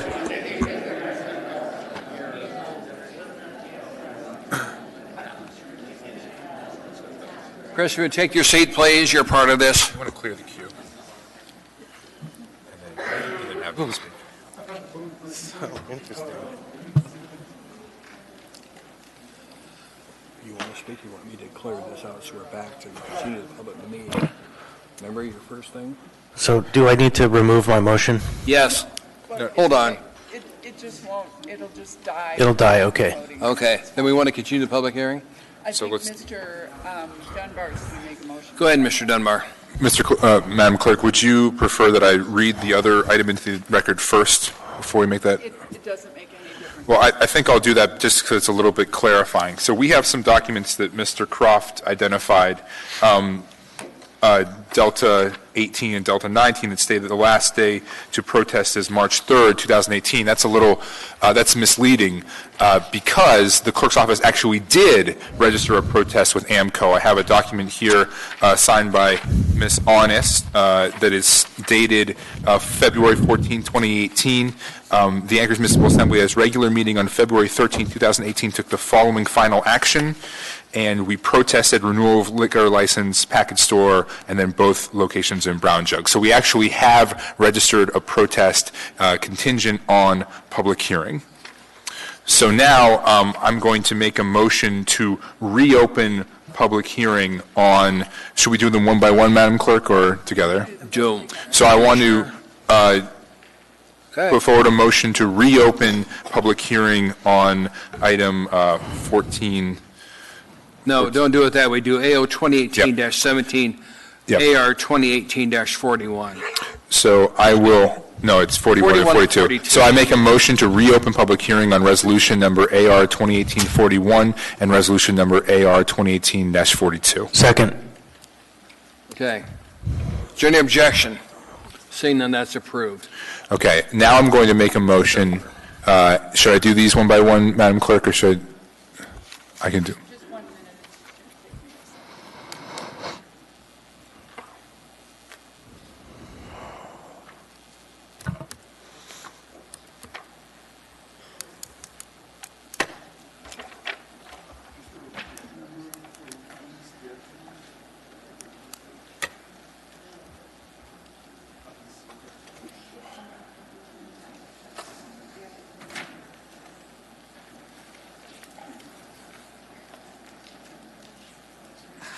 Okay, so you made a motion on 14, or... Both. You made a motion to... Reopen public hearing. Reopen public hearing. It's still going to take me a second. Okay.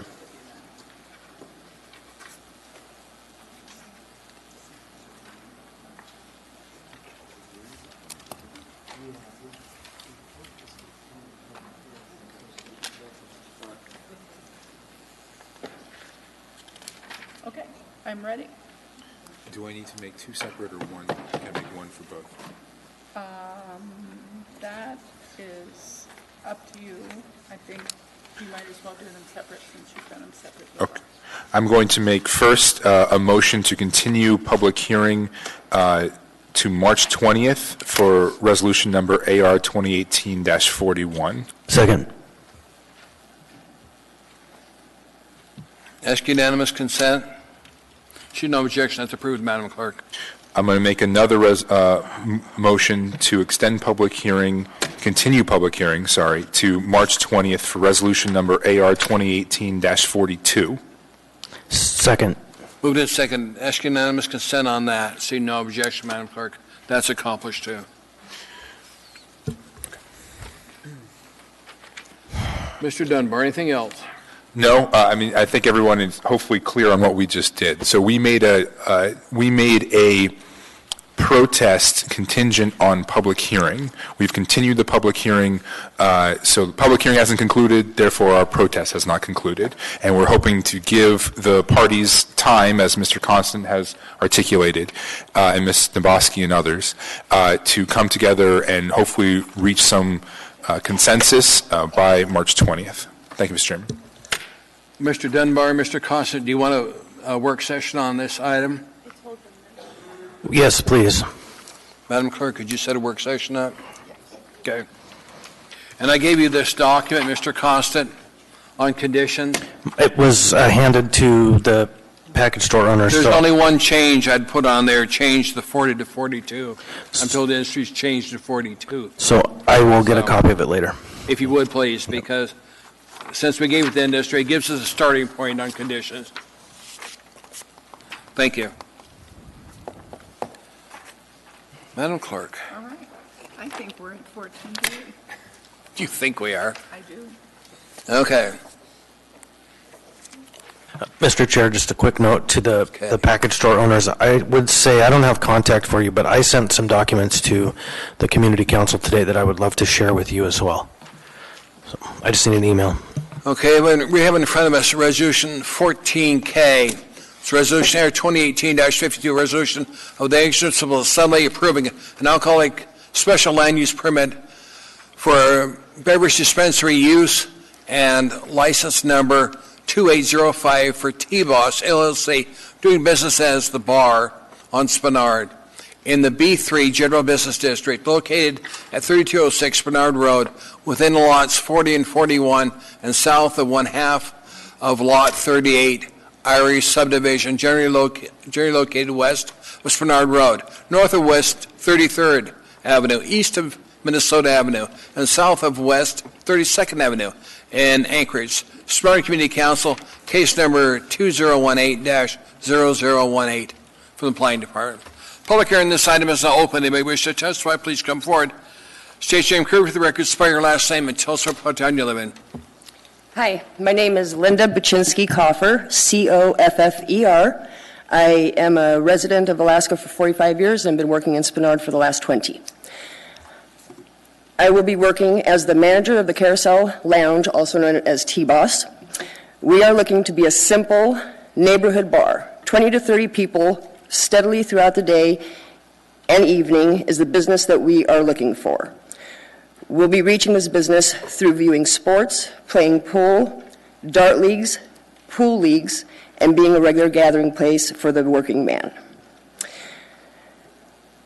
I've been in this industry for 28 years, and this bar will not be ran as a previous model by Mr. Cox. I run a very tight ship, and you will not have any problems with us.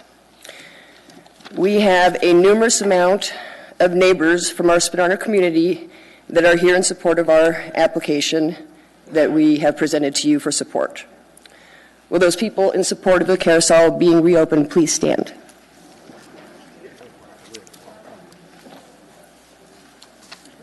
We respectfully appreciate your consideration in granting our application and allowing us to continue to build our relationship with the community of Spenard. Thank you. Thank you. Mr. Croft.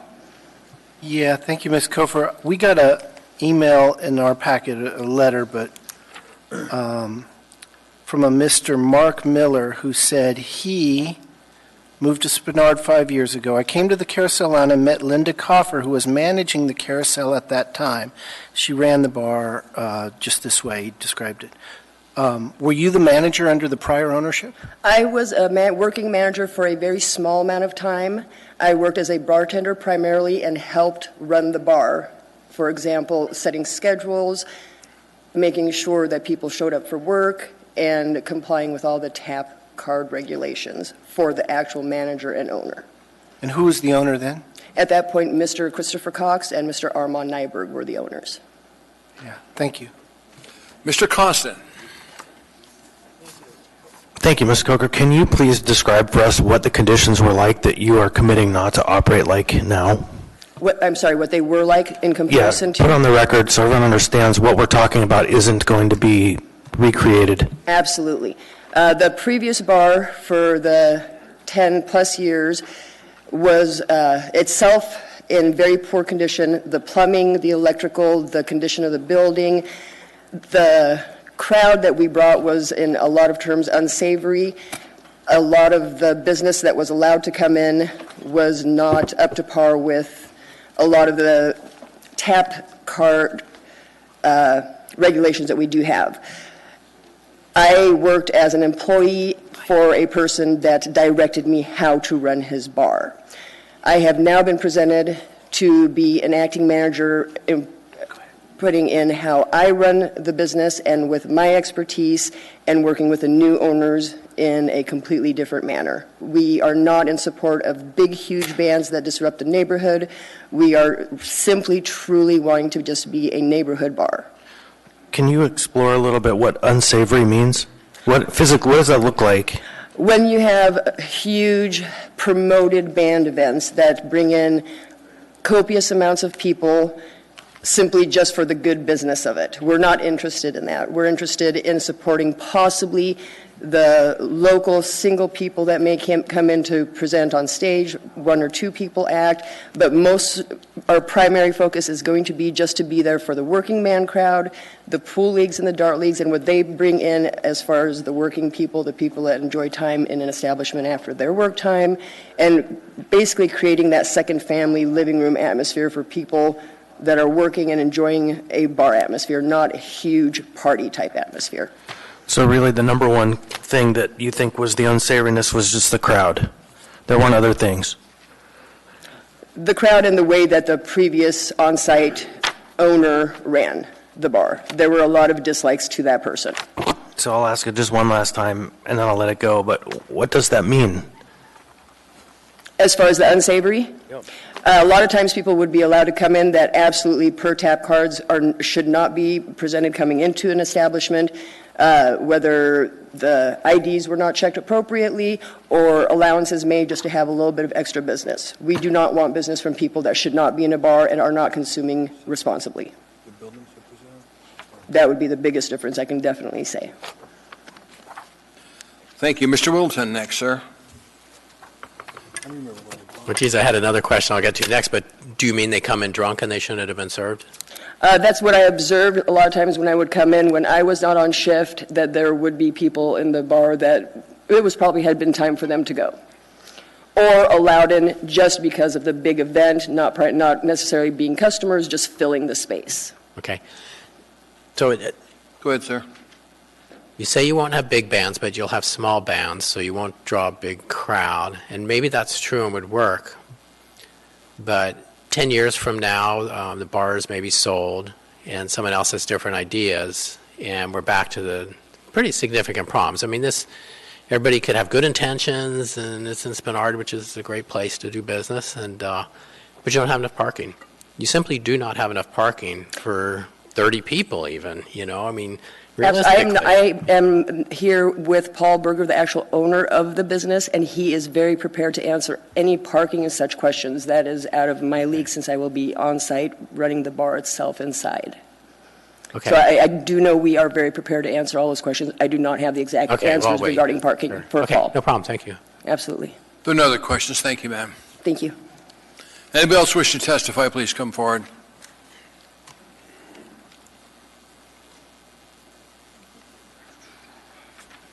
Welcome, sir. Hello. Paul Berger, B-E-R-G-E-R, the owner of the Carousel. Welcome, sir. Thank you for letting me have the opportunity to speak this evening. I'll get to these questions we talked about in a minute, but my brief introduction. I've been solely involved in the real estate investing and property management in Alaska for the last 25 years here in Anchorage, in the Mat-Su Valley, and on the Kenai. I was also an adjunct professor at UAA. I hold a master's degree in business, and my wife and I had our start in Spenard. We originally lived on West 33rd, moved to Lois, and eventually to Wildwood Lane. We love this neighborhood, and being a good neighbor is important to us.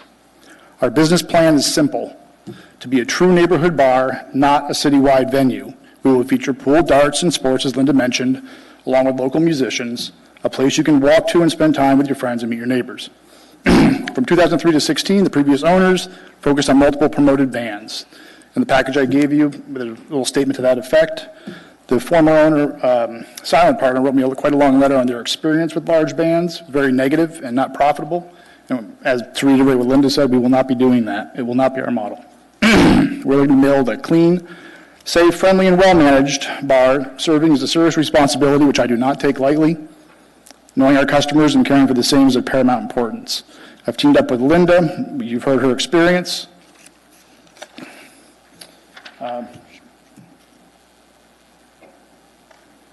She's also the current manager of Van's Dive Bar, the old King's XXX. And if you've been in there recently, it's a very well-run bar with limited parking. clean, nice clientele. I go down there to visit her quite a bit. As far as outreach, we've reached out personally to our neighbors and have received positive feedback, including 14 written letters of support. I thank everyone who's come out tonight and sat for so long to have this opportunity to speak with you, or to show their support for us. We're in close contact with our immediate neighbors. We've received written support for overflow parking from Terry at Popeye's Emporium and from Omar at Yankee Barber across the street. Historically, we've used that lot, or the former owners did. Atlee Dobrova, who owns Sicily's, and the management is also enthusiastic and supportive, and has acknowledged in writing their long-standing tradition of accessing our rear lot off of 32nd. Cook Inlet Housing is building 19 units behind us this summer. I've been in close contact with Jeff Judd and Tyler Robinson as to our plans. They have provided many landscaping ideas and contacts. Page 8 of your packet has correspondence, and we summarized one of our long conversations. I've worked with Cook Inlet since 1998-99. I sold them a bunch of property in Mountain View at the time, and a good working relationship with them. Some of the ideas for Taylor Act for landscaping were our perimeter fence, which we've talked about sharing the cost of that fence. Working with the Bike Co-op and Art Place to bring unique artwork to the building's facade. Cedar and metal design features. Installing a Spinard bike rack that are being developed by the Art Place. Summer flowers and baskets and casks. Inside the bar, we'd like to encourage Spinard memorabilia along with current and historic photos of patrons in the neighborhood throughout. Your time is up, sir. Perfect. That's done. Thank you. Yes, Mr. Croft has a question. You said you have agreements with Popeyes, which I know where it is, and what else across the street? Yankee Barbershop. Oh, yeah. And then Sicily's, and those are both across Spinard. They're across. Yeah, and then Sicily's is on your side of Spinard. They're adjacent, just to the north. The barbershop's probably not open at night. The other two are, right? Popeyes is not, and the barbershop's not. They both close, I think it's 7. Okay, just Sicily's. How many extra parking spaces are you guaranteed by that agreement? 15. Okay, thank you. Thank you. Mr. Littleton has a question, sir. He's down there. Okay, thanks. So do you have a parking agreement that the city acknowledges is? As far as parking goes, when I bought the building, I got a non-conforming determination. So I based most of my decisions on going forward with my investment in the building. I put a lot of personal time into this project off of that.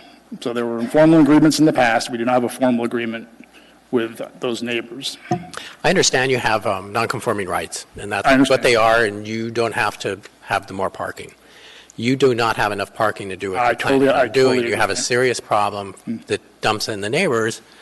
If you even have 30 people, you don't have enough parking for 30 people. So I've talked to Tom about this in great depth. I've talked to Tom McGrath, he's probably going to testify later.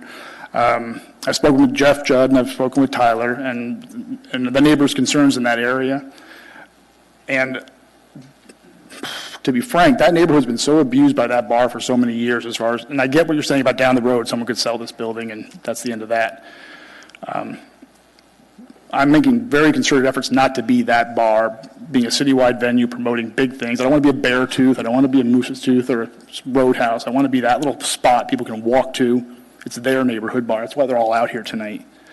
As far as addressing the parking issue, best I can do is what I've done, which is, those relationships with our neighbors, our relationships. We do have 28 spots. We can get 2 people per car. You got 50 people in there. I think I'd be labeled a bike pet advocate. Okay, and I was working for that Spinard Road thing for years, but the reality is, and I recognize the reality is, no one walks in this town. Essentially, no one bikes. We all drive our cars. We drive cars with only us in it. And if you got 30 people in that bar, you got 28 cars. Well, some people take taxis, and I'd be happy to put a taxi sign right out in front. The reality is, if you got 30 and cars. And they take Uber now, too, and they take Lyft. I mean, times are changing, and we need to get away from cars and back towards neighborhoods, and back towards this kind of thing. I have that vision. It would be past my time on this earth. Right now, you got 30 people, you got 29 cars there. And I have a business just north of here, and that's just a sad reality. And people could walk. I have people from the neighborhood adjacent to me, not far from Tim, drive to my store. Mr. Littleton, do you have a question for him, sir? So, the question is, you have a problem. And I think to realistically run your business without negatively impacting the neighborhood, as you seem very sincere about doing, you need to have a written legal parking agreement with Popeyes or these places that is well established and long term. I'll let Dan address more of the legal side of things. I'm not a lawyer.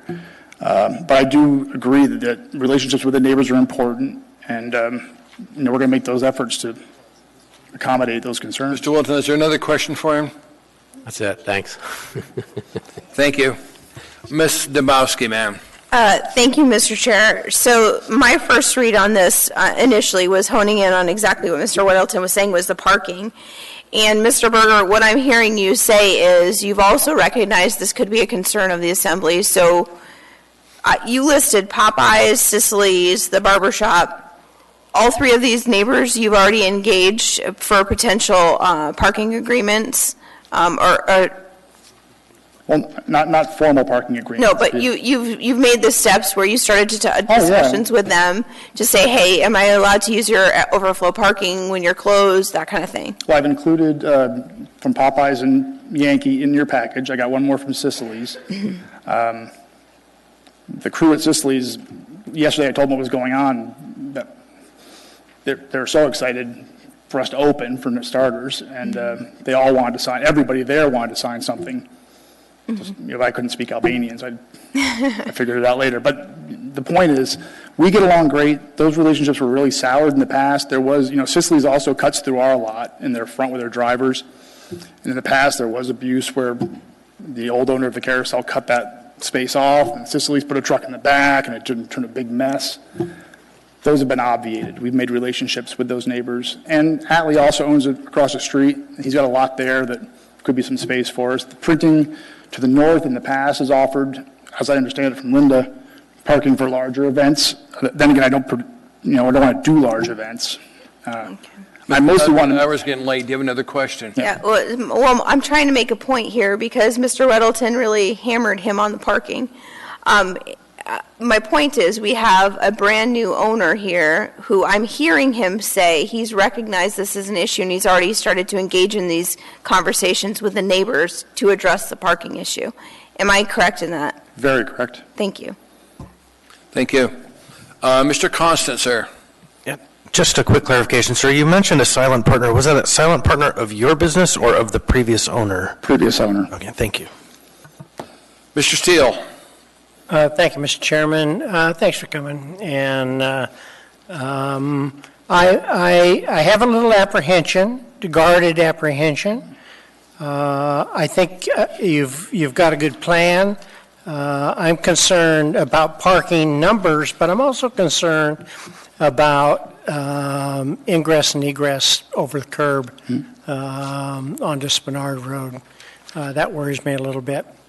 And I would hope, I don't think all the factors that made that area bad in the past are there now. Paradise Inn, and some of the other items. I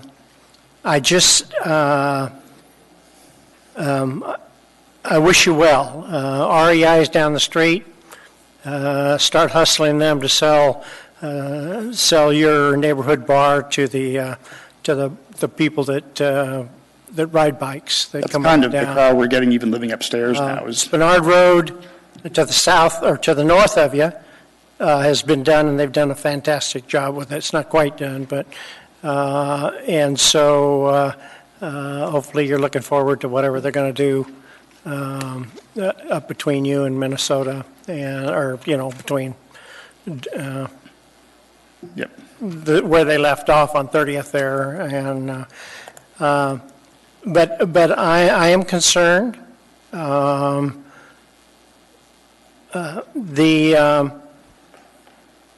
I'd hate to be living up above your bar, but it's an amazing group of people up there. You'd be surprised.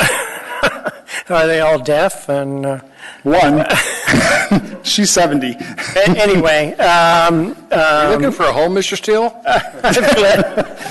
Well, yeah, you never know. Anyway, welcome to the neighborhood. I think I'll be supporting it, but I'll be apprehensive. and I'll have to come by for a glass of wine sometime. I appreciate that. I'm trying. No. Thank you, Mr. Steele. Sir, have you committed your traffic plan to writing? I know you said you've talked to these other businesses. Have they given you a legal document that says you can They have not. use their property? They have not. An informal document. Have you talked to your attorney about that? Whether a legal I have. document would be better? What did Mr. Coffey tell you? No, he's here to speak. Okay. Thank you. Thank you. Anybody else wish to testify, please come forward.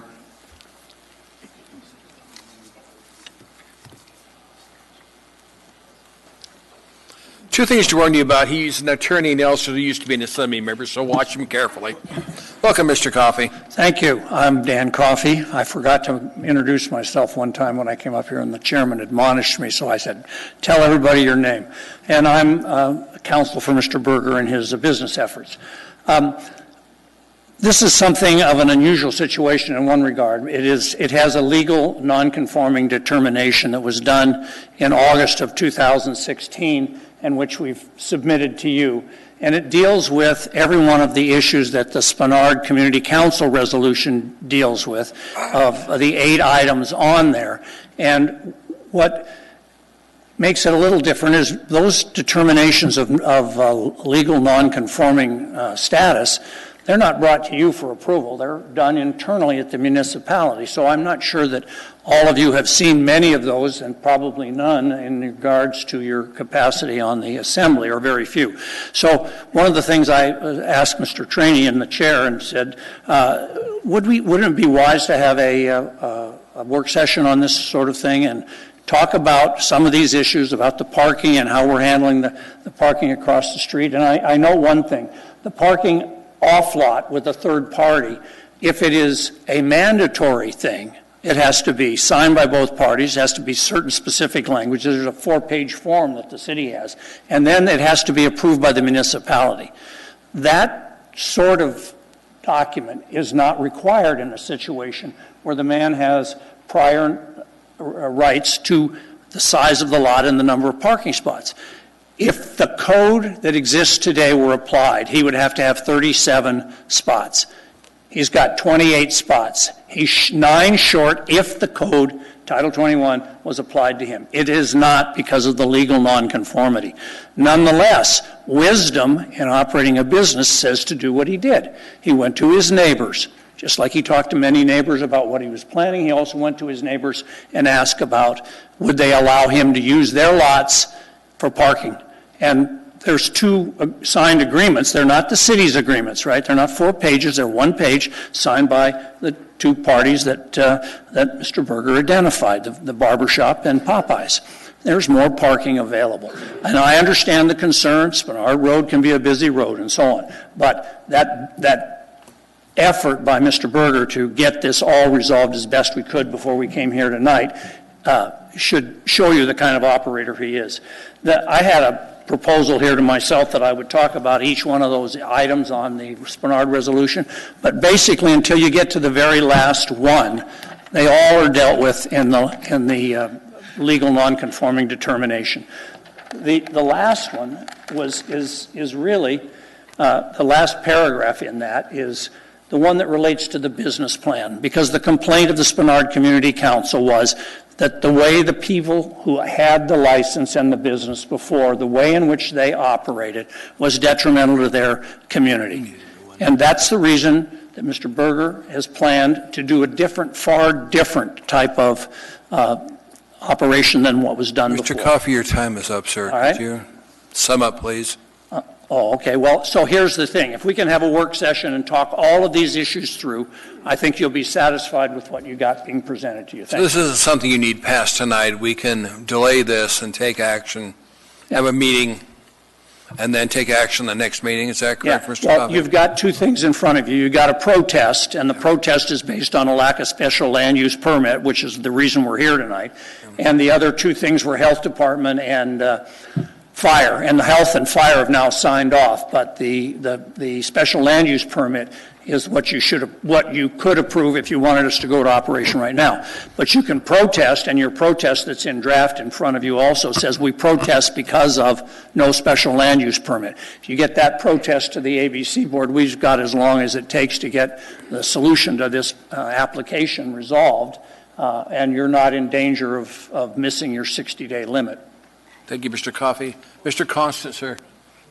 Yep. Mr. Constant. Thank you. Mr. Coffey, you're the perfect person to be up here for this question, I think. I was going to ask it before, but... I thought it was just simply perfect, but maybe it's situational. Perfect something.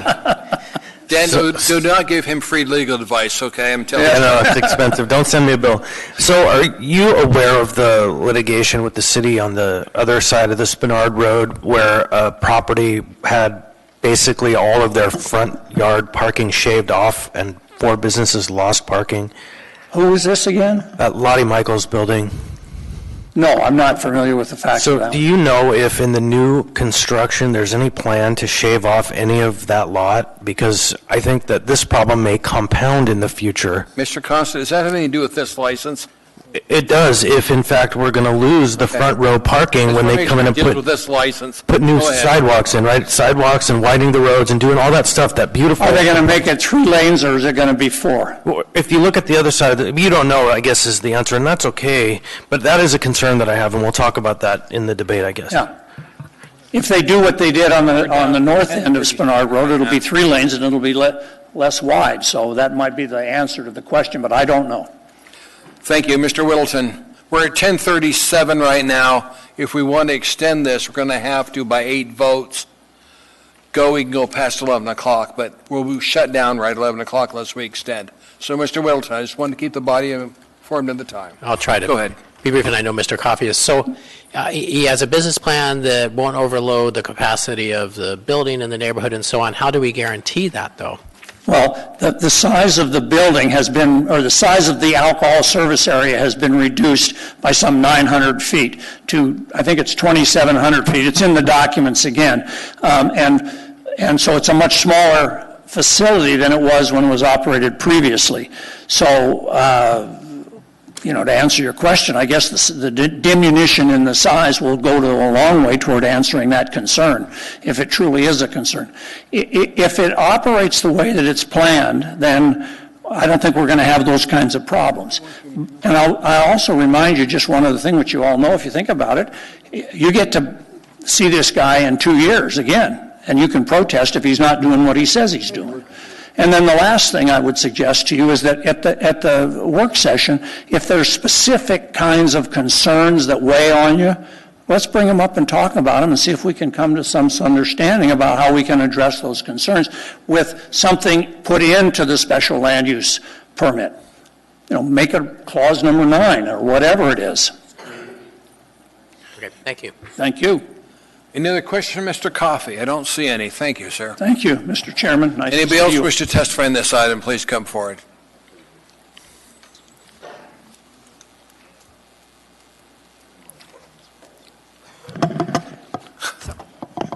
Assembly Chairman Trainee, members of the Anchorage Assembly, my name is Tom McGrath. I'm representing the Spenard Community Council on the matter of the bar on Spenard Special Land Use Permit. The Spenard Community Council met on February 7th and passed the resolution in your packets after hearing from the petitioner and discussing the issue. Even if reading of the code allows the continuing non-conforming use, I believe it's in your purview to add requirements such as additional parking, landscaping, etc. The parking layout in your packets was not drawn by a professional, and the actual number of parking spaces is highly questionable. I feel that passing this action would not be fair to the community at large, and especially the surrounding property owners. They talk about a cross-parking agreement with Popeyes, but Popeyes needs that number of spaces for their conditional use. So if you actually went and had a formal cross-parking agreement with the city, they wouldn't allow it. I feel that passing this action would not be fair to the community at large, and especially the surrounding. In the past, patrons of the former bar also parked on the sidewalk south of the location towards 33rd Avenue, and also in other parking lots in the area. In summary, parking issues, if this issue is approved, will be a huge burden on the community at large and the surrounding neighbors. If the applicant buys the property to the south, which he's talked about, then that actually solves all the problems that the Spenard Community Council would have. And we encourage businesses coming to Spenard, but being a good neighbor means being part of that deal. So, my business was across the street since 1993. I put in more parking spots than I was required to have because I thought, maybe my business won't be there forever and somebody else will need more parking. Parking is key to this whole thing, and it's been a detriment to the community since 1993 and probably before then. So I would ask that you do have a special work session and really flesh this out to make sure that the community is protected. Thank you. Questions? Mr. Croft. Tom, I know you sold Frigid Norse, but when you had it, were there people from the Carousel Lounge parking in your parking lot there? And also from Yak and Yeti, and then across the street from, it was White Keys Fly By Night at one time, and then it was, I can't remember the other name. Fly By Night was very good. It was the bar after, or the owners after that, or the operators after that caused the problems. Yeah, thank you. So it's not who's here today. It could be here somebody else tomorrow.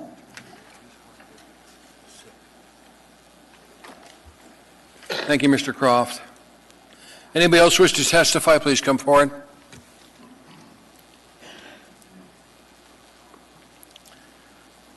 Good evening. Welcome, sir. My name is Dale Oakpik, spelled O-K-P-I-K for the record. I was born in Anchorage, Alaska in 1970. Born and raised in Spenard specifically. Spent most of my childhood here and left for college.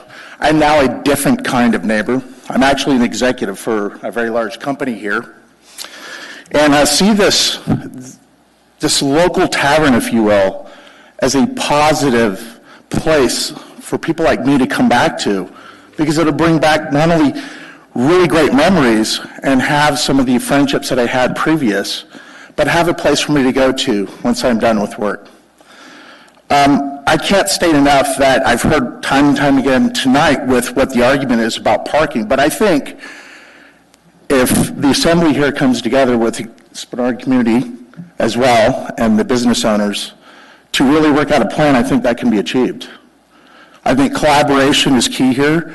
I think visibility and clarity is necessary.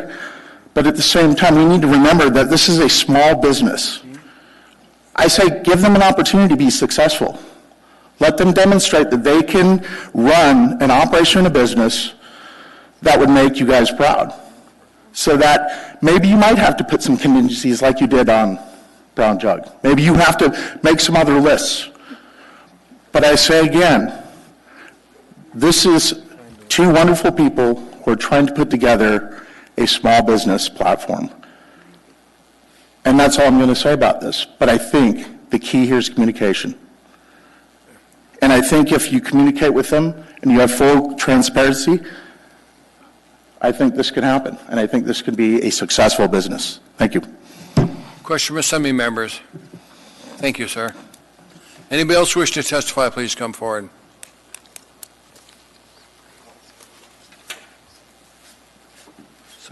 Good evening. My name is Eileen Zazer, spelled Z-A-I-S-E-R. I've been a resident of Spenard for 57 years. I don't care if it dates me. I still live in my childhood home on West 33rd. And I am deeply rooted to my property. Tom McGrath told me one time, Eileen, why don't you move to the hillside? Because I don't want to. I love my property. I live real close to Spenard Road, in between the former Fly-By-Night Club and the proposed bar in Spenard. And I would be affected by another bar coming in. I don't understand why on the Planning and Zoning's own website, I realize this is not law, but it states that non-conforming rights to a use automatically terminate if the use is abandoned for more than 1 year or is superseded by a permitted use.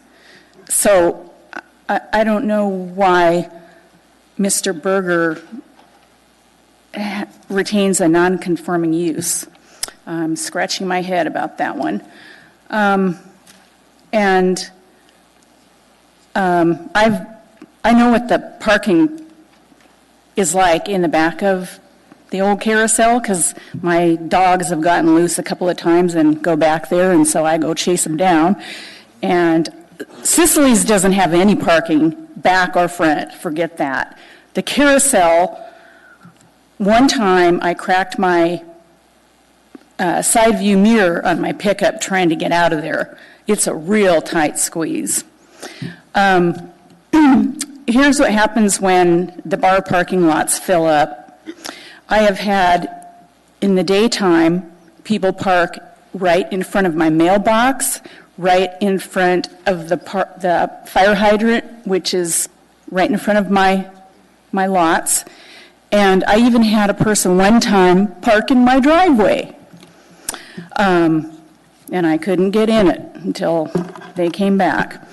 32nd Street, which is to the north of the carousel, is a very narrow street. You can't park on the sides anywhere there. 33rd Street, where I live, is a comparatively wide street, and that's where overflow parking tends to park.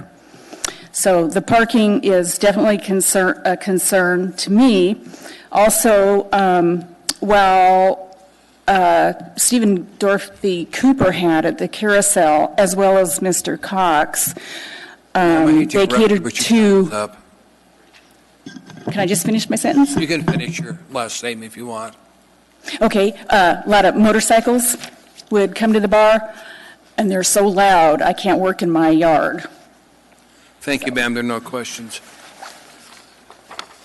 It's getting late. The chair will entertain a motion to extend to finish item 14K and 14N at the request of administration, and also the related item to 14K, which is 9B1. Mr. Chair. Ma'am. We have 2 appropriations for Subursa and 1 for the Chigiak Eagle River Parks and Rec Board that they would really like to get approved. It'd take like 2 seconds. Okay. Do you have the item numbers? Well, do you think you have? That's a trick. Okay. So we have AR number 2018-44 is for the Parks and Rec. And can somebody help me with the other one? Oh, Subursa, 2018-45. Oh, thank you. 14N and then 14O. That's 14N, which is what I was asking for it on, and 14O? M. She says N. You said M? I'm sorry. Yeah. It's N, right? And O. Yeah, under the new member. Okay, the chair will entertain a motion then to finish work on 14K and 14N and 14O, and also item 9B1. So moved. Second. Is there a second? Ask unanimous consent. Okay, Madam Clerk, we've got the 2/3 vote. Now, We still have this in front of us. we're going to keep going on this, and we'll get wrap to it. those we're done with this. Okay. So does anybody else wish to testify in this item? Hearing and seeing no one. Ma'am, are you going to testify in this item? On K, Okay. I'll make it brief because I get the impression that we're going to have a workshop on this. We're going to. Excellent. Matter of fact, then I will hold it for the workshop so we can get on to the other ones. No, now, work session is not open for public testimony, ma'am. So testify now. Okay. Again, my name is Tammy Wells. I am a born and raised Anchorageite. I am very tight with the Spenard community. I am very tight with the American Legion Post 1, which is an older business here in Anchorage, as well as that 1685, the VFW, which is right across the road from the proposed reopening of the Carousel. When I was a child, my grandfather was the steward for the Bartenders Union, and so I actually got to travel with my grandfather to many of the old bars in Anchorage. Some people would say that's not the best thing, but it was an interesting thing. And I'll tell you, the Carousel Bar is one of the bars that I do recall going to with my grandfather. This is a bar that is very much so steeped in Spenard history, back when we had Spenard as a town, separate from Anchorage. We've seen Spenard be revitalized with the new road. We've seen Alaska Housing come in.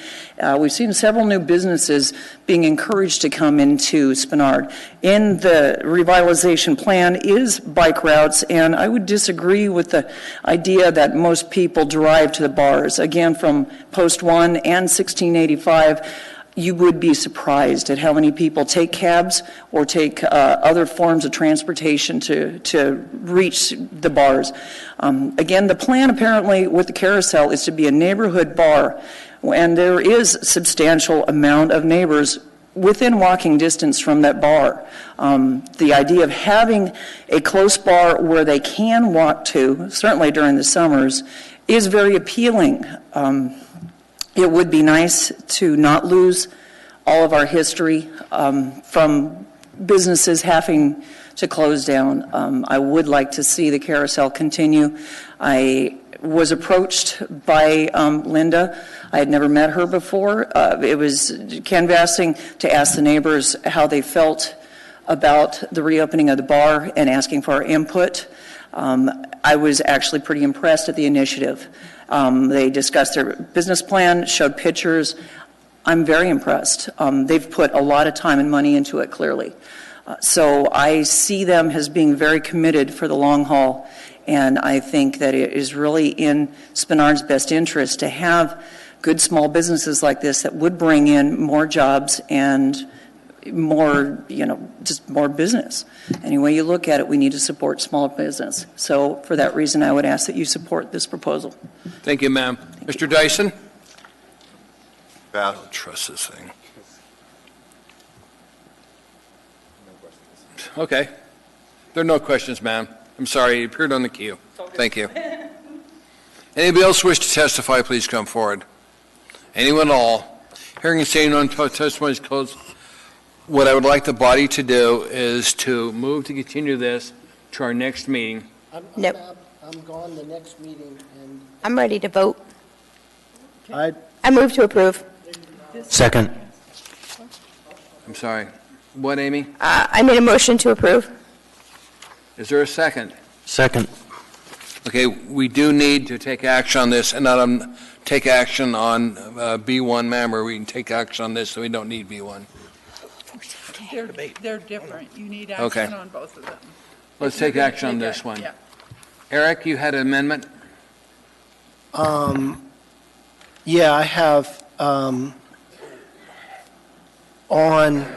On the N, on the K, 14K. Your name's on here.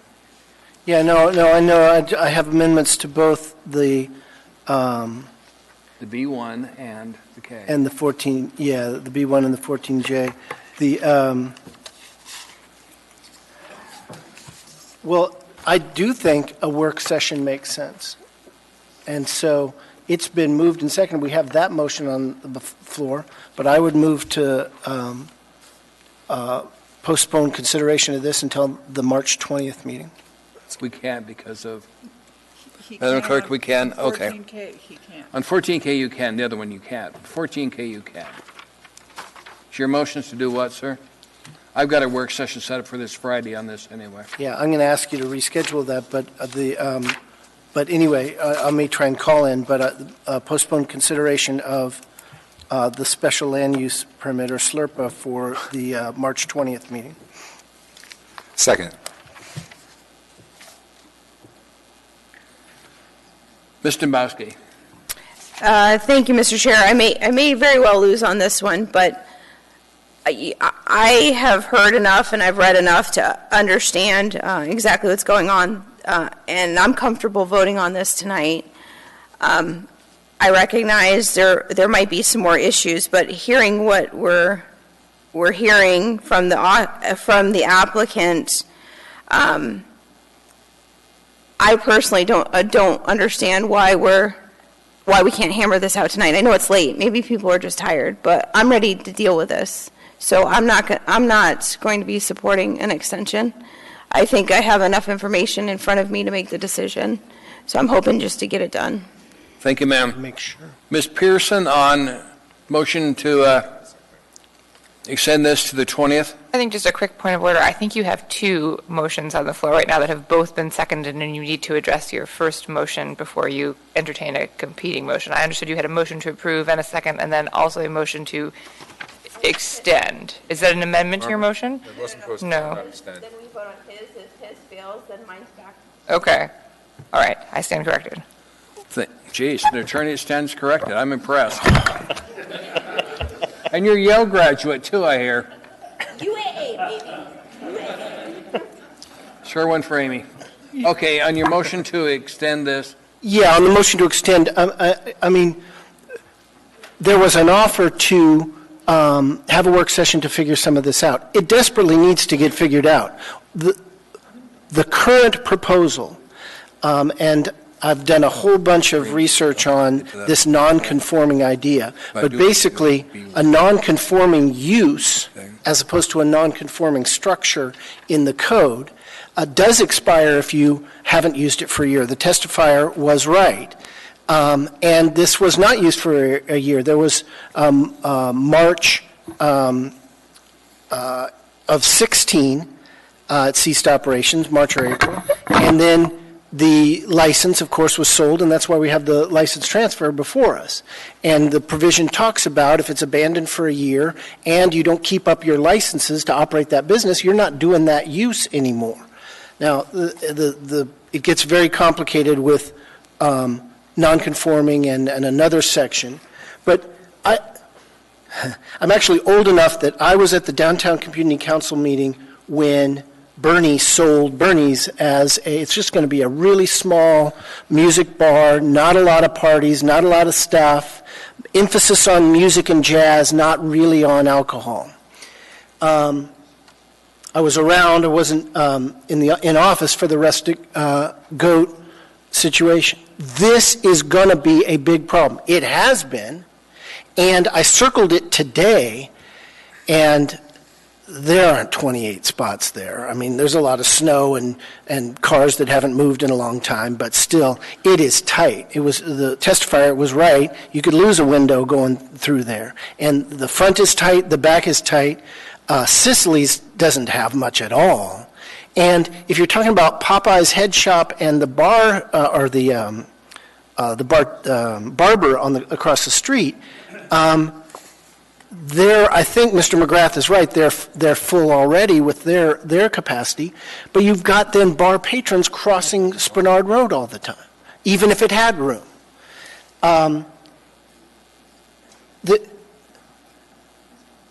We can have a vote tonight. I'll be a no if we are, and would urge everyone here to be a no if we have to vote tonight. I hope and think we can figure out a solution that has parking, and that is the Spenard Community Council listed its concerns, but they really come back again to the parking. If you can fix that, I think the Spenard Community Council will be in favor. So you'll be a yes vote on extending? Well, I urge us to extend, but if we don't, then I urge them to vote no. Thank you. Mr. Dunbar and then Ms. Pearson. Mr. Dunbar? Yes, speaking to Mr. Croft's motion to postpone until March 20th, it's funny, I don't have quite the level of concern on parking as Mr. Croft does, because I sort of have some philosophical differences in terms. I do think we need to try to go to a more multimodal transportation and have more walk-ups and more bicycling and all that kind of stuff. And I do think this is a good model and appears to be a good owner. That all being said, this is not in my district. This is in Spenard. And while I don't always completely defer to the assembly person from that district, I give them pretty heavy weight. And if this was Muldoon, if this was in my district, if this was Russian Jack Community Council coming and asking us to postpone, I would postpone a few weeks so we can hammer this stuff out. And I think because we have a good owner, we have a very sophisticated lawyer that's working on this stuff, and we have a motivated assembly, I think we can work it out. And so I will vote to postpone, and I will urge my colleagues to do the same. Sophisticated attorney, huh? You don't know him too well. Ms. Pearson. Thank you, Mr. Chair. With respect to Mr. Croft's motion, I would just say that Mr. Gates and I have been talking with Mr. Croft tonight, chewing on the question of what type of parking restriction or requirement may be permitted under the code, what that might look like. And I would just say I think it is a complicated question that would merit further discussion. If the desire of the body is to continue to explore the issue, I would advise it would be wise to postpone to make sure that we have thoroughly vetted what the approach is to imposing any kind of requirement of that nature. Mr. Constant, on the issue of postponement. Yeah, thanks. It doesn't matter to me. I actually am pretty confident that this license is going to pass and that these issues are going to be hammered out one way or the other. So whichever way is fine. There you go. I think everybody's tired. Don't applaud that. You didn't say anything. And that's what we're saying. Mr. Steele, are you planning on moving into here or what? In the top floor? Thank you, Mr. Chairman. It would be really nice if the plans are far enough along for the next extension of Spenard Road, the area from 30th to Minnesota, if we had some idea as to what they were planning there in terms of take along that side, if anything. The issue of postponement. So I would like to see whatever we have on that or discuss it. So I would be in for a postponement. Okay. Barbara, bring up the voting, please. Please vote on the motion to postpone to the 20th of March. Mr. Dyson? Mr. Weldon? That's approved 8-3. Now we have 9B1 in front of us. Do we need to take action on this? For the same reason we did the other one, we need to take action on this one. I need a motion and a second on it.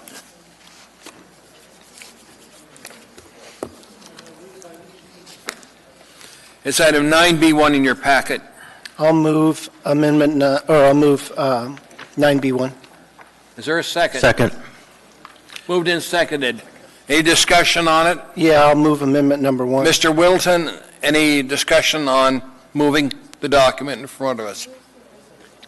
I'm sorry, this is the protest and... Yes. Okay, I'm good, thanks. Is there an objection to this item? Well, I have amendment number 1. Okay. Second. I know, but I just want to make sure there's no problem with it. Now you can go ahead and make your motion. Move amendment number 1. Second. Moved and second. Mr. Croft, you want to tell us what the amendment says? Amendment number 1 adds the third condition to the ones that have been mentioned by Mr. Coffey, that we resolve the parking issue. And so it's a third portion of our protest. We're protesting until that gets resolved as well. Ms. Dabowski, on the motion in front of us. Yes, thank you, Mr. Chair. Through the chair to our legal. So the way I read this, the licensee shall provide adequate parking on-site or pursuant to a parking agreement for the safety of its bar patrons and in accordance with the parking requirements of current Title 21.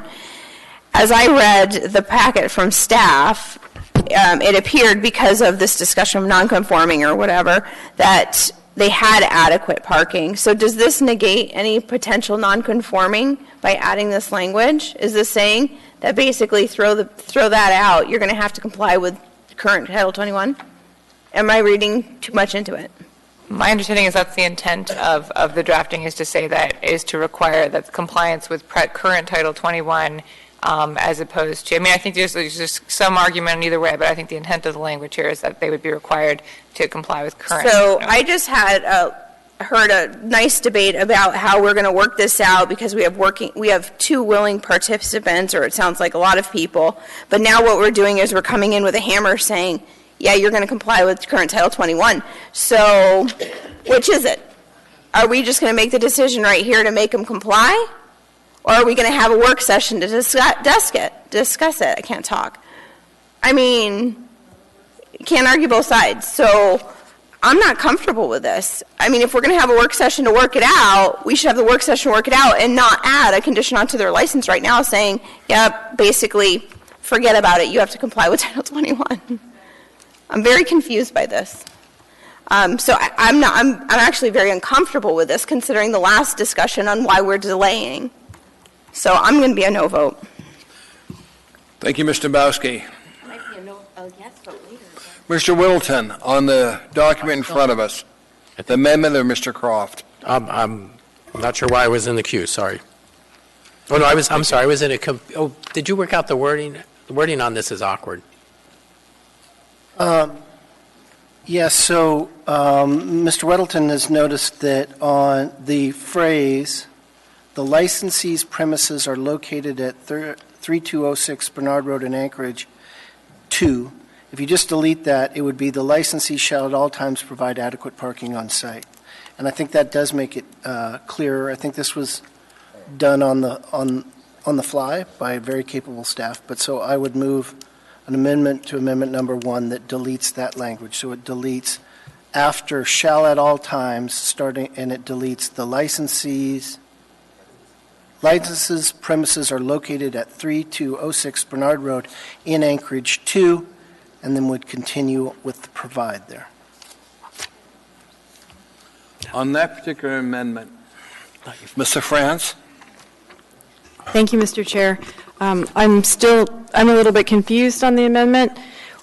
So what exactly does this do? It just provides further explanation on why we're protesting, or, I mean, it adds a binding condition later? So we've got the amendment before us, which just corrects the language Mr. Weddleton says, but do you want me to do that or respond to that? Oh, sorry, I didn't realize that was an actual amendment to the amendment. Oh.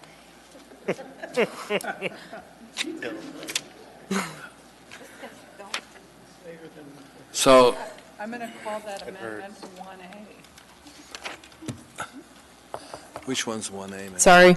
That's the amendment to the amendment. Yeah, I know. 1A, we have a motion from Mr. Croft. I know. For the same reason last time. Mr. France, anything else on that?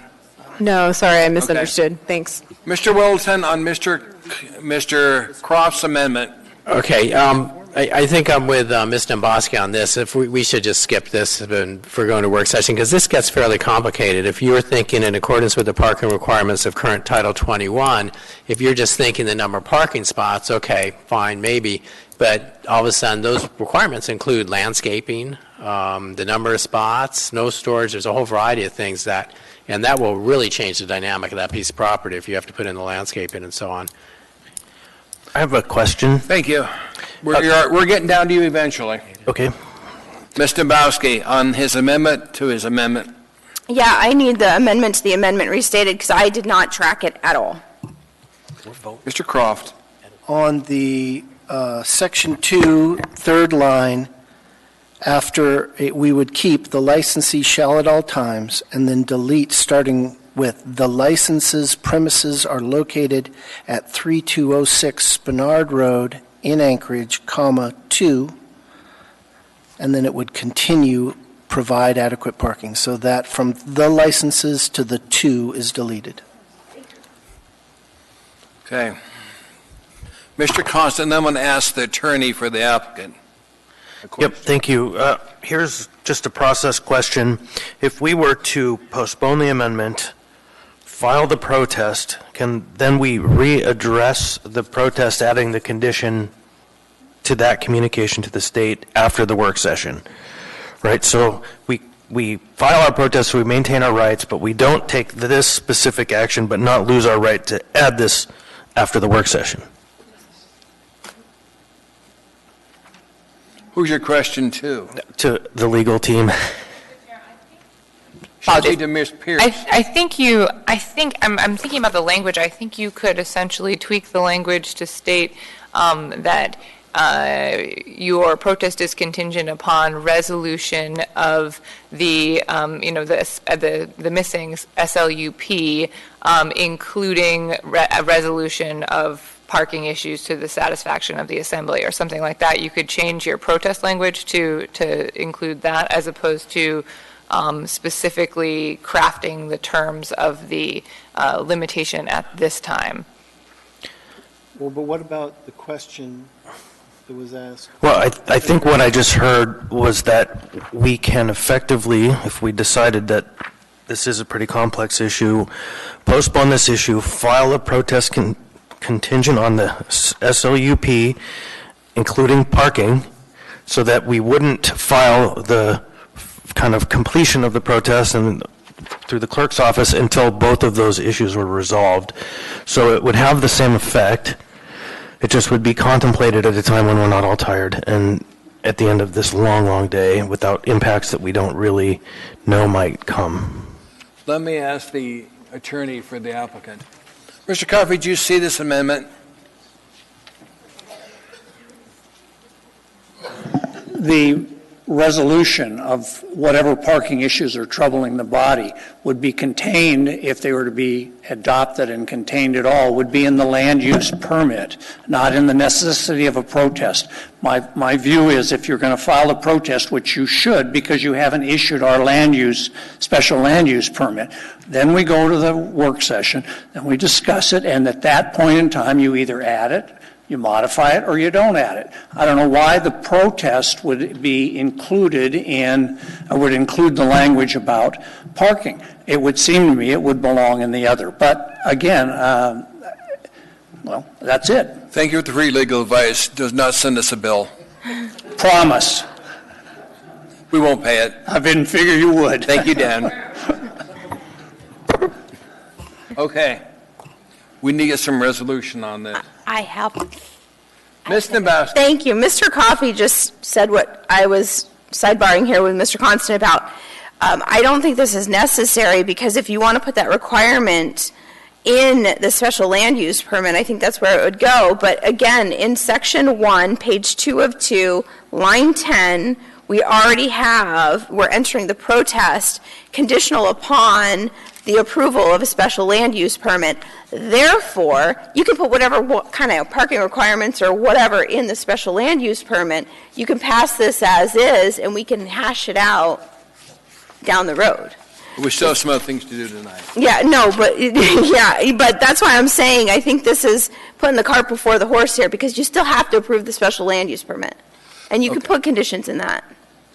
Mr. Croft? Yeah, I mean, they're very different documents, and we've had this discussion somewhat, but at the state level was responsible for the bill that put the ability to put conditions on state licenses. And it makes a great deal of difference whether you do one or both. At the same time that you and Mr. Teshi were inventing the special land use permit restriction, I was allowing you to put conditions on state liquor licenses. And they have different enforcement and they have different tools. So they give us more leverage to do it that way.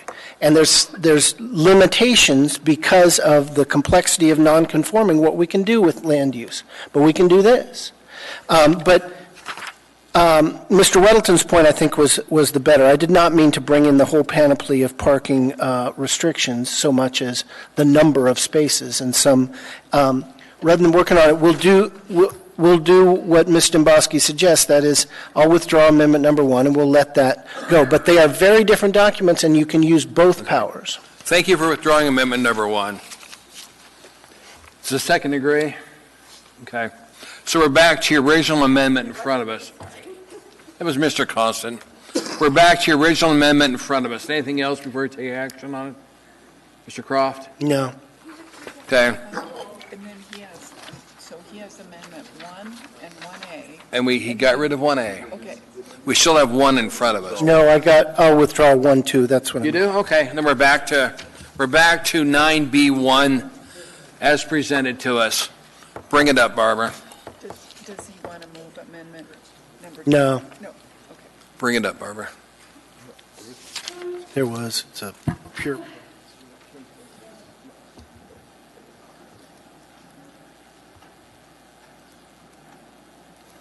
This poor little machine. But on the land use permit, not on the license, as far as the project. This allows the state and the local to proceed. I think we're stressing this thing, even the new encoder. Okay, please vote. You're supposed to vote slowly. If you wonder what you're voting on 9B1 with no amendments on it.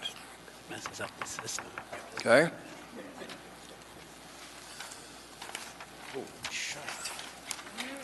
And that's approved 11-0.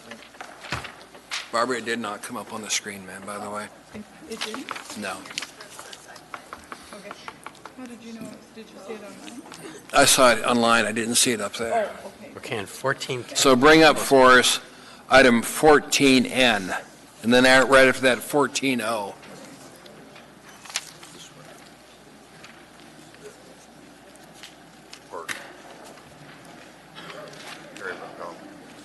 Item 14N is Resolution AR 2018-40, a resolution of the municipality of Anchorage appropriating $419,020.59 of revenues from Parks and Recreation Department within the Eagle River/Chugach Parks and Recreation Service Area Capital Improvement Project CIP Fund. Public hearing on this item is now open. Anybody wish to testify, please come forward. State your name, clear for the record, spell your last name, and tell us what part of town you live in.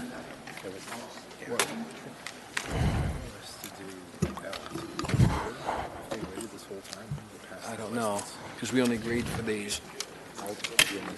Anyone all? Hearing and saying no on public hearings, close the votes, wish to the body. Move to approve. You can go ahead. Please bring it up. Go ahead. Come on. I don't know if he's here. The games we played, get through the night. Anyway, you're going to have something to vote on. There it is. Please vote.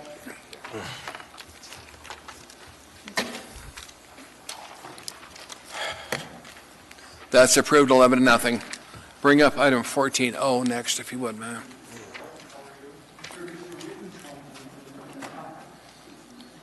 Item 14O is Resolution AR 2018-45, resolution of the municipality of Anchorage appropriating $3,723,580 as a contribution from the 2018. Okay. Public hearing on this item is now open. Anybody wish to testify, please come forward. State your name clearly for the record. Anyone at all? Hearing and saying no on public testimony is closed. Move to approve. Moved and seconded. Discussion? No. Barbara, bring it up, please. We have a meeting in 1 week.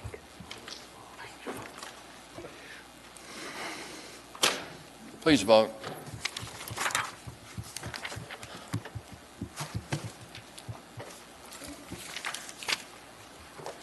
Is that all of the items? That is everything we agreed to extend to the time period for. I'd like to make a motion to extend the meeting by 10 minutes. I think we can get this done. And there are things in here I think that are. Second. We should pass. What item do you want to bring up? I think we should go back to where we, normal order, which I think is 14L, if I'm not mistaken. Mr. Chair, I would like to reserve 3 minutes for my comments at the end of the meeting. Oh, come on. Oh, we'll have comments at the end of the meeting, right? That's. If we only extended 10 minutes, I don't know that we will, but I just want to make sure that. Okay. Well, let's start with a motion to extend by 10 minutes and let's see if we can get these things done. Yep. Is there a second? Sean, second. Is there any objection for 10 minutes? Rock and roll. Let's get it. Not even people free for the Chugach? It's already going to take me an hour to get home. Okay, Madam Clerk, we've changed what we're doing. 10 minutes. Keep the time and clock, okay? It's 11:20 now, 11:30 we're done. Bring up the next one for us. I believe it's resolution number AR 2018-61, a resolution of the Anchorage Municipal Assembly approving a marijuana license and special land use permit for Green Bear Enterprise LLC, a marijuana retail. Waive reading, let's go. Okay. We have in front of us 14L, resolution 2018-61, resolution of the Anchorage Municipal Assembly approving a marijuana license and special land use permit for Green Bear Enterprises LLC. and reading was waived, so we're fine. Does anybody wish to testify on this item? Please come forward. Mr. Chair, on this item, I don't know if we've resolved the technical problem, but I believe we need to postpone the public hearing, continue it until until the 20th, I believe. Make that motion. So I move to continue the public hearing to the 20th. Second. The reason is that the planning department failed to file a proper notice. Yeah. And so in order for us to follow our own rules, we have to postpone this item. Okay. The motion then is to postpone this item to the 20th of March. Is there any objection to that? Not seeing any objection, that's been accomplished. Is there anything else you want to do? Yep, let's keep going. Item 14M, resolution number AR 2018-43, resolution of the municipality of Anchorage appropriating a grant in the amount of $1,758,200 from the state of Alaska Department of Transportation as $100,000 to, okay, impaired driving enforcement. Interesting with the mayor's race, but let's go ahead. Public hearing on this item is now open. Anybody wishing to testify, please come forward. Anyone at all? Hearing is saying no, public hearing is closed. What's the wish of the body? Move to approve. Second. Discussion from assembly members. Please bring it up, Barbara. Oh, no. Okay. Did you get the right one? It hit recuse on accident. That is approved by the body. 11-0. Bring up the next one, Barbara. Are we on 14N now, Madam Clerk? I think so. Did we? Oh, we already did 14N. Okay, 14P. Resolution number AR 2018-46, a resolution of the municipality of Anchorage appropriating $398,906.27 to the state direct passenger Anchorage Metropolitan Area Transportation Solutions. You at least need to get some of it out, okay? Yeah. Public hearing on this item is now open. Anybody wish to testify, please come forward. State your name clearly for the record. Spell your last name. Hearing and saying none. Public testimony is closed. What's the wish of the body? Move to approve. Second. Bring it up, Barbara. You can tell we're getting late. I just want to note the system's keeping up. That's right. Slow down. This poor little system is having heart failure. Please vote.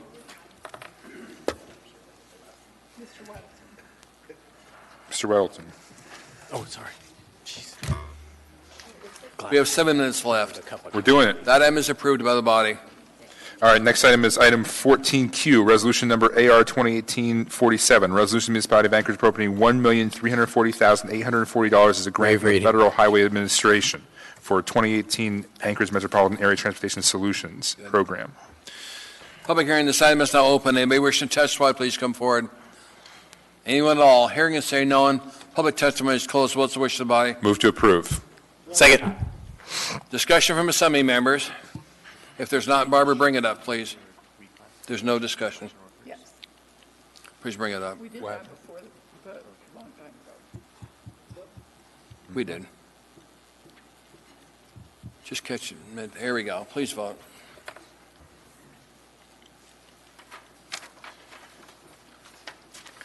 That's approved unanimously. The next one, Barbara, bring it up. Item 14R, resolution number AR 2018-49, resolution of the municipality of Anchorage appropriating $625,000 as a grant from Bloomberg Philanthropies to the Miscellaneous Operational Grants Funds, Office of Economic and Community Development for I-Team activities, accompanied by an assembly memorandum. Public hearing, this item is now open. Anybody wishing to testify, please come forward. Anyone at all? Hearing and saying none, public testimony is closed. What's the wish of the body? Move to approve. Second. Discussion from assembly members. Not seeing any, Barbara, please bring up the voting. Please vote. Mr. Dunbar needs you to vote. My screen isn't working. There it goes. Okay. We'll record that correctly. Yes. It's 11-0. Well, it's recorded correctly. Okay, that completes the agenda. We're now down to assembly comments. We've got 5 minutes left. All right. You want to do audience participation? That's No. for assembly comments. Audience participation. If anybody wants to address the assembly on any item, please come forward. Where's Ron? I know, man. Hearing and seeing no one, moving on to assembly comments. Mr. Dyson, we'll start with you. Mr. Bowski. Mr. Constant. Thank you. Okay, you're done. Moving on. Good luck with Go ahead, that Chris. filibuster. In relationship to the decision to offer $750,000 for a property assessed at $835,000 in the north of town, in the 1960s, Carr's at the corner of 13th and Gamble was the primary grocery store that served African Americans in Anchorage, Alaska. But Carr's refused to hire black people. In the early 1960s, an amazing movement called urban renewal swept across America, where we wiped black neighborhoods off of the map, and we put in new neighborhoods where people would actually desire to live. And in Anchorage, the Red Line District was from basically east of Cordova, a little bit further off, East Chester Flats, all the way up to the mud at Ship Creek. That was where black people and others, native people, could live. In the 1960s, we set out on an amazing, or 50s and 60s really, road building. And in the process, we Americans drove our roads through the poor neighborhoods where black people and brown people and people we didn't want living next to us live. And since that time, and right up until this day, we have now continued to cite uses that are detrimental to our whole community in the areas that we have driven our poor and our non-white populations. And mostly that's in the north of town. And over the time that we have seen this process evolve, we as citizens of this land have come to understand the wrongness of those actions over time. We realized that it was discriminatory to not allow African Americans to serve in the grocery stores in the neighborhood where they shopped. And we also realized that in 1968, that redlining and stealing and driving the people we don't like out of our neighborhoods and using economic tools to achieve that from the federal government to the local government was immoral and wrong. And we're even now realizing that the construction of these roads that have bisected poor neighborhoods and destroyed people's lives is immoral and wrong, and we have a duty to undo those things. And so tonight we made a decision, and I bowed my head and stepped back from a fight that I rarely do because the mayor threatened that if I didn't, the issue would just die. They wouldn't make the offer. It would be over, and he would be harmed, the seller, even further. And then if you look at even this body, this problem still exists. Because in the neighborhood that we have driven our poor and our economically ostracized and our immigrant communities and our primarily African American communities, Native communities, our majority minority district is actually got only one member on this body. And I know attorneys cringe when I say we have some liability. But the fact is, what we understood as right and proper in the past, we became conscious of somewhere along the way. And then we became conscientious and did something about it. And y'all are going to, over the next years, come to hear this message to the point that you're going to be able to repeat it and know what I would say when the question arises. Because I want every member of this body to recognize what we have done, and then it's up to us to make it right. Thank you. We're adjourned. Wait. That's